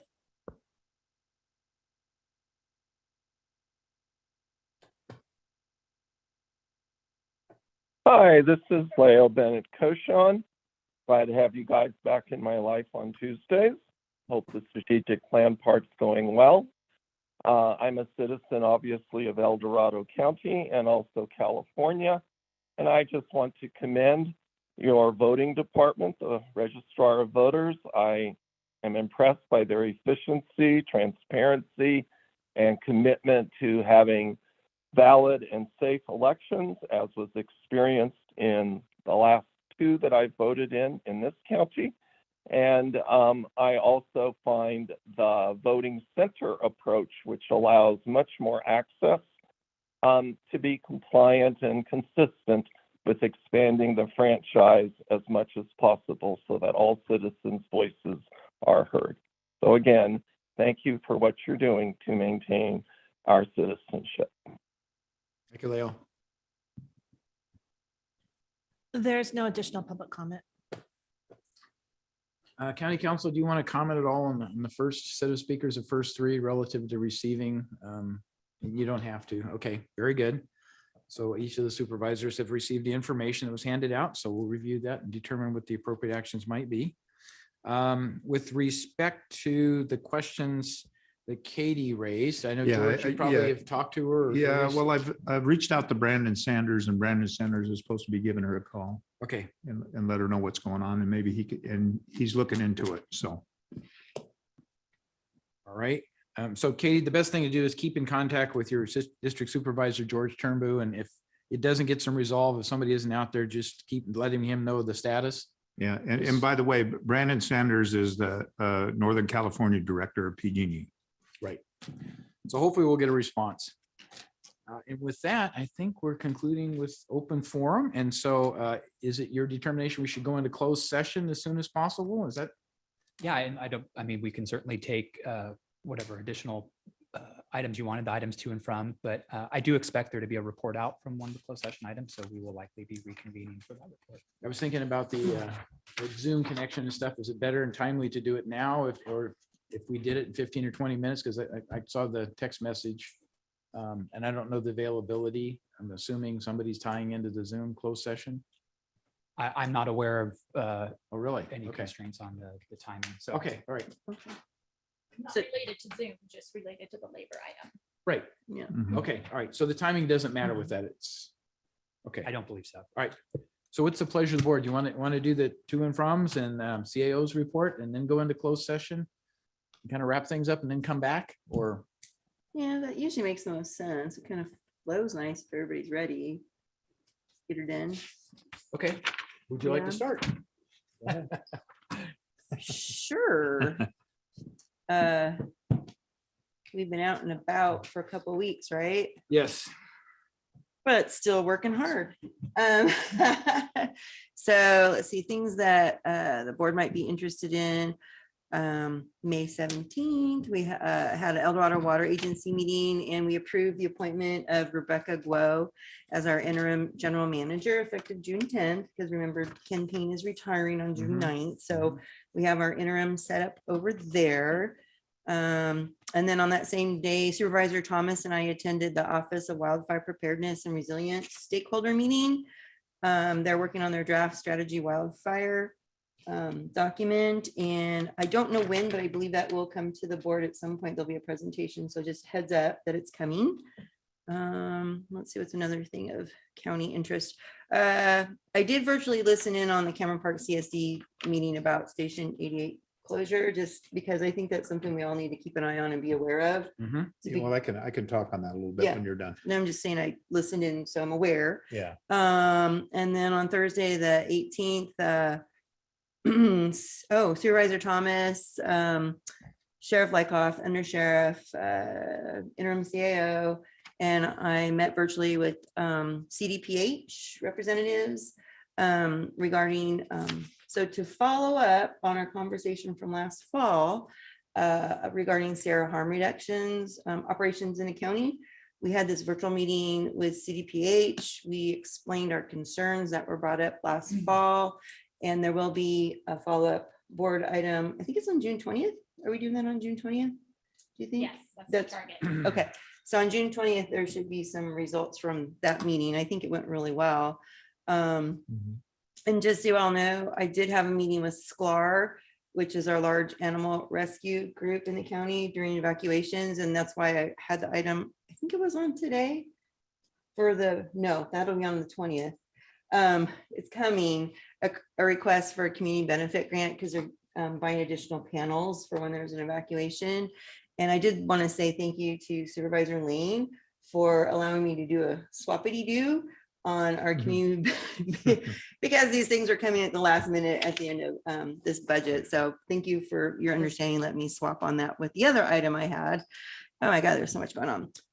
Let's see. I think many of you are also having issues with the illegal fruit stands. So I've talked to environmental management and the ag department, and I think they're working on a big sting in the county, but I'm not sure about that. It's a big problem. And I get complaints about it. I don't think the public really understands what may or may not be behind some of these fruit stands, but it is a big problem.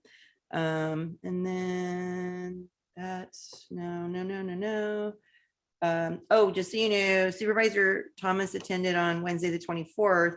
There was a special EDOK meeting and I couldn't attend. So she did on my behalf. And the EDOK board approved an MOU with the county regarding the navigation center.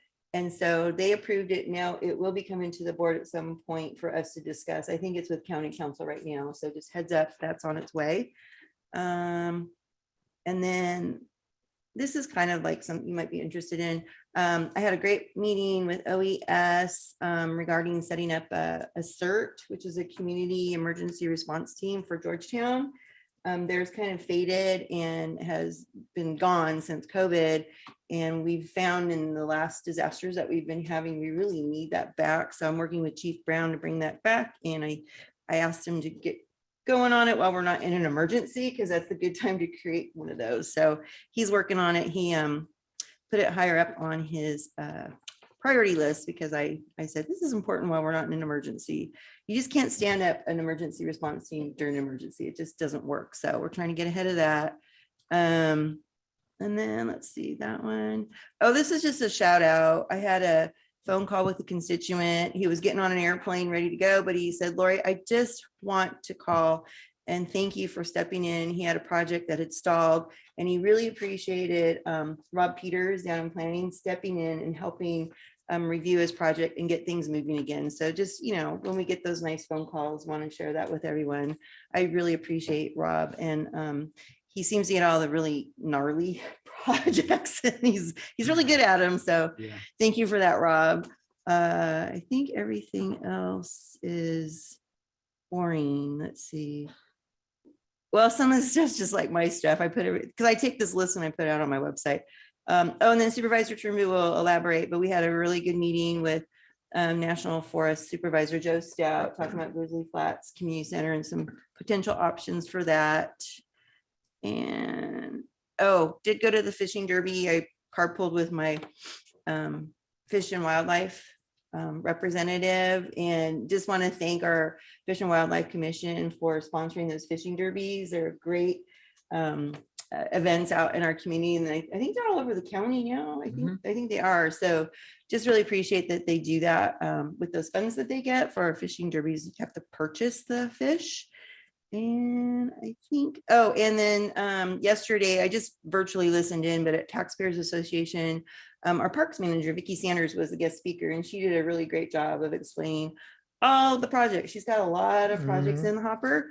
And so they had really good questions, and I thought she did really well. And I let her know afterward. I said, good job. You know, those are hard questions. And I don't think people really understand the county's role with parks. It's huge. Oh, and then lastly, but not least, Supervisor Lane and I had a meeting with staff to discuss, you know, with the VHRs and everything, and you can elaborate on that. So it was actually work. There was a lot going on, even though the board was dark.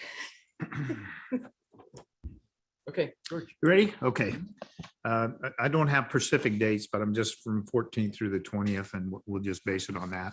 So met with the El Dorado Hills residents about development concerns, especially down there at Heritage. There was approximately about 250 to 300 people there, and they were really thankful for some of the things that I've done. So they really appreciate it. Also, I met with representatives helping Grizzly Flat residents. We're looking at different ways to help them. Some kind of funding, some kind of grant, some kind of, we could work on tiny homes or whatever we can do to help these people out there. So I had a great meeting with that. Also presented a certificate of recognition at a ribbon cutting event for By Designs in El Dorado Hills with the El Dorado Hills Chamber. That particular place has been in business for quite a while. I think it's 20 plus years. And they've been doing a great job, and they've been expanded. They really have. So it's great. And he is actually the president of the El Dorado Hills Chamber too. So also, and then May 21st through 27th, presented a certificate of recognition at a ribbon cutting event at Mikasa Asian Fusion in Cameron Park with the SSPA Chamber, which is Shingle Springs Cameron Park Chamber. Anyway, it's a sushi place, and they got great food. They really do. And actually it's a family run business. It's the father, the mother, two brothers, and a sister, you know, a daughter. And they're doing a great job. They really are. In fact, he used to be the chef at the one that was in Placerville. And then he formed and started his own business in Cameron Park. So it's a really great place. So I encourage everybody to do that. It's right off of Green Valley Road. It's in the new shopping center on the left-hand side, next to where the new store is going in. Also had a meeting with Joe Patterson and Gary Campbell at the Veterans Monument to discuss things, and also my proclamation that I did, and about the new review of the newly added bricks, which my family, there was 5 of them that I had put in, and it was a great thing. And he discussed everything and talked about all the different things that they're doing and moving forward to the future. Also then gave the Memorial Day proclamation at Veterans Monument on behalf of the board. It went really well, and I talked a little bit about my family and stuff. It was kind of an emotional day for me. It was kind of hard to talk. You know how I get emotional. Sorry about that. But anyway, also attended the El Dorado Transit and EDC Transportation Commission meetings. And like I talked about, I brought about the oleanders and stuff like we talked about today, because I didn't really even realize that, but I found out it reduces the emissions 80%. And that's the reason why in those high traffic areas in San Diego and LA and stuff, it reduces emissions down to 80%. So we talked, and that could be a great thing, especially for our county, especially in the coming up 50. I know they have it on 80, but the reason why they removed them on 80, which I found out about it, is because during COVID, they didn't have anybody to really go out and actually maintain them. So that was one of the reasons why they removed them.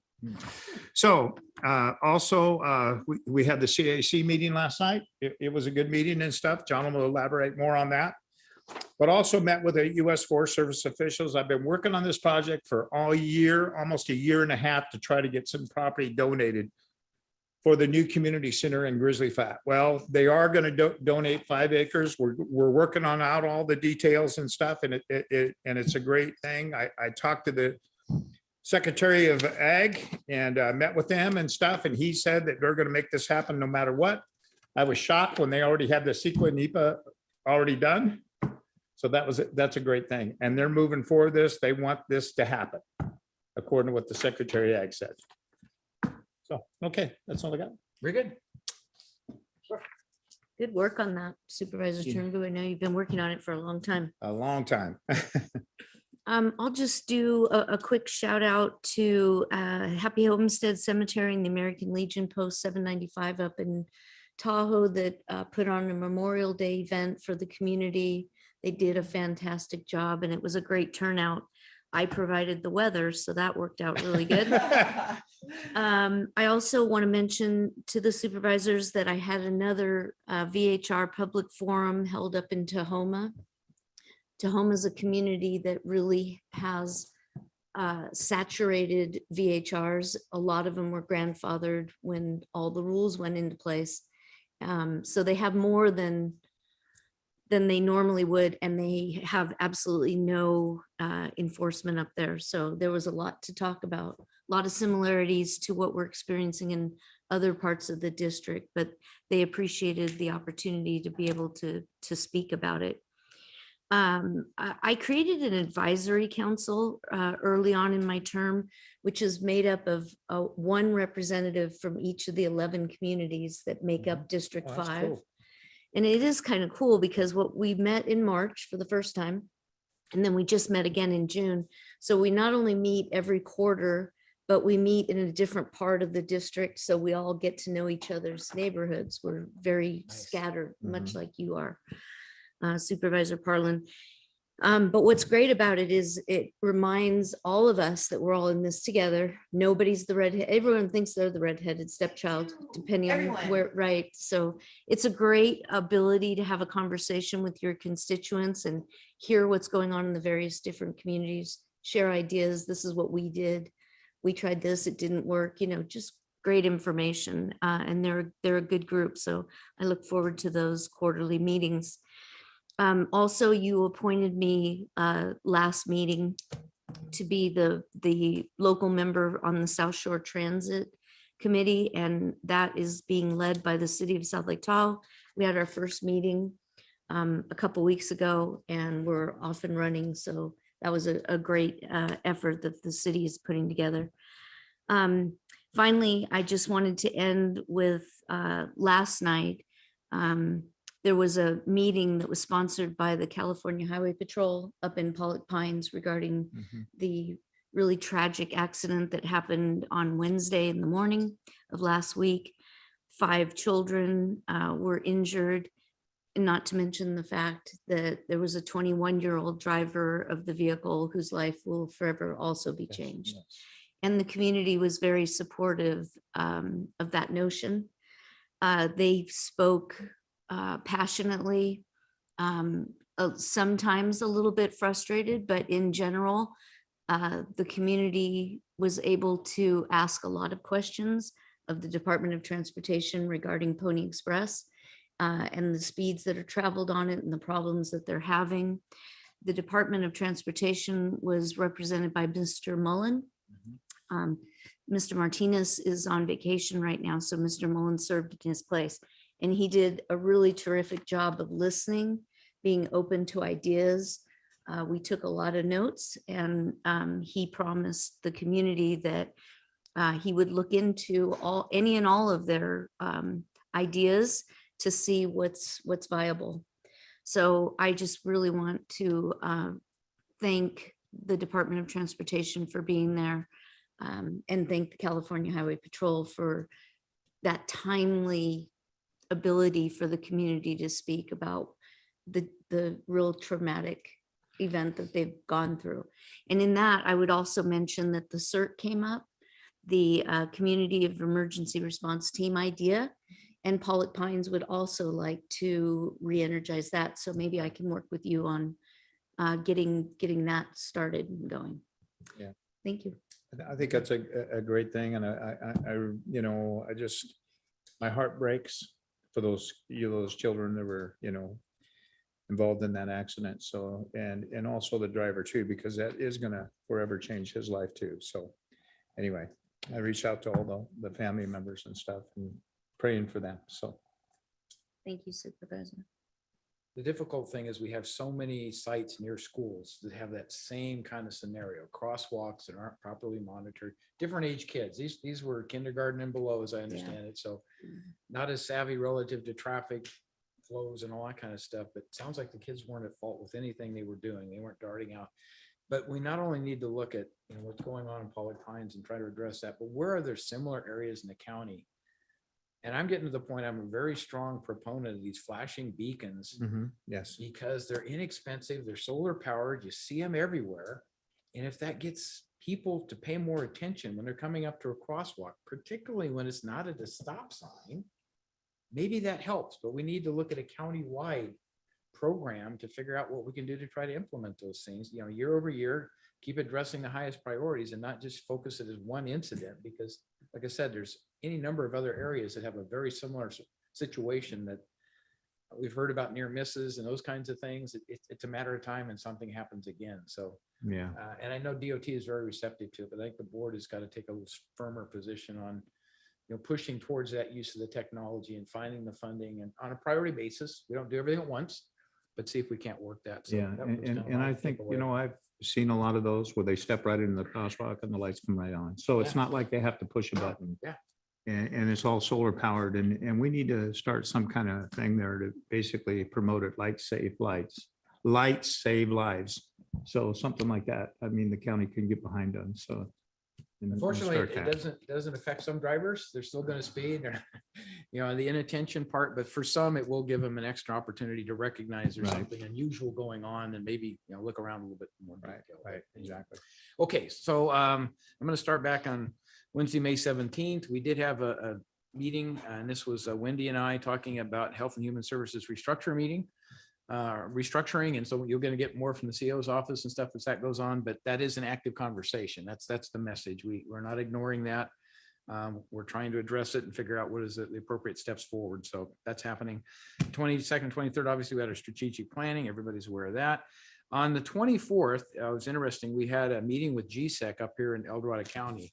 This is the Greater Sacramento Economic Council, to talk about things that they could possibly do to help us and assist us with our economic development activities, ideas. So we kicked around a lot of different things.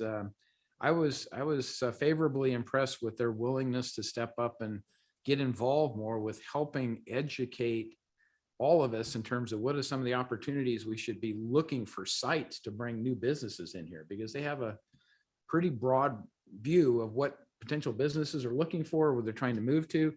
And I'll mention that Karen Garner was also in the meeting. And so I think there was a lot of good takeaways. And so I appreciated their inputs, and hopefully there's a follow-up and we get more towards on economic developing, trying to identify the companies we want to move into our county, as opposed to saying we have land for anybody who might be interested. There's a difference, right? So we'll see how that works out. Then on Friday, the 26th, Bryce Lavelle and I met with Parker Development Company to talk about a library e-tool storage facility, because based upon his experience in Sacramento and stuff, we thought we need to look at starting some of that up. He gave me an indication Georgetown might be another place that would be very interested in e-tool type of checkouts, not rentals, but checkouts, and bring it back in.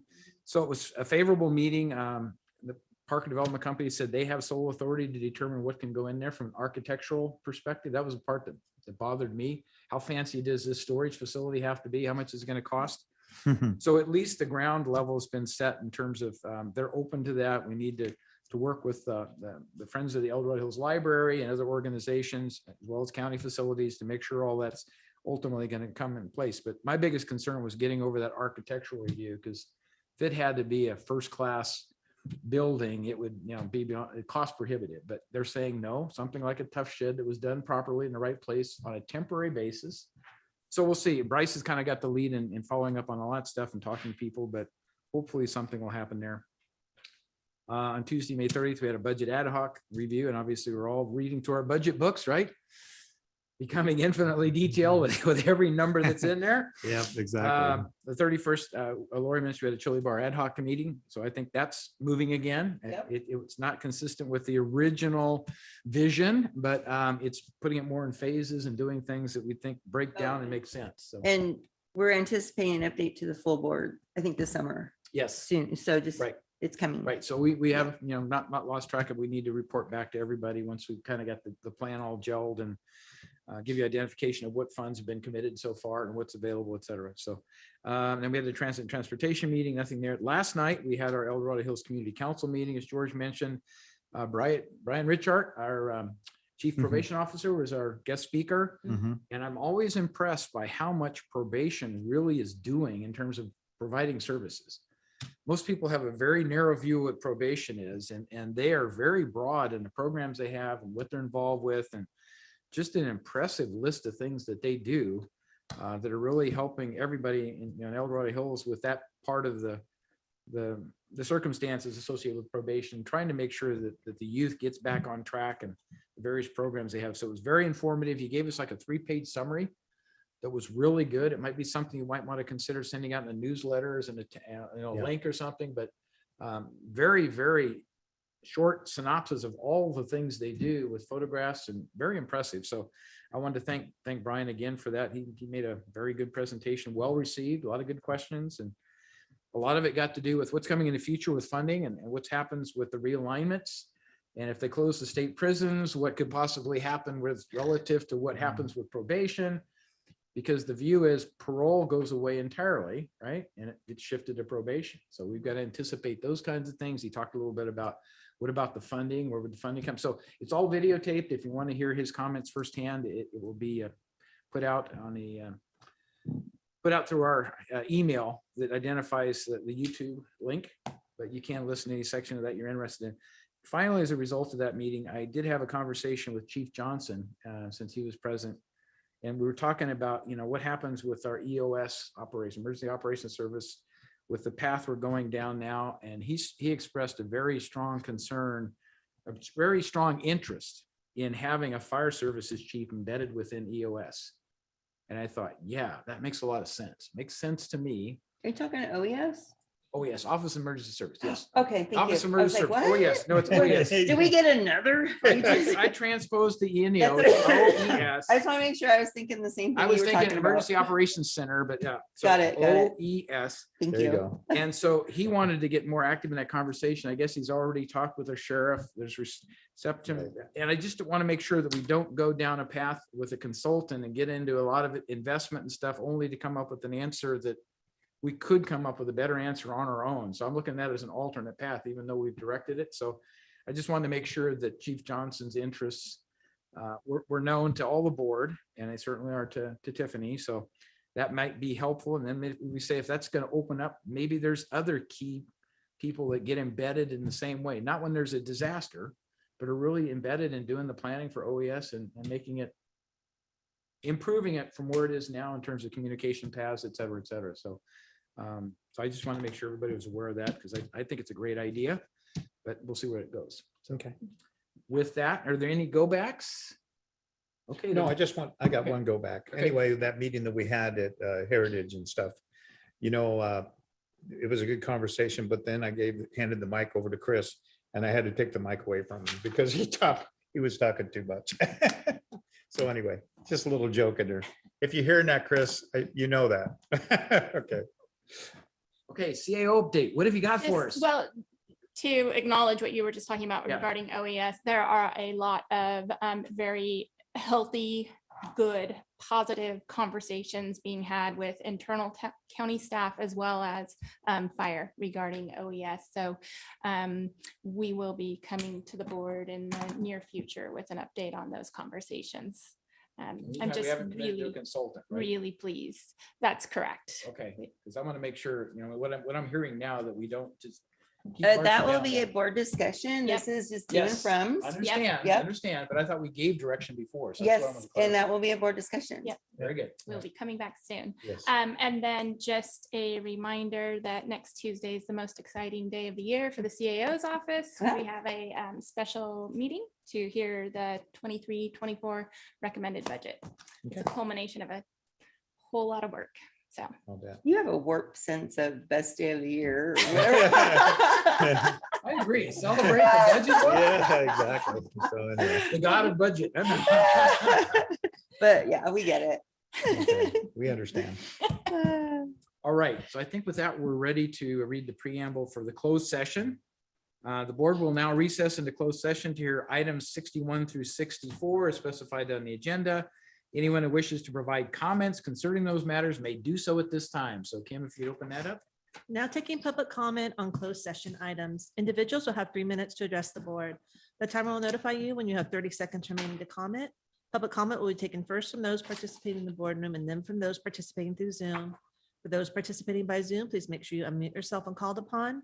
If you're joining the meeting by phone, press *9 to indicate a desire to comment. If you're joining by Zoom, press the raise hand button. Please voluntarily state your name for the record.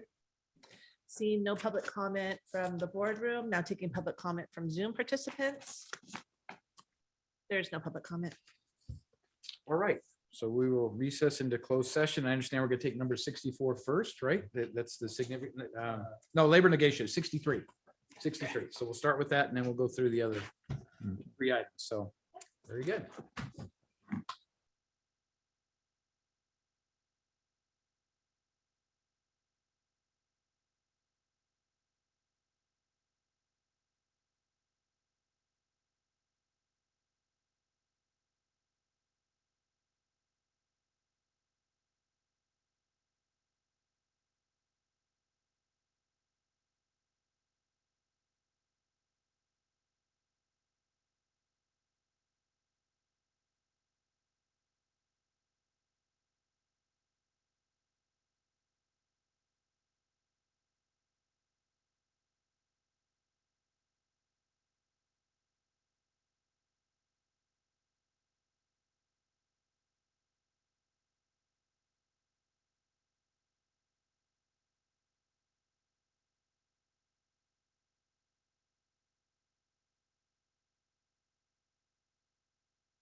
All right, so we're back in open session. I'll just ask. Yeah, got it. Okay. So we're back in open session. I'll just ask county council for a report out from closed session. Yes, thank you, Mr. Chair. The board completed its closed session agenda, having heard items 61 through 64. On item number 61, the performance evaluation for the Director of Human Resources, on a 4-0 vote with Supervisor Thomas absent, the board approved advancing the Director of Human Resources from step 3 to step 4 of the salary schedule, effective starting in pay period 14. That Very concludes good. my report. Thank you. And with that, I'm not seeing any activities from the CAO. So we stand adjourned at 4:34.